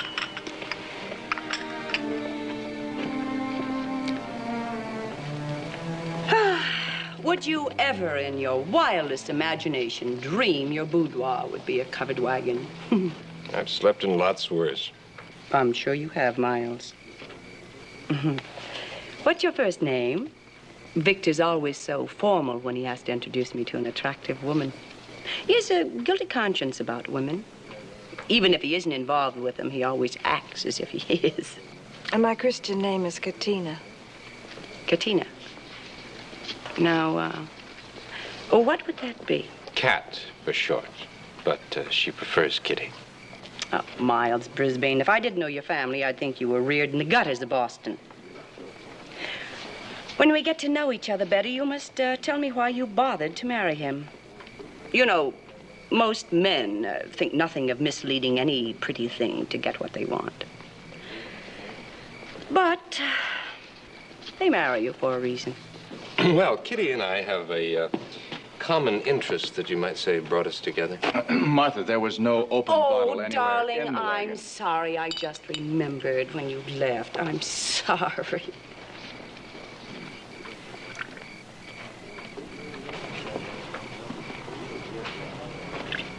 You'd never know that Victor and I have been married 8 years, would you? The way he hovers over me and worries himself sick about that silly little heart flutter of mine, like it might take me before my time.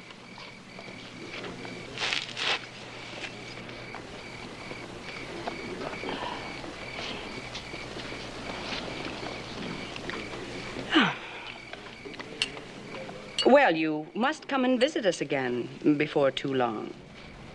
Oh, let's go, Kitty. Victor's wife has a weak heart, and we don't want to put any strain on it, do we? Oh, I'm glad I met you, Katina. Victor, she's so very pretty. How could you, tell me you didn't notice? My husband rarely misses an opportunity to get acquainted with an attractive woman.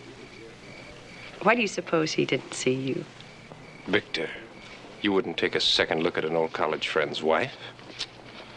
One man's food is another man's poison. Have you any idea what this beautiful lady means to me? No. And I'm not dying to find out.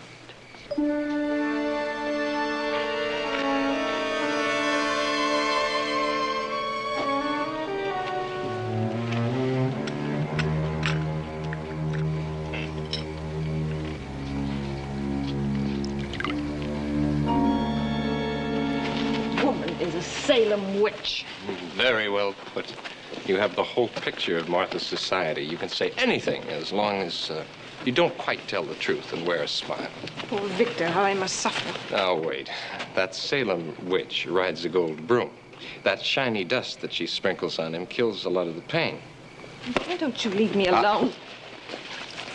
Now, this is our first night on the wagon train as make-believe man and wife. When I don't have Victor, I have this. Ah, yes. Of course.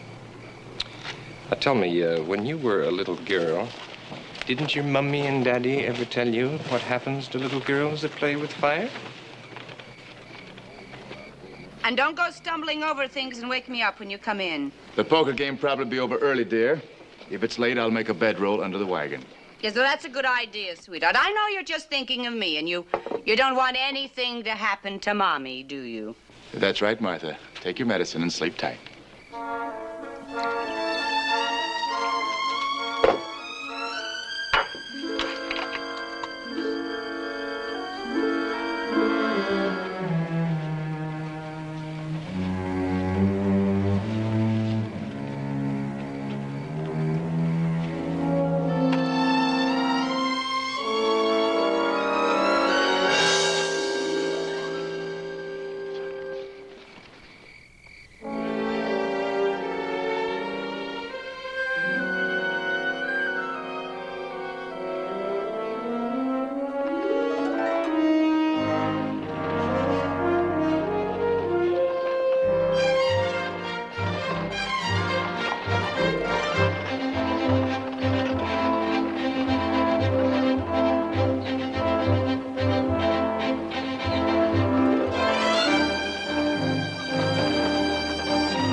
Two aces showing. How do you get so lucky? There's an old proverb. Lucky in cards, unlucky in love. Yes, and they say nothing ventured, nothing gained. Bill, how about a little? Nope. I'll give you half my winnings. Charles, if it's true, unlucky in cards, lucky in love, you'd make Casanova look like an amateur. All right, then. I'll give you half my women. Leaving already? It's early. Moon isn't even up. Well, you know me. Early bird. Charlie, I'll take you up on your proposition. Oh, I was just joicing. I ain't got no women either. That's all right. You take my seat. It's lucky. We'll split half your winnings. Good night, gentlemen. Shall we amuse ourselves with Lady Luck tomorrow evening? Your wish is my command, sir. Now, there goes what I call a gentleman. Oh, is that what he is? Is he your friend or ain't he? Aren't you? Deal. I wonder why he quits every night when he's ahead. Well, in some games, you should quit when you're ahead.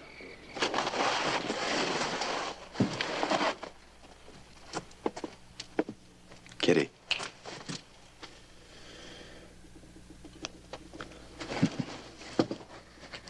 How much do you love me? What's the matter? Do you love me? Well, of course I love you. What's bothering you, Kitty? You have no idea what's bothering me? Now, Kitty, let's not go through that again. How many times do I have to promise you that when the time is right, I'll get rid of her? Get rid of her? Or you seem to forget. You said that as soon as you got to San Francisco, she was going to set you free. Now it's get rid of her? What do you plan to do? Kill her? Kitty, will you please keep your voice down? You want everybody to hear. Well, what do you want from me? Well, I want you to keep your promise. I want a husband. Well, for all practical purposes, you've got a husband. Have I? Well, aren't you happy with Miles? You think that's funny? No, I know it isn't. As a matter of fact, I think it's very sad. Kitty, we might as well face it. I can never leave Martha. Well, how would we live? Without Martha's money, there is no you and there's no me now. I've come to realize that. Why'd you marry me? Really now, Kitty, I wish you would keep your voice down. Why? Don't you want everyone to know that you have 2 wives, that you're a bigamist? By law, Kitty, using his last name, you're Miles' common-law wife. Well, you think that's going to stop me from telling the truth? Well, you never intended to leave Martha once you married me. Well, I'll see you behind bars for bigamy, and I don't give a hoot what they do to me. Now, Kitty. Now, if you're going to try to get even with me, it won't work. So I'll swear I don't know what you're talking about. You wanted to get married? And I honestly did love you. Now, why don't you just relax? Things could be a lot worse. No, they couldn't. It's either Martha or me.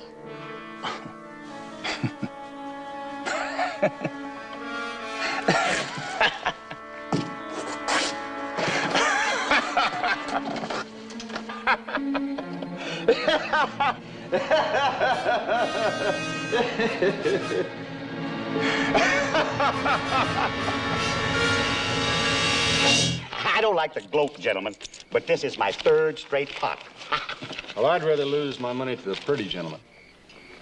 Sorry, Miles. I forgot he was your friend. Not exactly. We've just known each other for too long. I've got Victor Harp's hot seat, and we're partnering. So don't make any remarks about my... Maybe somebody caught one of those thieving Indians nosing around. Only one shot. Deal. He's either dead or scared off by now. Indian's too smart. Probably somebody cleaning his gun. Will you deal before I cool off? One gunshot don't mean nothing. One at Concord was heard around the world. Must have been an awful big gun. No awful big issue. Hey, where's Chris Hale? Did you hear that shot? You know what happened? Oh, I'm sure sorry for you, Mr. Brisbane. What a thing to happen. Where's Hale? You're sorry for me? What happened? Look, I gotta get Chris Hale. Don't make me be the one to tell you. Tell me what? Your wife shot a hole as big as your fist in Mr. Harp. He's dead? Real dead. She murdered him and run out. Hale!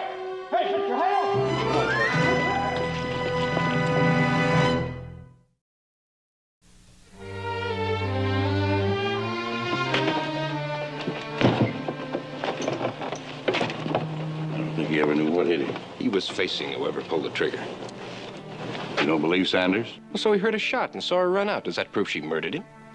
There's no one else in the wagon. No one else came out. Sanders says he'll swear to that. That gun belongs to Victor Harp. Can Sanders swear that he didn't shoot himself? She came out of that wagon with the gun still smoking in her hand. She had a killer look in her eyes. Well, no man in his right mind would have tried to take her. Not the way she held that there gun before she threw it back in the wagon and ran. How do you know that killer look? Your wife look at you that way? You leave my wife out of this. Just because your wife...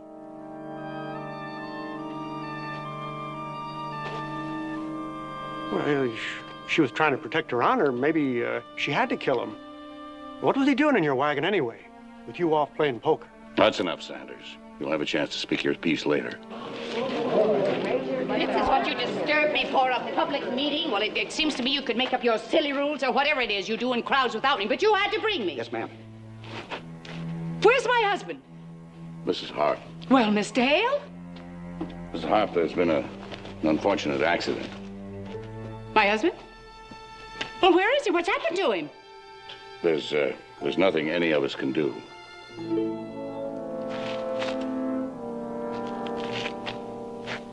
He's in that wagon?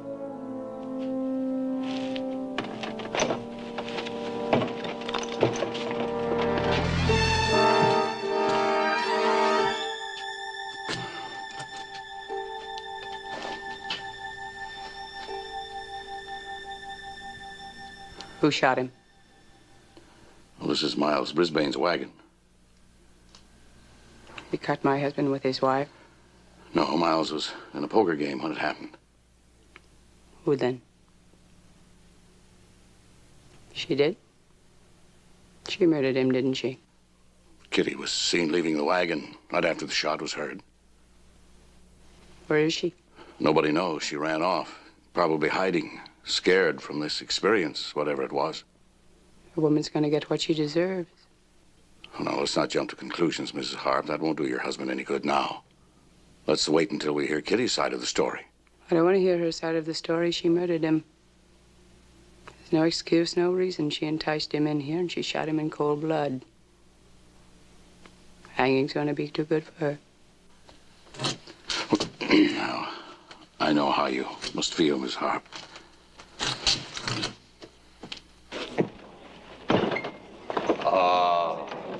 Oh, my. Now look at the poor bereaved wife.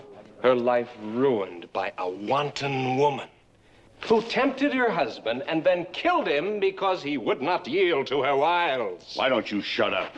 Your wife has enough trouble without you throwing salt in the wound. Mr. Hill, my heart. Put my medicine. My heart.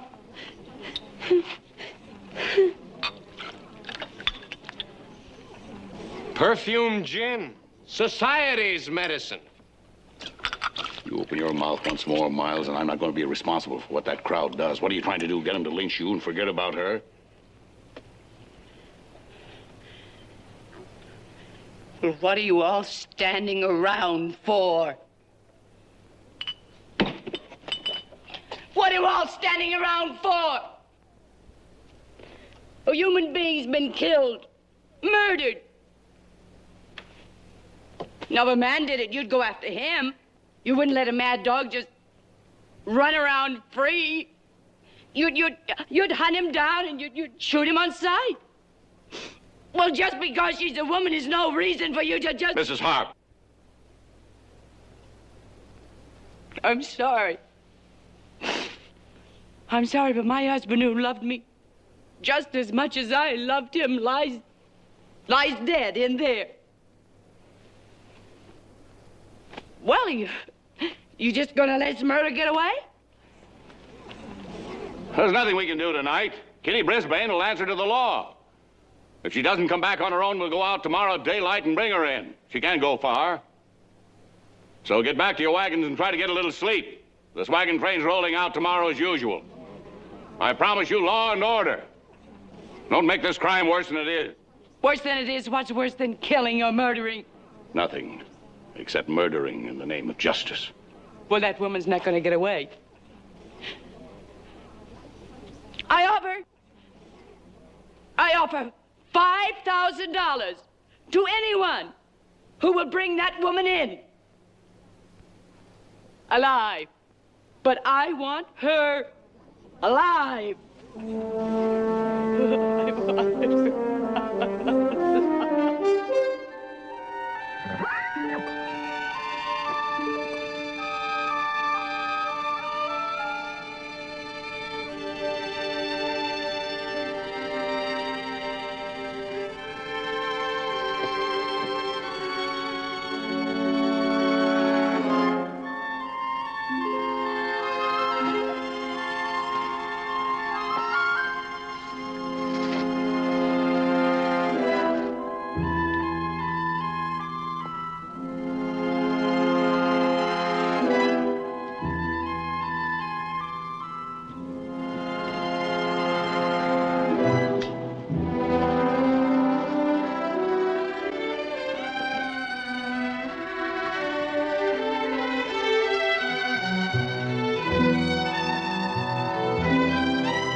Picked her up a track. She must have been running like a scared rabbit. Left this and tracks. Nobody could miss.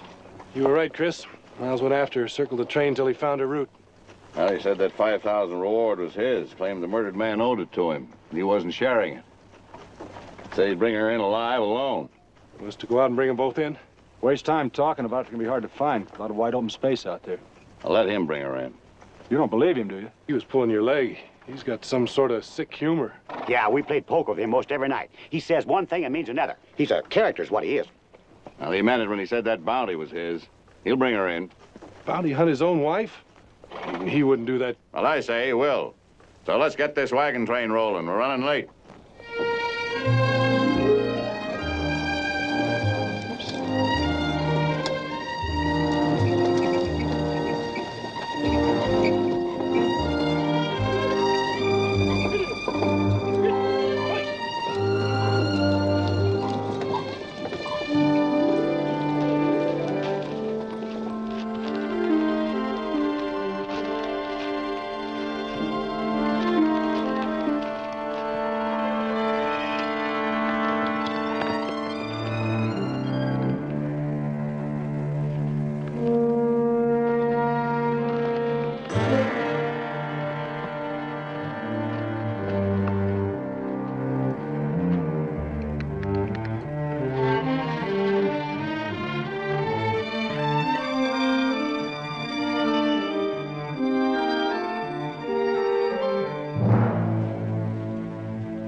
You kill one man, you get hung.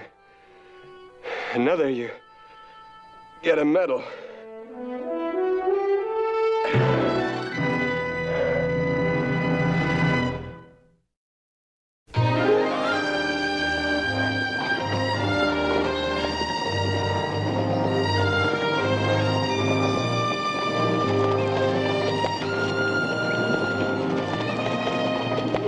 Aiming to bring her in, they should have caught up with the train by now. Well, if you're aiming to find them and collect that bounty, you can forget it. Oh, no, sir, not me. If I were him, I wouldn't bring her in for any amount of money. Would you? Well, you're not him, and I don't know what I'd do. All right, let's go.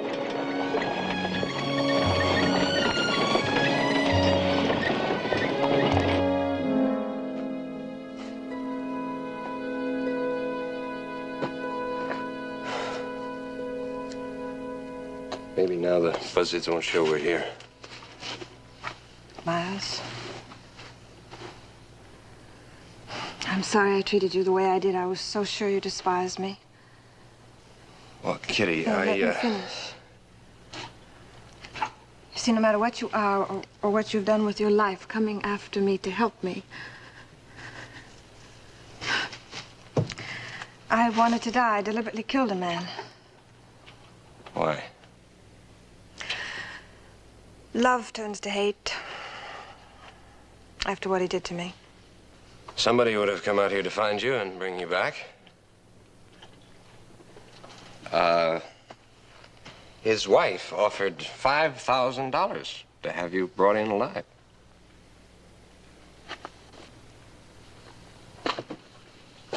You. Well, where did you think you could run to? They'd find you. You got a chance with the wagon train, at least as much chance as you do in this country or with some dirty, uncivilized Indian. That uncivilized Indian only tried to help me. Sure, sure. Just like the civilized law and justice you'll get back there. You're a bounty hunter. Mm-hmm. For money. Mm-hmm. You sell me. You know what you are. Yes, but you murdered him, honey, not me, you. Now, he owes me something. Do you think I was letting him use me out of friendship? Do you think I was pretending to be your husband out of love? Money, honey, money. And you murdered my chance. Now, what I get for taking you in, I'll have earned. Oh, boy, how I'll have earned it the hard way. You're my last ticket left. I'm taking you in alive. Try. What did you say? I said try. Let's go. No. Oh, no, not yet. We'll wait till the sun gets low. Out there with no water. Oh, no. We're not taking any chances. We're not?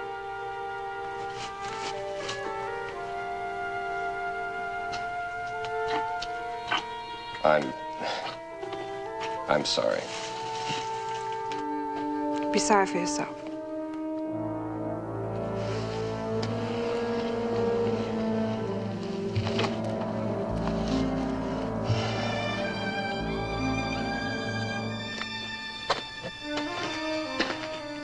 All right, let's go. Do you want me to make you move? You touch me. And you'll get me with a rock from behind, huh? Just like that Indian who was only trying to help you? That Indian would have killed you. Too bad. If you knew then that I'd come to take you back, you could have my blood on your conscience with Victor's. But what's the difference? After you kill one man, you can kill them all. The price is the same. I can see you agree. I'll try not to turn my back on you, sweetheart.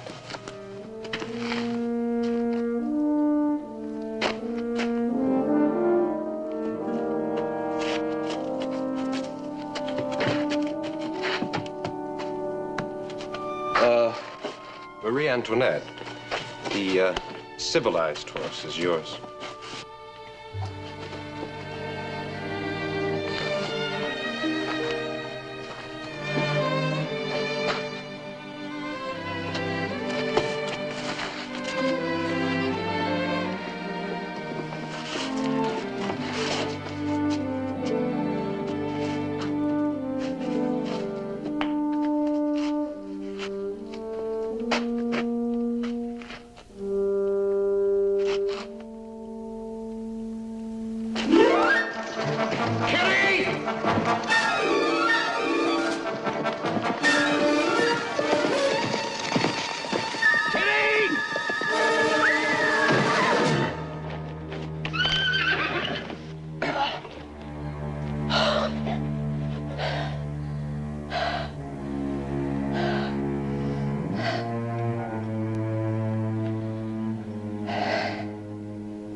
You're lucky.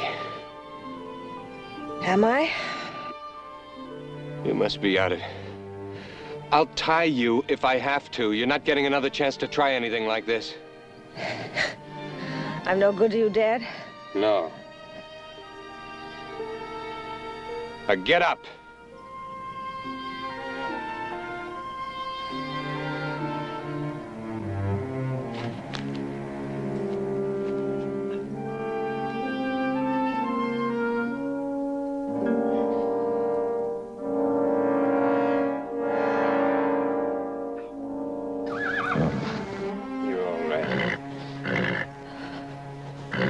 Look at the mare.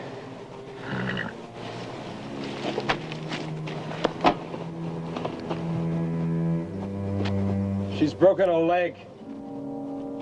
Oh, God, that's not what I wanted.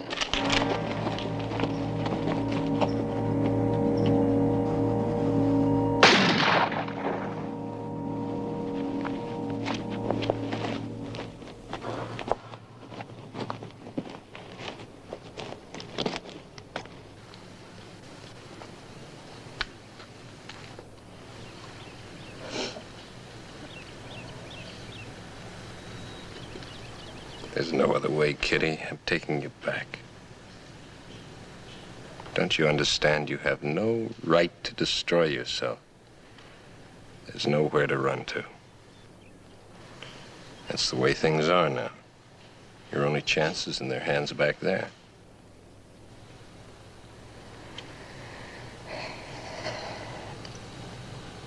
And you're not going to give up the bounty money for anything.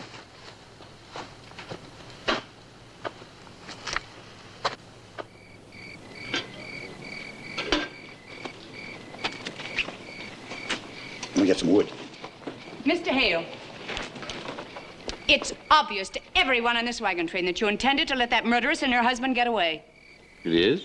Why you didn't send men out after them immediately and bring them back, I will never know. Now, Miles Brisbane is irresponsible, immoral, and a thoroughly disgusting man. Why, even his own father disowned him. Well, he did go out to get her and bring her in. Well, either you want to see that girl go free or you are a fool. Miles Brisbane went out without a gun, without water, without even a hat. Does that sound like a man who's trying to run? Miles Brisbane is a fool, too.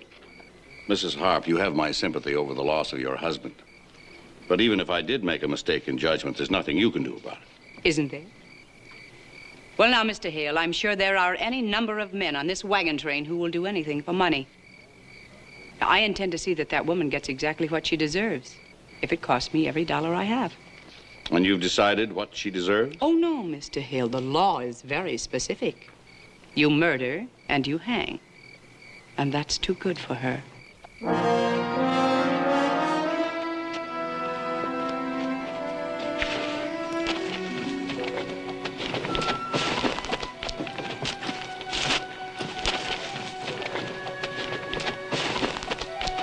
Uh-oh.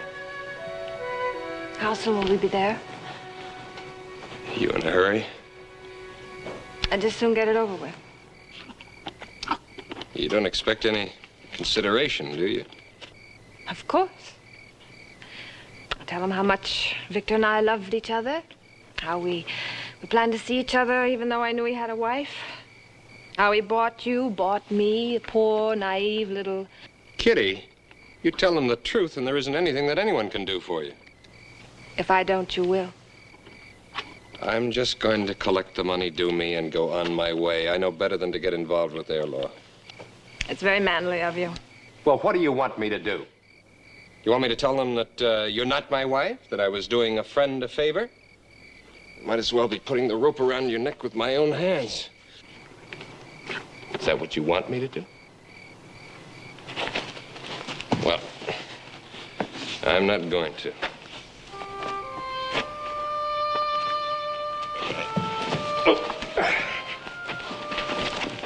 Okay, I got it.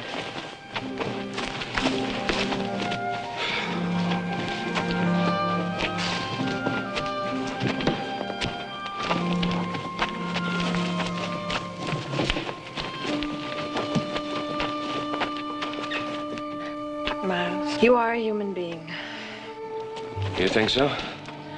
Yes? You love someone very much and they hurt you? You pay for everything you get or do in this life. And mistakes? 10 times over for mistakes.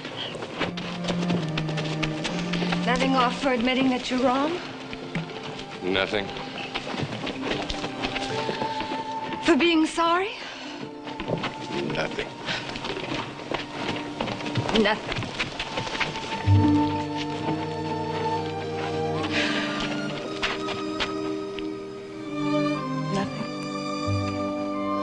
Not even if something's happened to you and you're not the same person? Not even if someone cares. There's no way to start over? There's some mistakes that kick you out of the human race. Miles? Kitty, 2 people alone on a prairie don't count. You dream, then wake up. Nothing. I hope you find your island. Kitty, I hope you find whatever it is you wanted.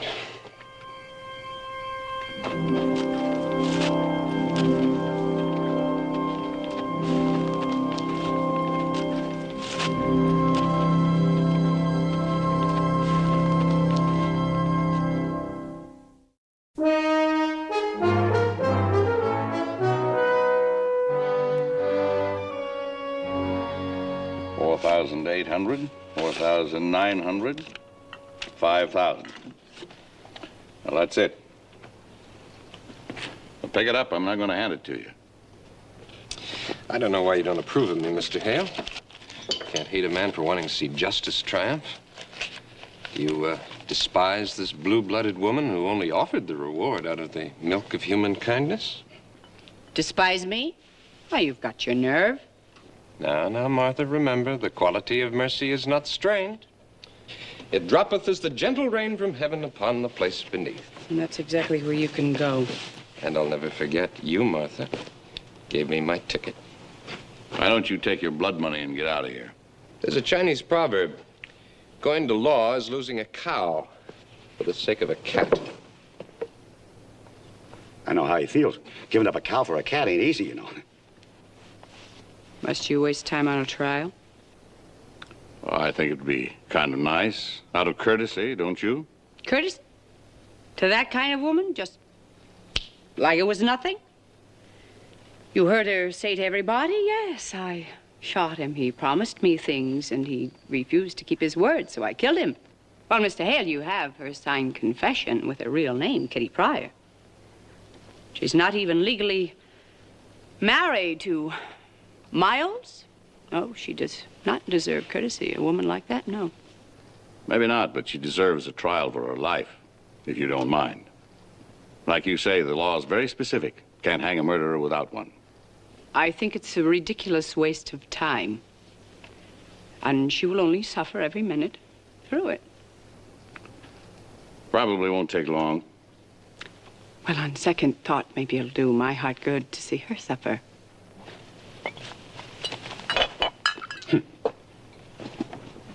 Worse than Madame Lafarge. I don't recall her. She knitted while she watched the guillotine slice off the heads of royalty. Where was it? Paris, France. A couple of years back. You never told me you bossed a wagon train in Paris, France. Bill, you and Duke round up everybody over 21. We'll have to choose a jury for a trial. Right.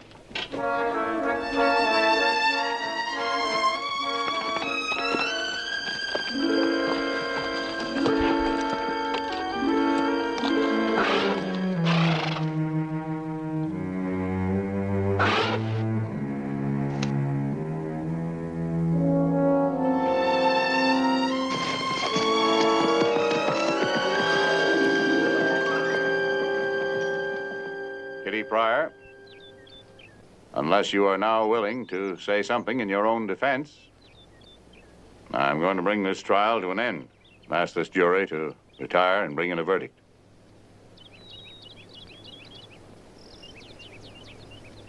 Your refusal to say anything about your reasons for shooting and killing Victor Harp has made it very difficult for these people to show you proper consideration.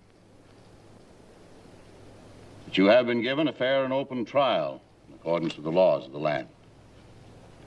The wagon train is burdened with legal responsibilities like any chartered city. People can live closely together only under just laws. We're blessed with freedom in this country, proclaimed in the Constitution and guaranteed by such laws. Each and every one of us has the same basic right of life, liberty, and the pursuit of happiness. Now you, Kitty Pryor, have, by your own admission, destroyed a human life. And nothing that has been brought out in this trial has in any way justified that act. You refuse to either admit or explain the circumstances preceding the murder. That in itself puts you in the worst light. Traveling as the common law wife of one man and consorting with another is in itself a lesser crime, but that too adds up against you. Now, the burden you've put upon us is a very difficult one. We've sworn to uphold the law. And the penalty for murdering a man with malice aforethought is that anyone so doing shall forfeit his or her own life. As Daniel Webster said, every unpunished murder takes away something from the security of every man's life. This we cannot tolerate. So you, Kitty Pryor, cannot go unpunished. Now, you who have sworn to uphold the law can only bring in a verdict of guilty, which makes it mandatory that Kitty Pryor forfeit her life by hanging, unless you recommend mercy. In which case, the burden of life or death punishment will rest in my hands as judge of this trial. Now, this is not the first trial for murder we've had on a wagon train, but it is the first time a woman has committed such a crime and confessed her guilt. So your verdict will have to be without precedent, for no woman has yet been hanged in the new territories. You're pioneers, bringing civilization to the frontiers of a great country. You must also bring justice and mercy. Now, Kitty Pryor hasn't told us what it was that made her do what she did. But is it hard to imagine? how pained she must have been to have used a gun. You have a right to demand that justice be tempered with mercy. You'll withdraw now and come back with a verdict.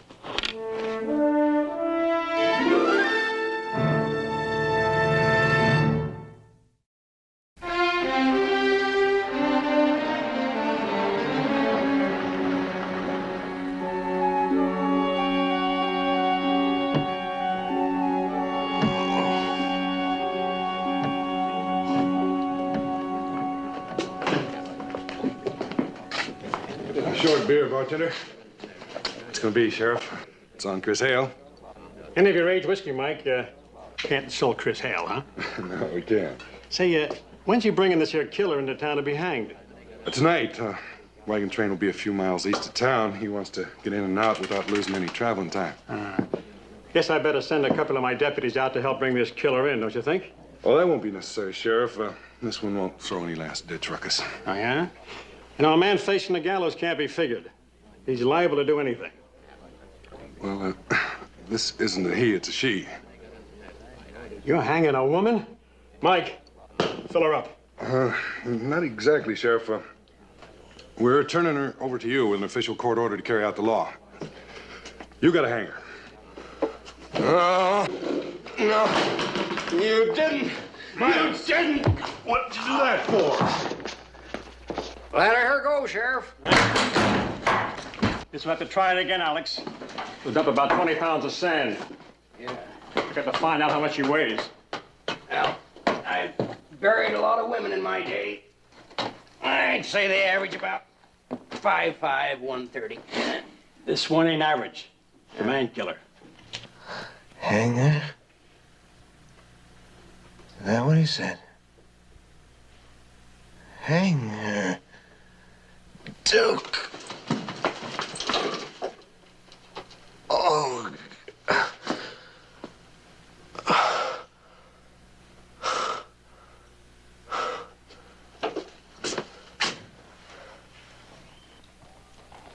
Duke! Went back to the wagon train. What do you want? You can't hang Kitty Pryor. Something went wrong. No jury would take a woman's life. Mixed up in this killing. Got off for turning her in the way I heard it. Open up this cage. You have no right to keep me in here. He and his woman was thick as mud till he swapped her in for cold cash. Yeah? About right? Yeah, I think that'll do it, Sheriff. You can't keep me here without charges. I'm a lawyer. I know my rights. Lawyer? He knows his rights like a doctor buries his mistakes. You're not going to hang her, you hear me? We're not?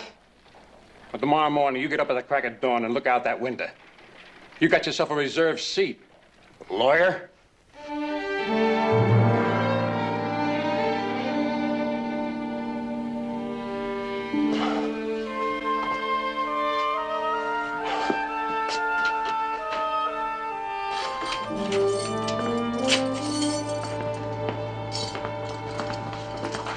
Kitty? So this is your island. Kitty, I didn't figure it this way for you. You know I didn't.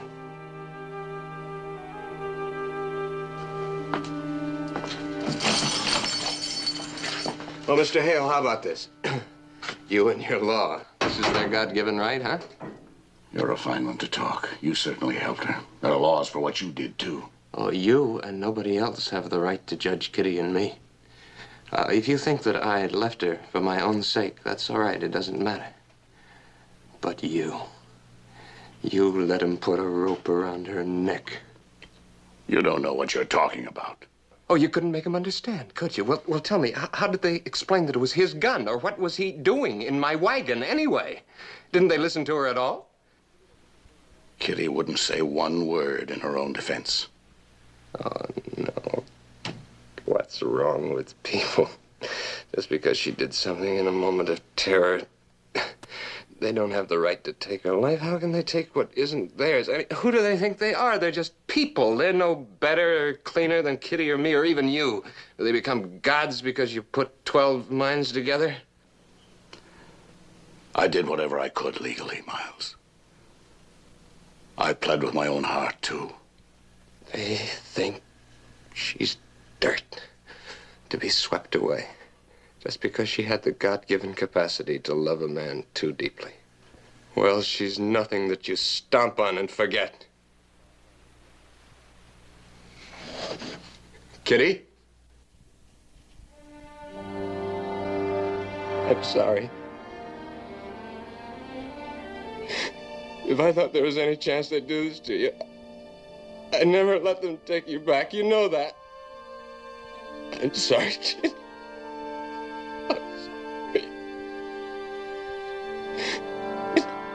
Miles, there's nothing any of us could have done.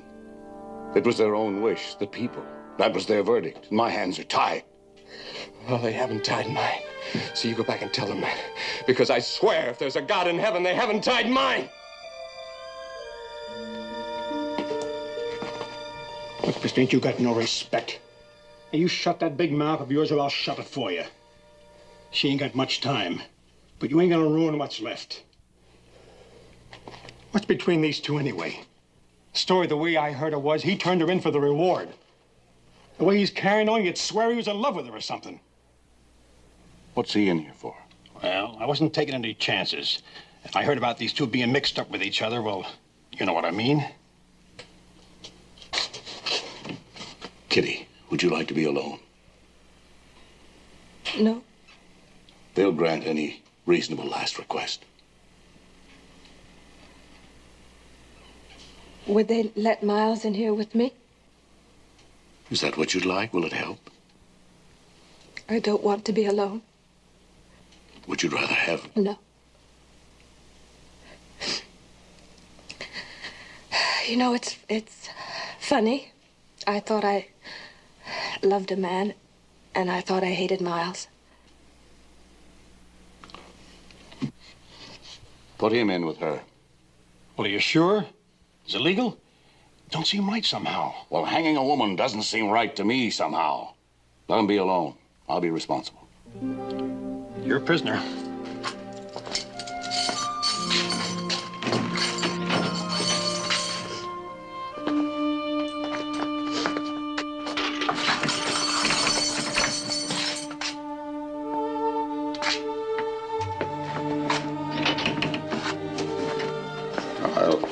I'll be in town most of the night, Kitty. If I can be of any comfort to you, the sheriff will know where I am. Thank you, Mr. Hale. Bye, Kitty. Goodbye.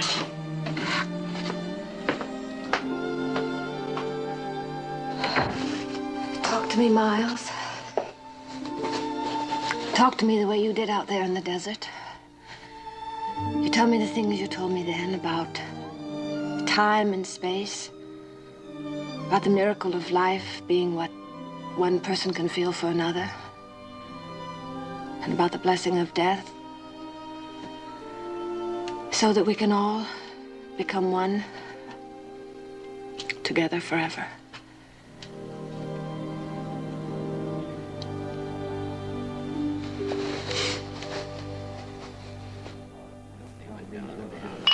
If you can't do something legal, maybe we ought to do something illegal, huh? Well, if it hadn't been for Martha Harp, the jury would have recommended mercy. Every murder has its Martha Harp. That jury was all family people. They don't understand a woman like Kitty Pryor. So the men think they do. Well, if she'd spoken up, she would have stood a chance. What could she say? The minute she signed that confession with her right name, character damage was done. Why did she have to get so holy all of a sudden? It's Miles Brisbane's wife. She could have gone scot-free. Clear as day, she was defending her honor. Well, that was the trouble. She couldn't defend something that they were sure she didn't have. Couple of more drinks, and I'm going to go get her out of that jail by myself. I wish it was that simple. You don't know any more about the law than you do about cooking, do you, Charlie? No, I don't, and I'm proud of it. Hand me that bottle. But I don't know what I smell, taste, and feel. And my senses are good, too. So is my stew, and that's more than I can say about your law. I loved him too much. He was all that mattered. I would have done anything for him. And all of a sudden, I hated him. As much as I loved him, I hated him more. Why? Why did I do it?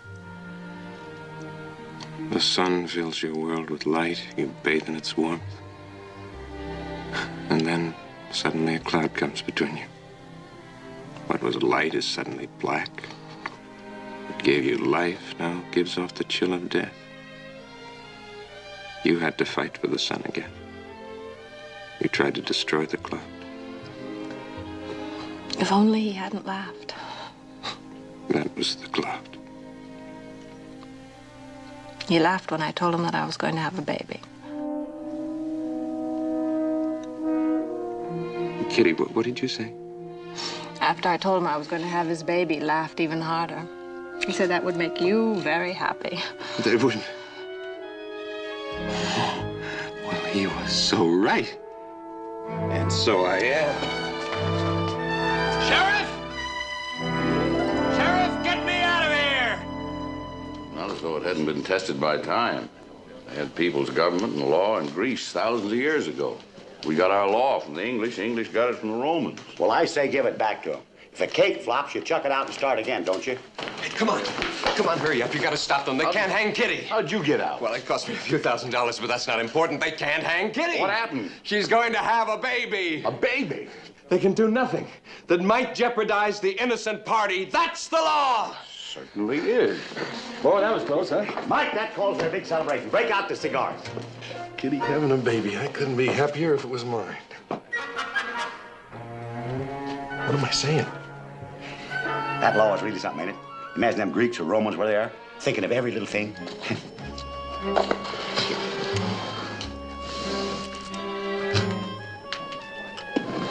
Receipt. Didn't you know that Justice is a woman? Justice? Hmm? Well, here's to Justice.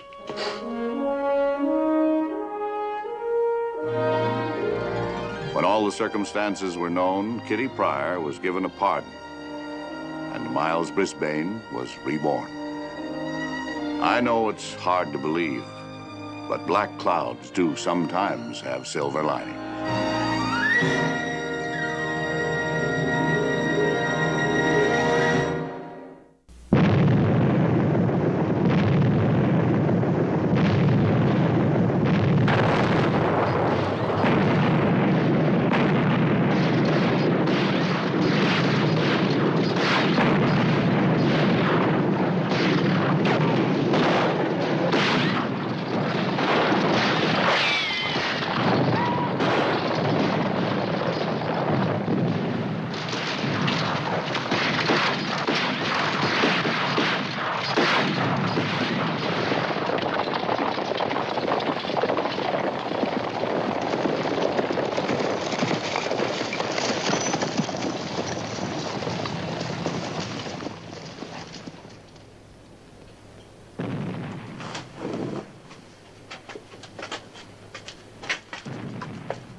I shouldn't do this. I know I promised.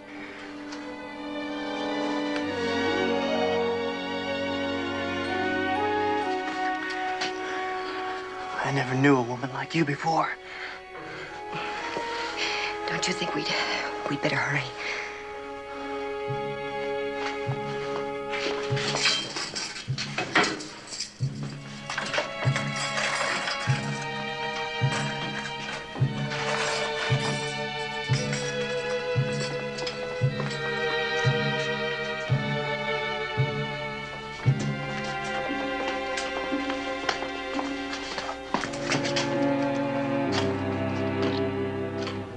George, come in here, give me a hand. I'm having a little problem with this prisoner.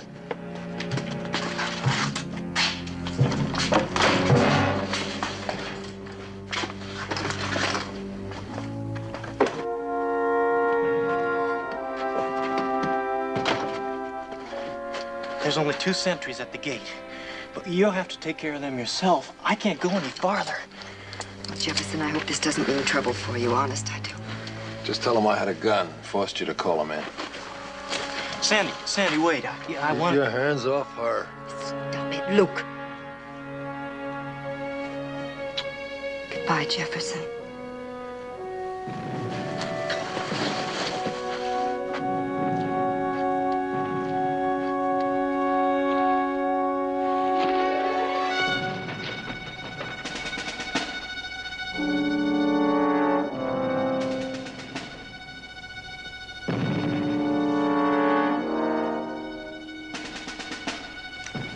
All right, Sandra. You know what to do. And don't worry. I'll be there when you need me.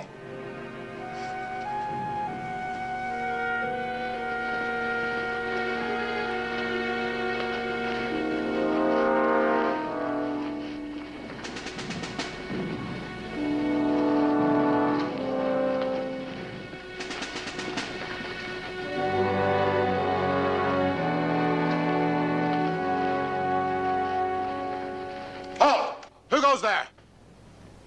It's just me, boys. It's the woman.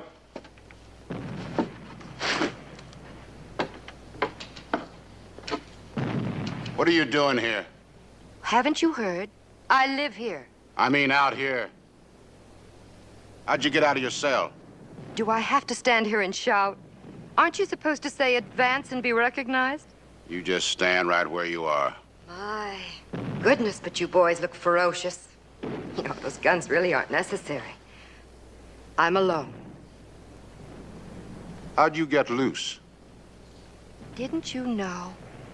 You have a very sentimental duty officer. He can't stand to see a lady locked up. So he lets me walk free every night. Who are you trying to kid? Oh, I get it. How about that, Lieutenant?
No, no, I can't. I can't. It's only a small skirmish anyway. I think we're almost through the Confederate lines now. Oh, I'm so thirsty and hungry. There ought to be a farmhouse around here someplace. Now, you stay here and rest. I'll see if I can't scare up some water and food. Don't take any chances. I won't. I don't think you'll need this, but just in case.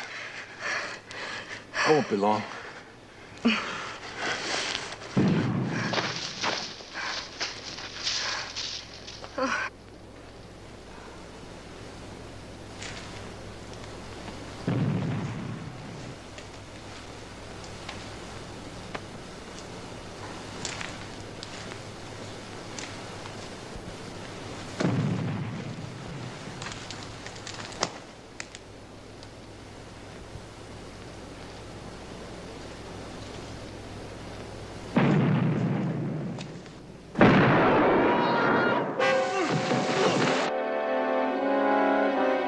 Luke!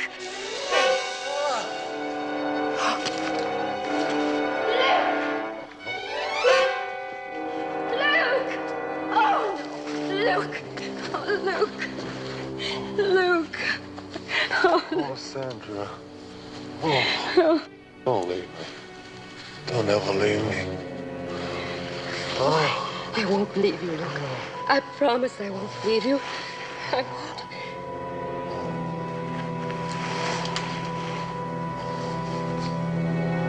won't. I won't. I promise.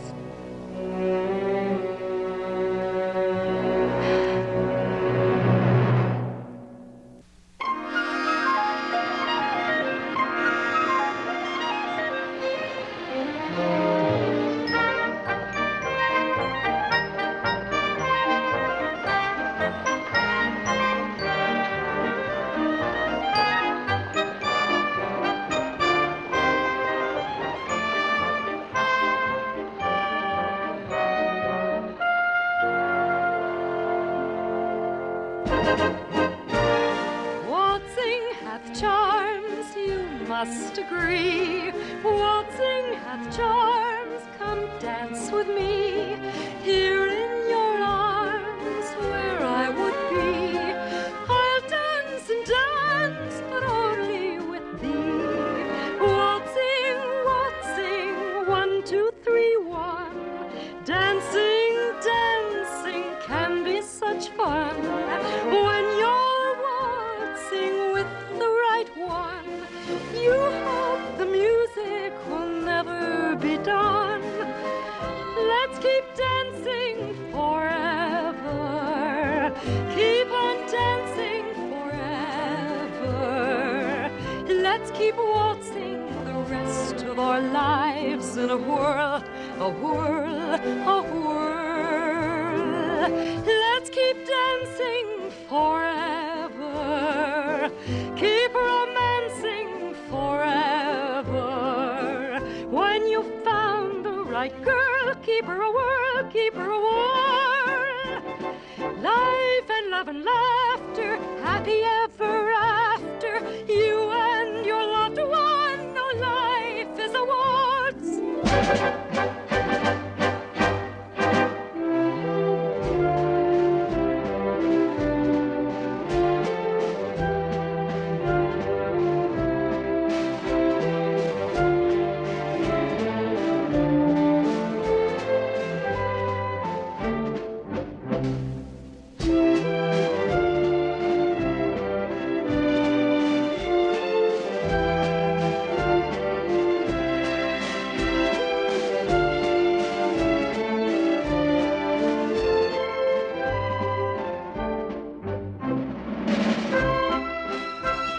High-class place for a wagon train scout.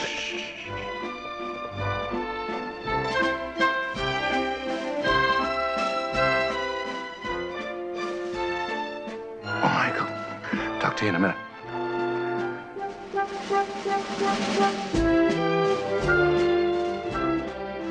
Wagon train get here all right?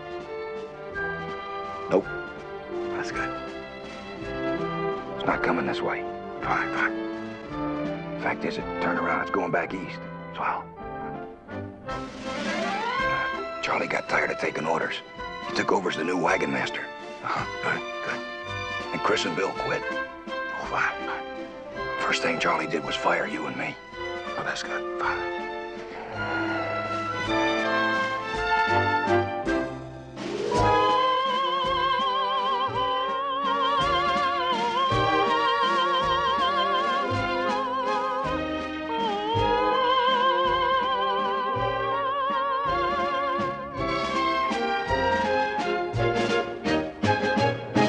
Let's keep dancing forever. Keep on dancing forever.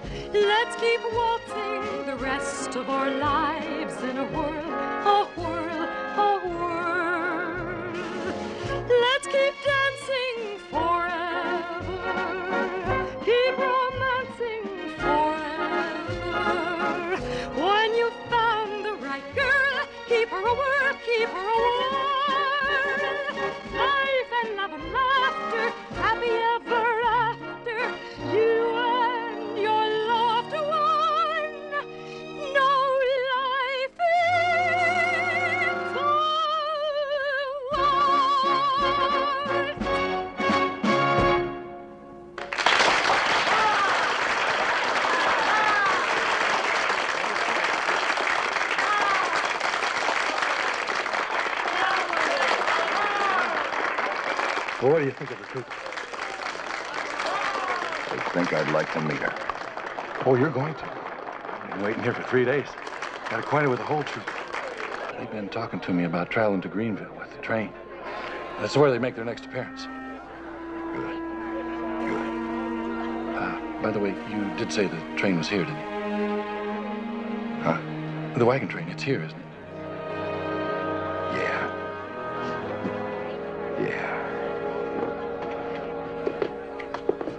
Just wait till you meet her, Coop. I've never met a woman in my life who was more of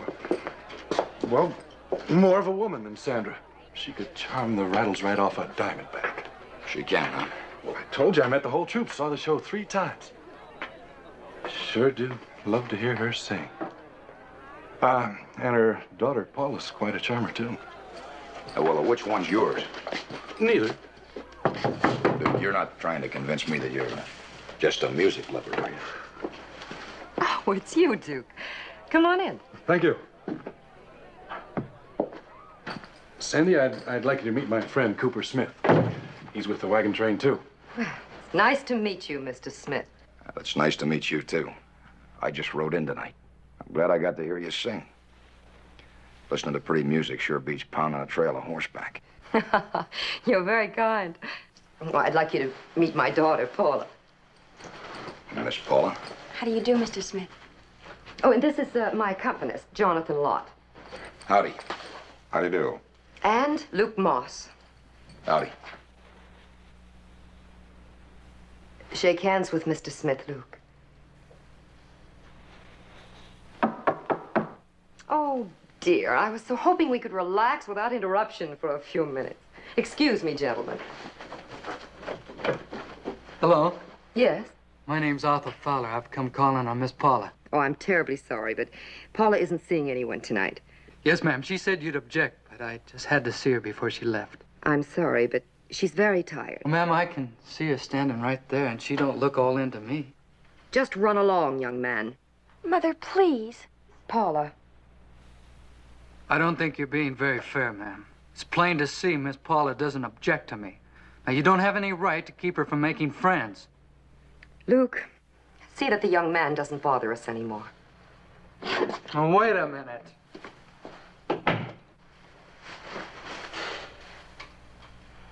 You do understand, don't you, dear? Of course, Mother. But he was a nice boy, and I did enjoy talking to him. The world is full of nice boys to talk to. Now, why don't you play something pretty on the piano? Oh, sometimes I wish my daughter weren't so beautiful. Go ahead, darling. Well, I apologize for the interruption, gentlemen. Oh, Duke, we better talk about our travel arrangements. No, there's no problem there. All you have to do is pack your things and we'll go on out to the camp. It's liable to take us a couple days to catch up to the train. Chris decided to cross the river up the line. I thought you said that the wagon train was... You never heard a thing I told you. He was too busy listening to some pretty singing. Are you sure that your wagon master won't mind? Mind? He'll be tickled pink. Good. Now, why don't you gentlemen just sit down and make yourself at home, and I'll pour you some coffee. Thank you.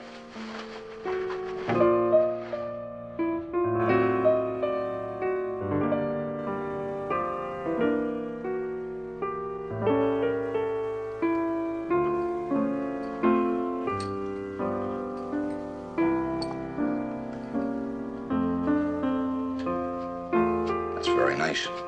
Thank you. May I call you Paula? Of course, Mr. Smith. You can call me Coop. Coop.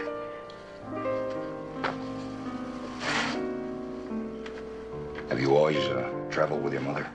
Ever since I was a little girl, right after the war. You're a very pretty girl.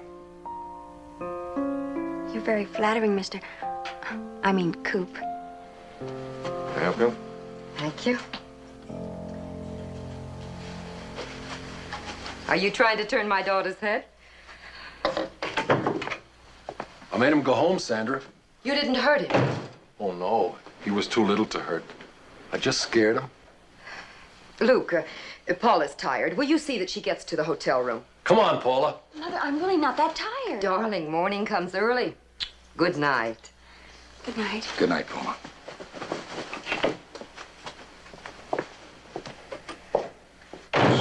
turn her head anymore. You think I'm being too stern with her? Most girls are married at her age. Not Paula. Not until she finds just the right man.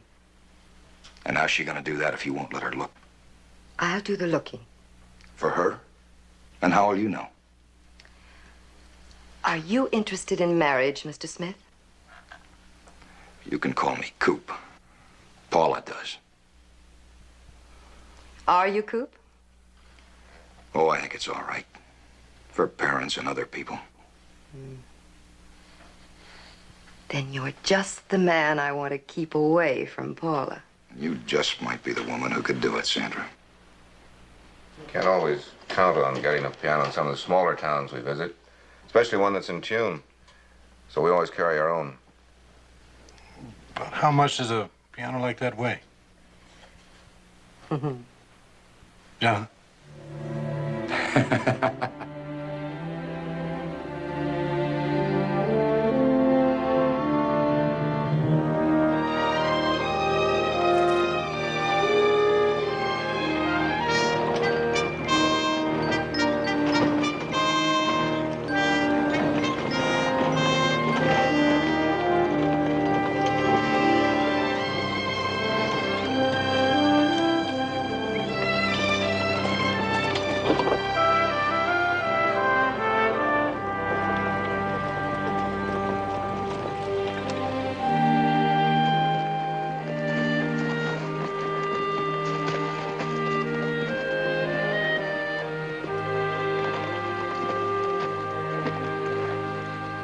Hey, ho!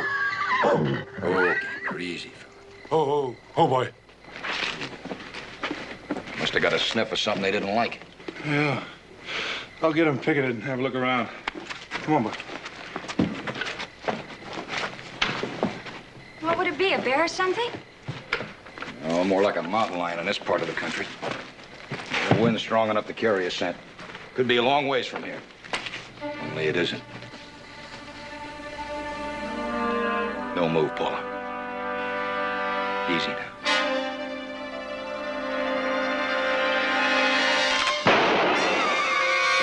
Oh, Coop! How awful! It's all right, he's dead. But just think what could have happened if you hadn't seen him. Just think what will happen if you don't let go, Paula. You'll strangle poor Coop. I'm sorry. I was just scared, I guess. Think nothing of it. It was my pleasure. I'll go help with the fire.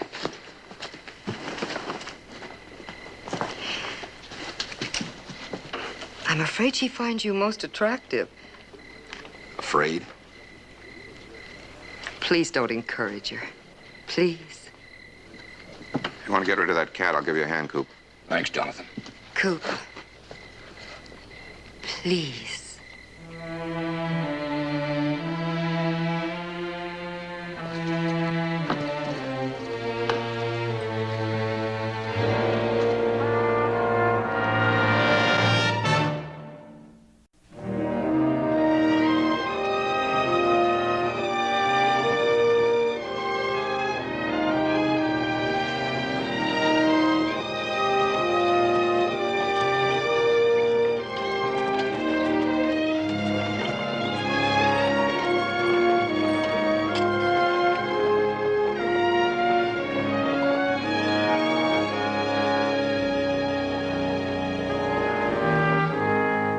Always was my mother's little darling.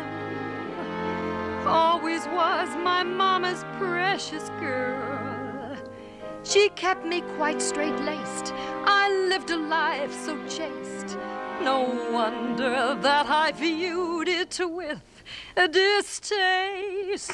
And that's why I'm on my way to California, bound for the Golden State. Some sunny day I'll settle down by that Golden Gate. I'm on my way to heaven, USA. Folks there are never cold.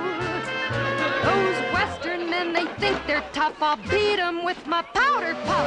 That's why I'm on my way. I'm really going to California.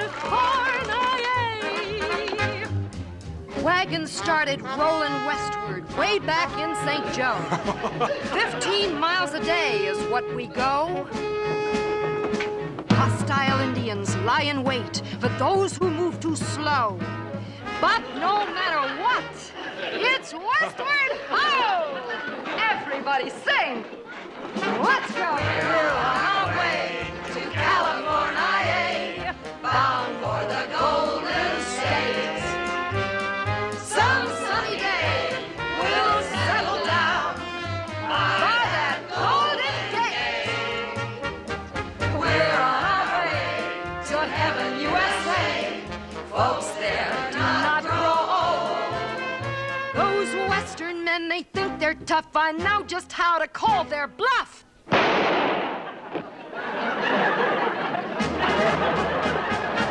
That's why we're on our way to San Diego, California, Sacramento, California, San Francisco,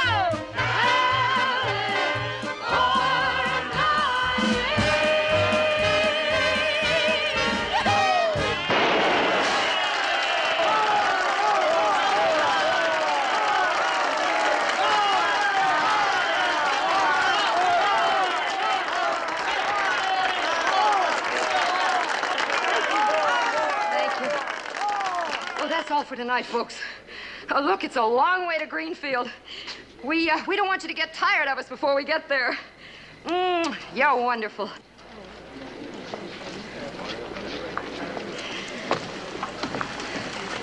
Oh, Miss Cummings, Duke told me that once I heard you sing, I wouldn't have the nerve to charge you money for the privilege of accompanying our train. He was right. The privilege is ours. Oh, well, I didn't expect that, but I'm certainly grateful. Well, we'll see you tomorrow, ma'am. Good night, Mr. Hale. Good night.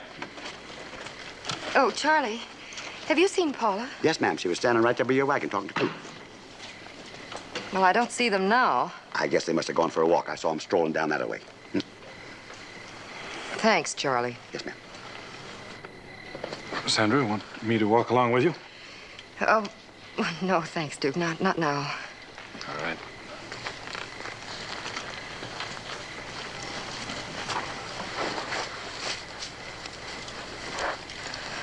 Don't go, Sandra. Stay out of it, Jonathan. How can I stay out of anything when it concerns you? I can't just say nothing when I see you giving your whole life for that girl. Every thought, every action, everything you do is for her. You don't owe her that much. I owe her everything I can give. Not when it smothers the two of you. Why don't you leave her alone? You know very well why. That reason's wearing thin, Sandra. Maybe there's another. Maybe you want Cooper Smith for yourself. Jonathan. Paula's charms are no less than yours, and she's younger. Maybe that's why you try to intervene every time a young man pays any attention to her. Just to prove that you can.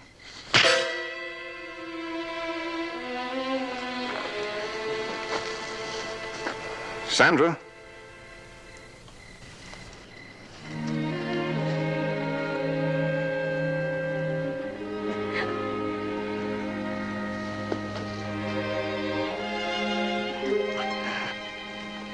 Well, we thought we'd lost you two. Mother, were you looking for me? Oh, no, darling. I was just out taking a walk. Such a lovely evening. I didn't mean to stay away so long without telling you where I had gone. But I got so interested in listening to Coop. He tells the most exciting stories.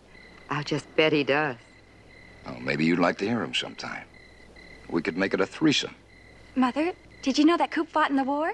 Really? Which side? I like to think that doesn't matter. We're all on the same side now, aren't we? Are we? Sure, the war's over. That one, anyway. Come on, darling. It's getting late. All right. Good night, Coop. See you tomorrow? You bet, Paula.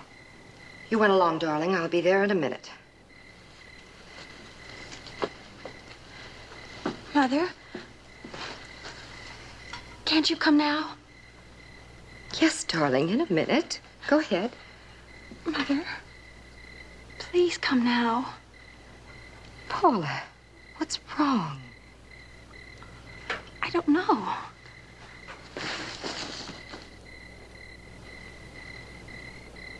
She's never acted that way before.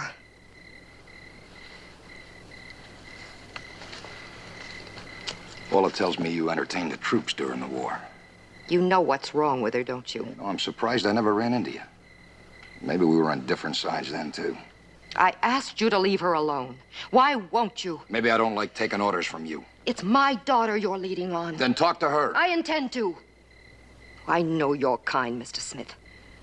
What kind is that? You're not the marrying kind. Paula's young. She doesn't know how much she can be hurt. But you do. Something you learned in the war? You must have known a lot of men there. You stay away from Paula.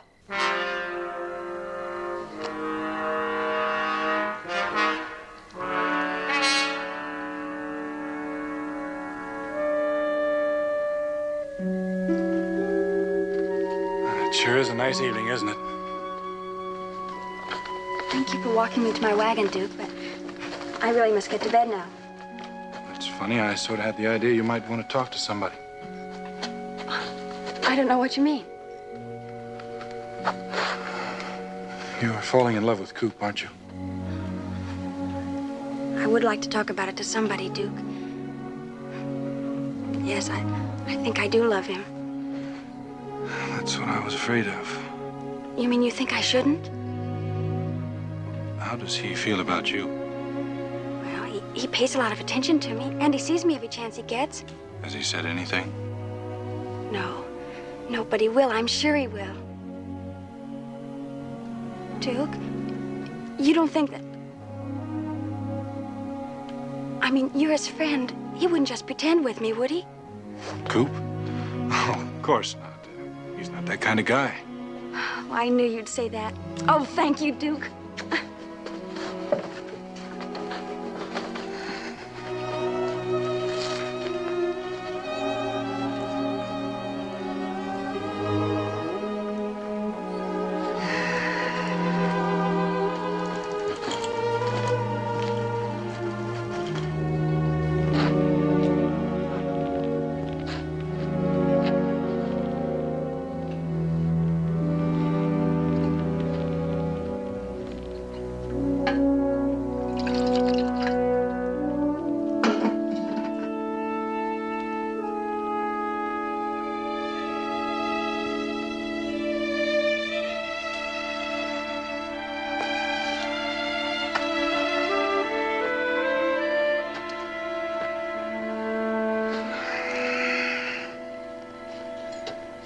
Had a talk with Paula.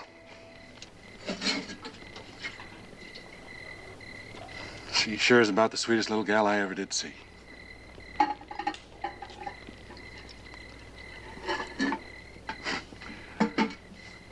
It's too bad I didn't meet her about 4 or 5 years from now, or whenever I decide to cut one out of the herd for myself. For keeps, that is. She's just the kind I'd be looking for.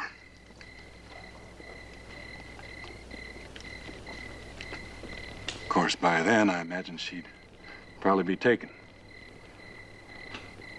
Don't you suppose, Coop? Why should I?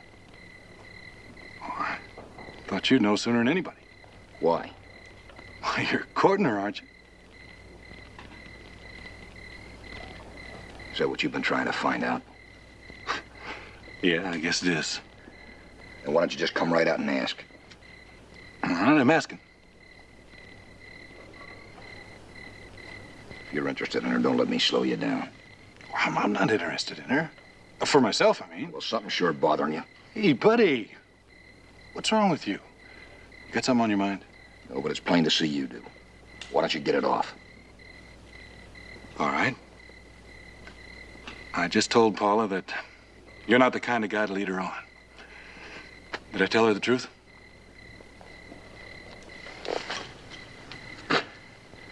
What beats me is what makes you think you have the right to tell her anything about me.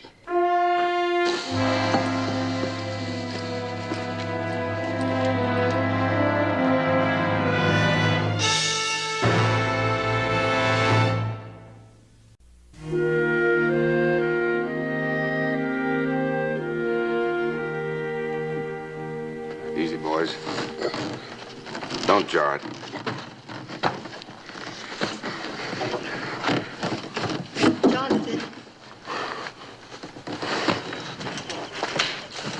Sandra, I wanted to see you.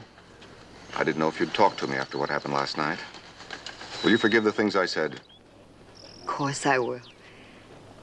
I know you didn't mean what you said, any more than I meant what I did. Well, at least you gave me your undivided attention for a moment. Jonathan, there's something I want you to do for me. I know you're not going to want to, but I have no place else to turn. And you are my friend, my very dear friend.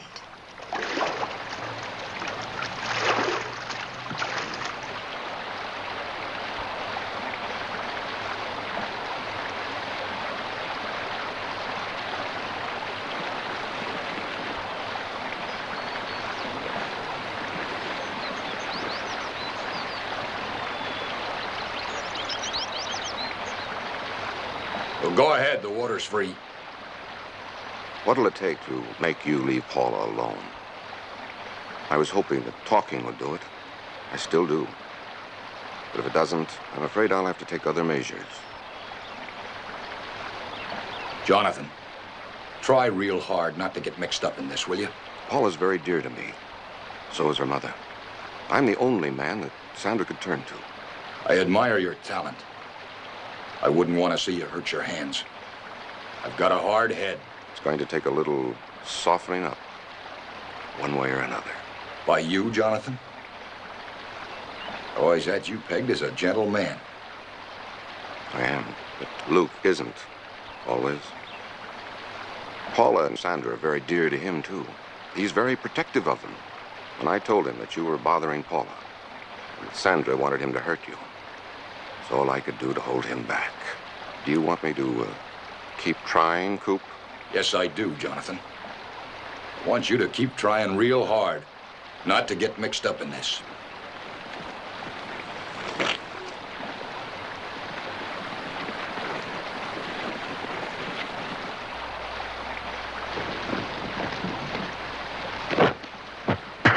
I don't want to fight you, Luke. I'm telling you now. That hurt. You shouldn't do that. I don't want to hurt you. But I'm not going to stand here and let you break me in two. Then listen to reason. You better call him off, Jonathan. Right now. I'm gonna hurt you worse.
Thanks, Duke.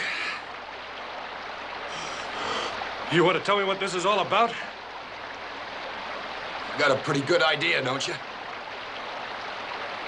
Paula? If I'd known that, I'm not so sure I wouldn't have let him finish the job. What in the blazes is wrong with you? What are you trying to do? You're acting like somebody I don't even know. Maybe that's the trouble. You never did know me. Or maybe I don't want to.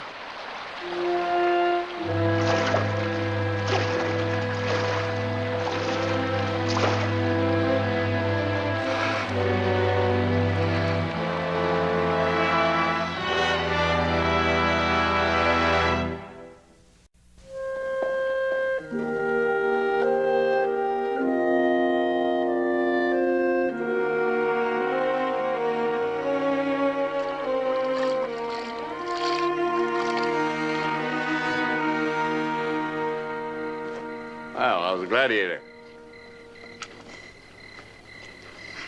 You don't look too much the worse for wear. It sure does travel fast, doesn't it? Well, when just about every male member of Miss Cummings' troop looks like he took his turn at getting kicked in the face by a mule, it's not too hard to find out who the mule was, you know. Jackass would be more like it. Huh? Which one? Me. I can't speak for the other one. From what I understand, you're not speaking to him either. Want to tell me about it? Just this. It had to do with a girl. I, sort of suspected that. I poked my nose in where it wasn't wanted. And if you're thinking of doing the same thing, Chris, I wouldn't. Well, I'm not thinking about doing the same thing. I'm not interested in your love life or Coop's, so long as it doesn't interfere with the reason you're here. It won't. Just so long as I can do my scouting. All alone.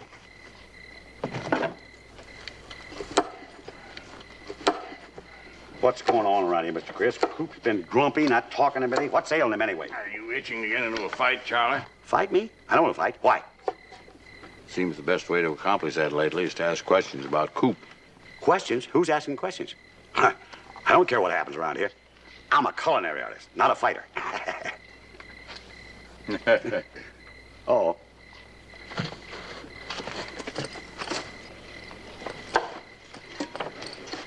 When are we going to be ready to eat around here, Charlie? Eat? Oh, about 10 minutes. Say, where'd you get all them lumps? I mean, I don't care where you got it. I don't care who did it. I'm not asking any questions. It's none of my business, you know. Why not? What I've been doing around here lately seems to be everybody's business. I never knew how hard it was to talk to somebody without asking questions.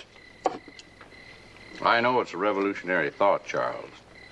But did you ever think about not talking? Now, that's a kind of a silly thing to ask a person. How are you going to carry on a conversation with somebody without talking? Answer me that. Answer me.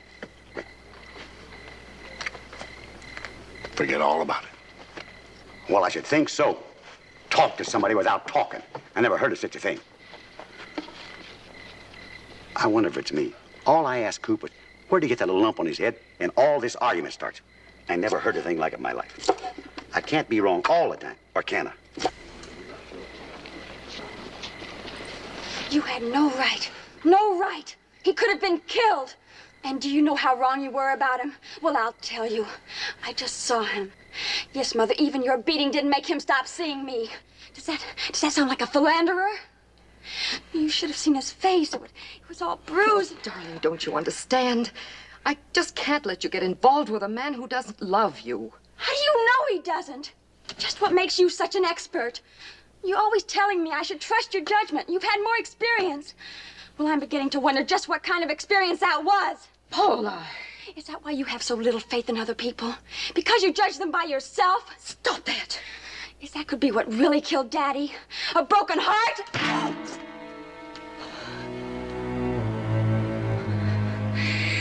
Thank you, Mother. That makes it a lot easier.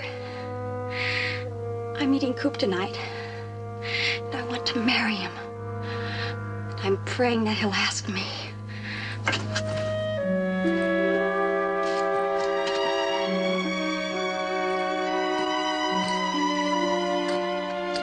Coop. Please, give me just a minute. I have to apologize to you.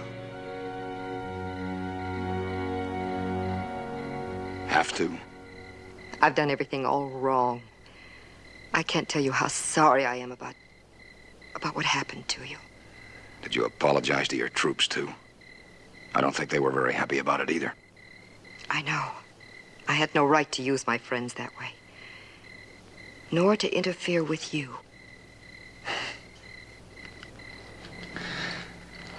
You know, that almost sounds sincere.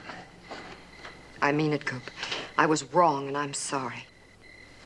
Maybe you could believe that if you know why I acted the way I did. I didn't know it was a secret. Will you let me tell you? It's a terrible confession, but I'd rather you knew the truth than to hate me for the wrong reason. I'm a fighter, Coop. All my life, I've had to fight for what I wanted. I saw what I wanted in Centerville the night you arrived. But the next day, you took your eyes off me, and you were looking at Paula. I'm a jealous woman, Coop. Old enough to know better than to compete with a lovely child like my daughter. But I couldn't help it. That's why I've been trying to come between you and Paula. And I'm still trying. I'm shameless now. I want you for myself. All for myself.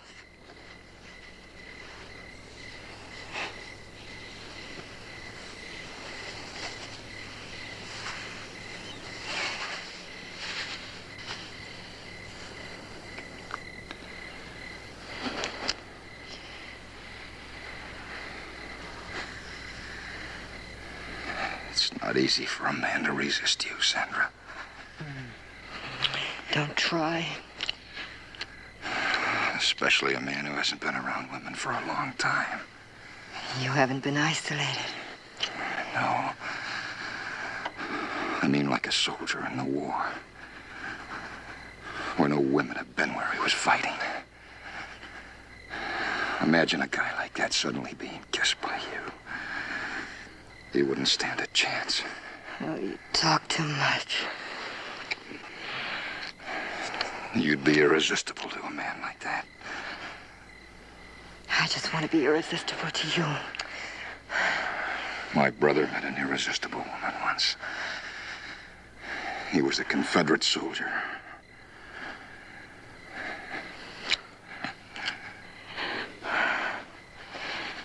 I don't even care which side you were on. My kid brother. He was just 19.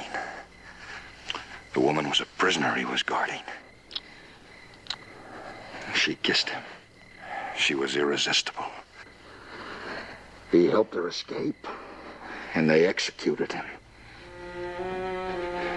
The firing squad at the Confederate prison in Shelbyville. She was a Union spy. His name was Jefferson Smith. Private Smith. Now he's dead and she's alive because she was irresistible. To him, but not to me. Not to me, Sandra.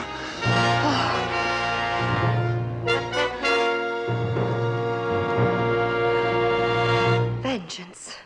That's all it was. You wanted me to suffer in the same way you were hurt by your brother's death. He was dead before he had a chance to live. I didn't know he was executed. And you didn't care. I had to escape. And I had to find you. It's taken a long time and a lot of miles, Sandra. All right, you found me, and you've made me suffer. But it wasn't all running after me. You were running away from something, too. I had nothing to be afraid of. Oh, yes, you did. Something you didn't want to face. The truth about your brother. The truth is he was lured to his death by a cheap female. I know what happened. He wrote me the whole story in a letter before they shot him. Maybe he did tell you the truth.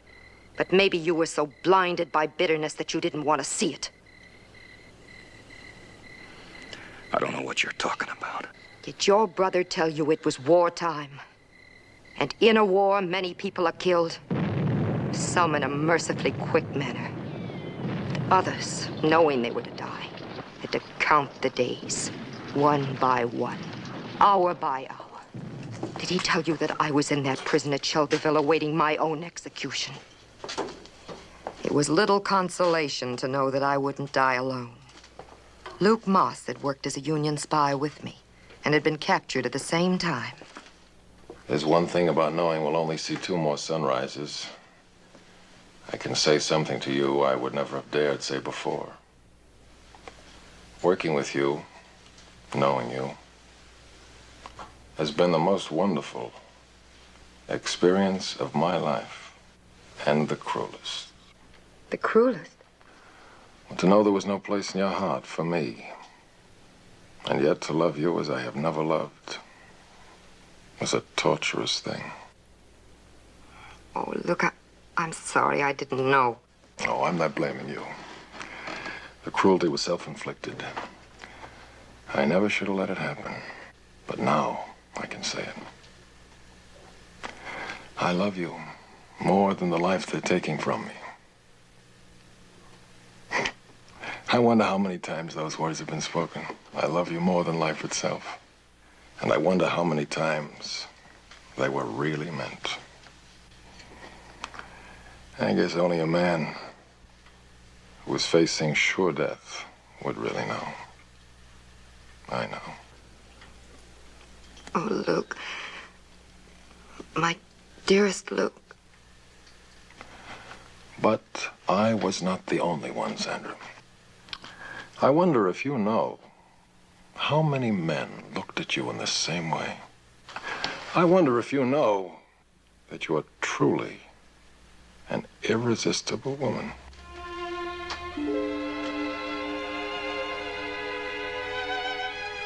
For the first time in my life, I hope that's true.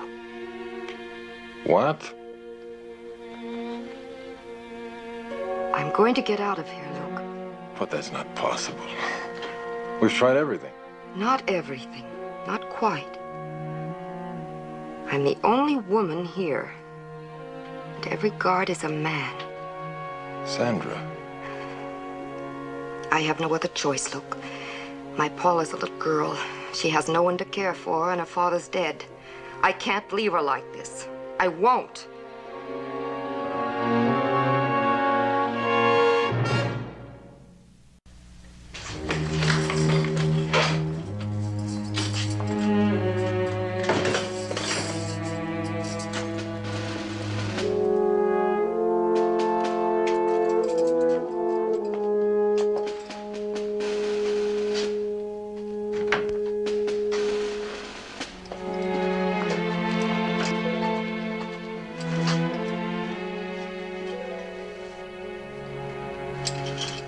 Oh, don't go yet.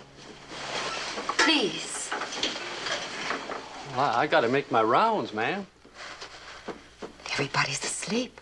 Well, not the duty officer. He never sleeps. He hasn't been in here all night. I just want somebody to talk to. I ain't supposed to speak to any of the prisoners, ma'am. Them's my orders. What harm could I do you? I'm only a woman. Oh, haven't you noticed? Oh, yeah, I noticed, ma'am, but you're still a prisoner. Yes, a lonesome prisoner who hasn't much time left. I know, ma'am, and I'm sorry. Then what possible harm could there be in you just visiting with me for a few minutes?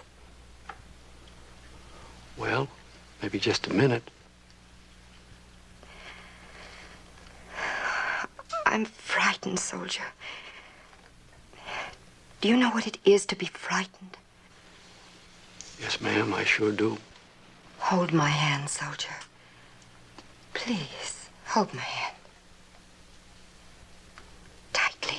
Hold it tightly. Your hands are so warm, so comforting. Only... Only what, ma'am? It's these bars. I don't like these bars. Come inside with me. Inside with you? Why not? Well, I couldn't do that, ma'am. There's nobody to stop you. Well, I wouldn't dare do that, ma'am. Oh, you're just trying to fool with me. You're trying to get me to unlock the door so you can get away. How could I get away? What could I do? Well, I tell you what you could do. You could make a fella forget he was supposed to be guarding you. That's what you could do. If I was to let you. Only I ain't going to do it. You're just too darn beautiful for me. I had failed miserably. But I had no other choice but to keep trying.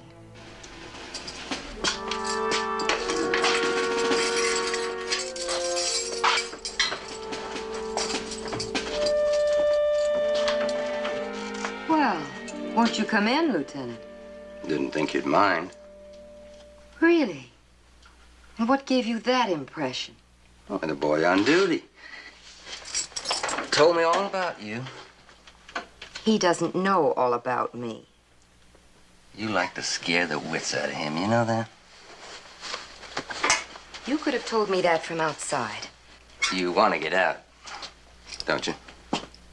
Wouldn't you? In your place, I suppose.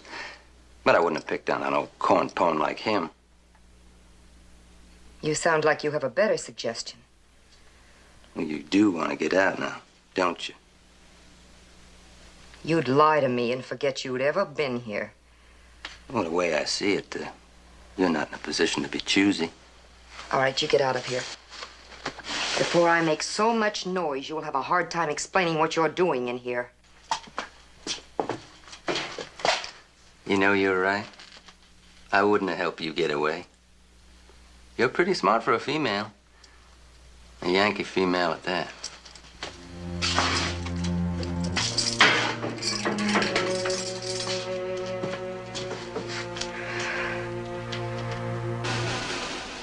It wasn't until the last night, my last one, that I met your brother. He had replaced the other guard. Ma'am? Well. They told me there was a beautiful lady prisoner here, but I just figured with nothing for 'em to look at but men, they'd think any woman was beautiful. But they were sure right. Who are they? Why, everybody, ma'am. Those who've seen you. I'm gonna be your new guard. That'll be nice. What's your name, soldier? Smith, ma'am. Jefferson Smith. Maybe you'll stop by and talk when you get a chance. Yes, ma'am.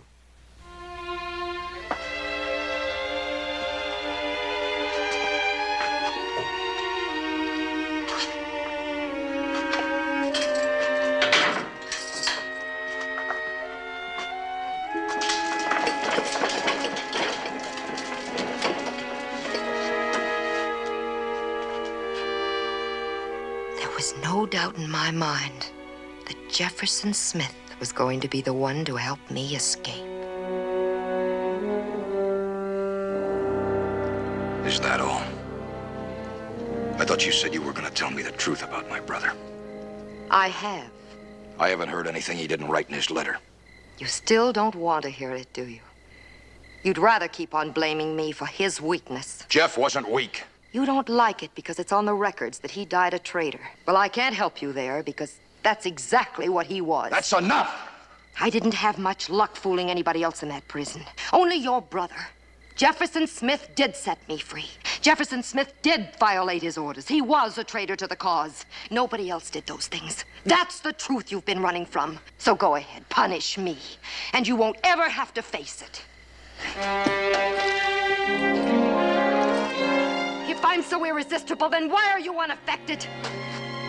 Why did my own husband desert me? I thought you said he was dead.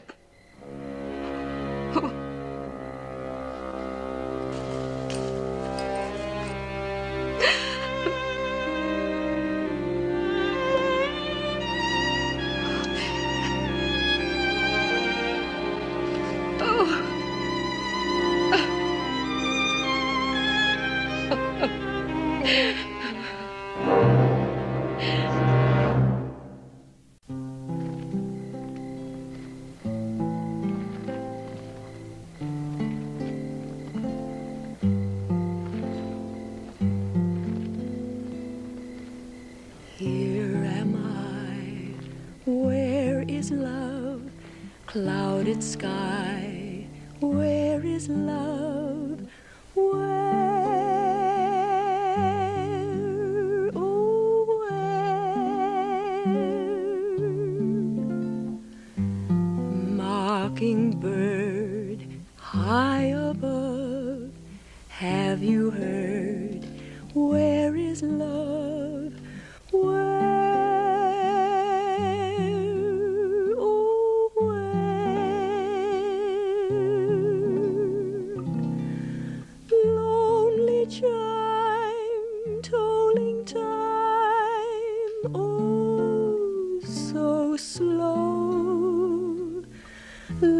departed oh so long ago. Here am I, where are you? It will be ever true. Love is where you are. Love is where you are.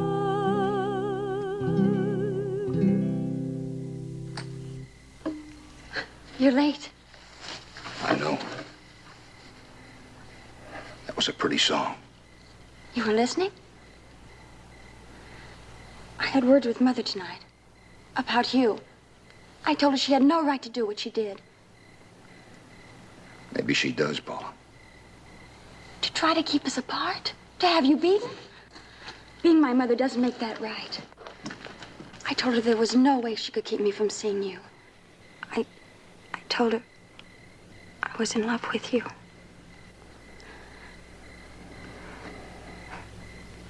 You don't love me, do you? I can see it on your face. Paula, It's all right. I shouldn't have said it. I had no right to. Listen to me, Paula. After all, it's a man's place to bring up such things. And you've never given me any reason that you would. Or even hope. You've never kissed me or even tried to hold my hand. You've been such a perfect gentleman always. Oh, Coop, I'm sorry. Paula, I'm the one who's sorry. Paula, I've done a terrible thing. No, you haven't. It's just my silly imagination. Please don't blame yourself. You'll only make me feel more ashamed. Paula, I've got something to tell you. It's not going to be easy to hear nor to say, but it's got to be said. Paula, I've been using you. I've hurt you. I've hurt my friends, and I've watched myself turn into something I'm not very proud of. Until right now, I've never looked at you for the reasons that you think. I sought you out and spent time with you for just one reason. To make your mother suffer. That's right. Centerville wasn't the first time I ever heard of Sandra Cummings. She touched my life years before. When I found her, when we met, it was the end of a long search. The reasons I hated her aren't important anymore. I was blaming her for something she wasn't even guilty of. Something that become such a part of my life that I knew I had to make her suffer. But your mother told me how to do that. When she had Luke run off that young man that came to call on you. You were her weak link. I could get to her through you. But your mother suffered. Now my friends are wishing they weren't my friends anymore. The worst part of it is what I've done to you. And I don't know how to undo it. I wish I did, Paula. I wish I did. Oh, Coop, I'm so sorry for you. For me? After what I've done? Hit me or kick me, Paula, but don't be sorry for me. But you're the loser. You've lost more than anybody.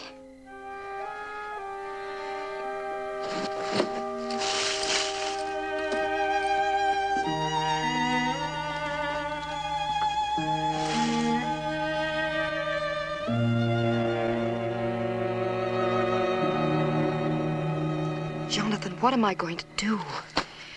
You've got to help me. He's with Paula right now. No, Sandra, not this time. I'm not going to do any more of your dirty work for you. But you can't turn your back on me. Not now. Jonathan, I have no one else. Sandra, you're alone for only one reason. You've been living a lie for too many years, and I'm not going... Oh, Coop, I was coming to find you. I want to apologize for my part in this. A man can do some foolish things in the name of love. Jonathan, I'm afraid I'm the one who caused all the trouble between you two. No, you're not. I'm just tired of seeing her in another man's arms to protect a girl that doesn't need protecting. Sandra, when we get to Greenfield, you can find yourself another piano player and another friend.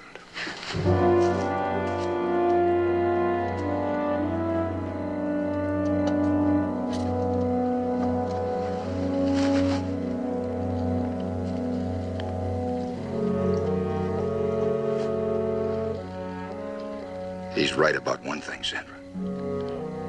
Paula can take care of herself. She's a lot more of a woman than you think. I never harmed her. I hurt her, yes. But she's not going to waste her life in self-pity. You see, it's all over now. I faced the truth. Now I've got to try and pick up the pieces. The truth. I wonder if that hasn't been the trouble all along.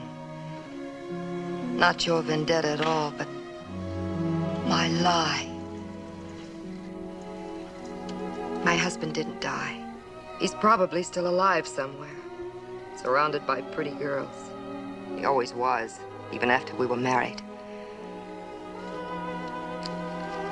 I thought it was because I couldn't give him any children.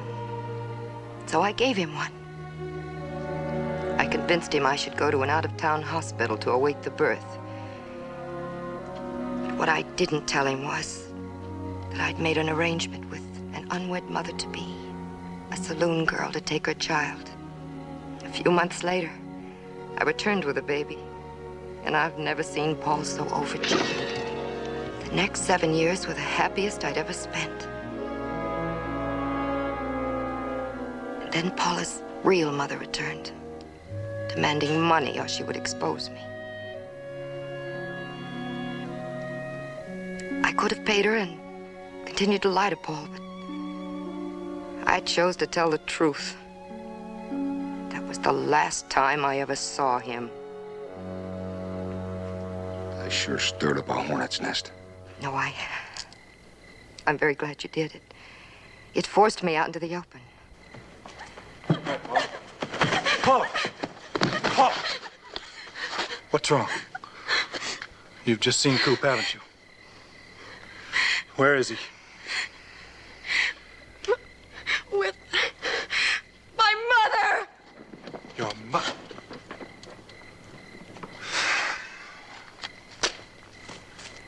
Paul was the only man I ever really loved. And because I picked a man that betrayed me, I never trusted another one after that.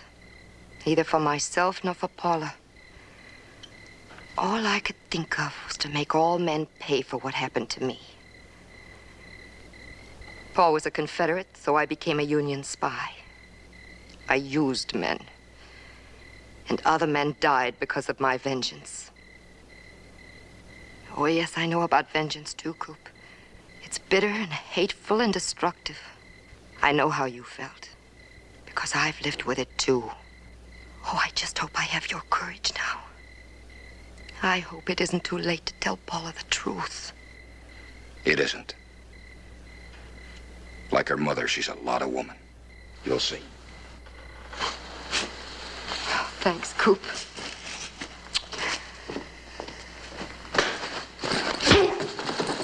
That's one for Paula. Duke! All right, Duke. Maybe I had that one coming. And that's another for Paula. Duke, what are you doing? Stop it! Better get out of my way before I forget you're supposed to be a lady. What are you talking about? I saw the two of you. So did Paula. Paula! Here! She just came from here crying her eyes out. Haven't you done enough to that poor girl without making it a clean sweep of the family? Duke, you must have heard.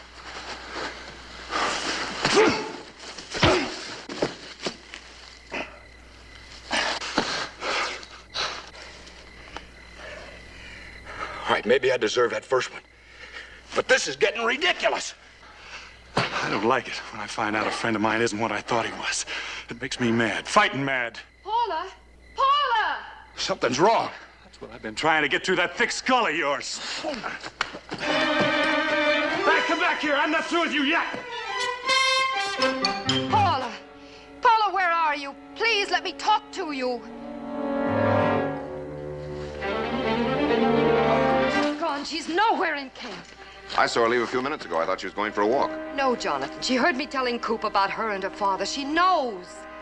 Luke, come with us. Just a minute, buddy. Later, Duke. Paula!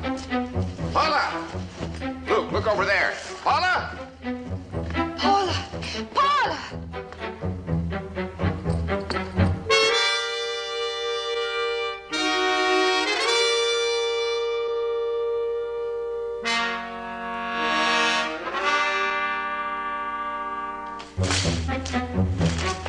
Paula?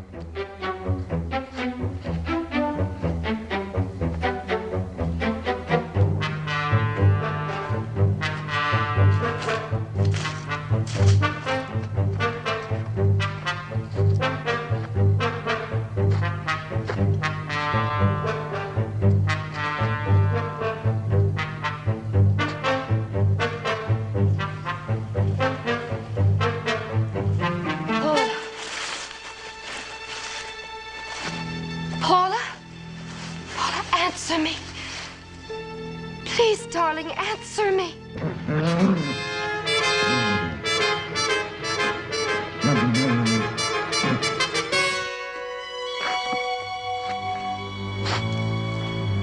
Maybe she's hiding somewhere.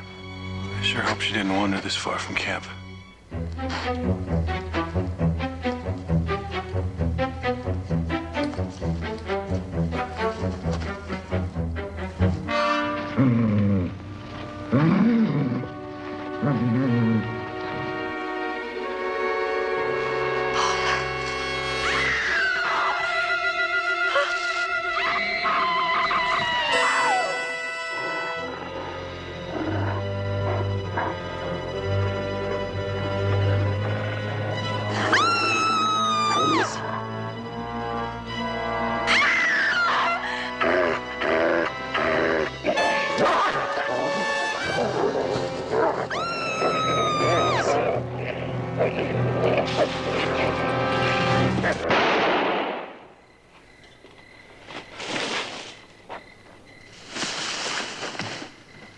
Luke! No, Sandra.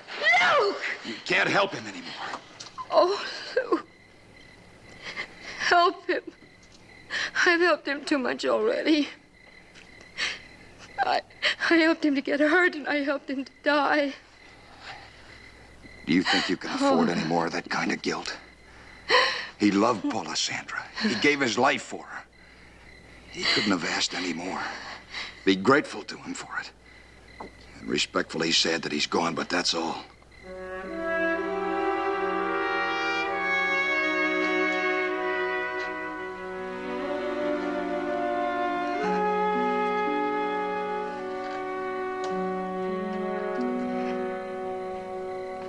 You know, don't you? To go for a walk. I had a lot of thinking to do. That's why I went so far. I never really knew why I loved you so much. Now I know.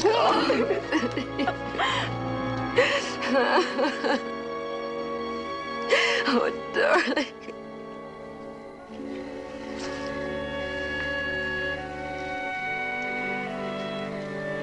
Do you by any chance play piano? Brilliantly. Well, how do you feel about friendship? Oh, it's all right for people who aren't married. And for a few rare ones who are.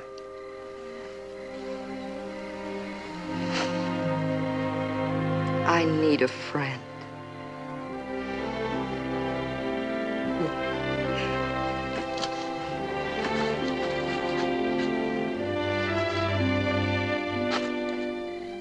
You better be careful from now on, Cooper Smith.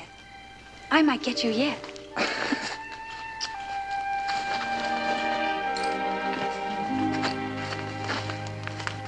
You know, I haven't got the slightest idea of what's been going on around here, but I got the strangest feeling that I should apologize for hitting you. Say now, I'm glad you brought that up. As I recall, you said you weren't through with me yet. Oh, that was then. Well, if you'd like to take another swing at me, go ahead. You're asking for it now? Well, if you want to. The way you're acting, it sounds like I've hit you too much already. Oh, you see, Duke, I've just been taught a lesson. I learned it's wrong to hold a grudge. So I just wanted to make sure there wasn't anything left in your craw. No. Are you sure? Positive. Good.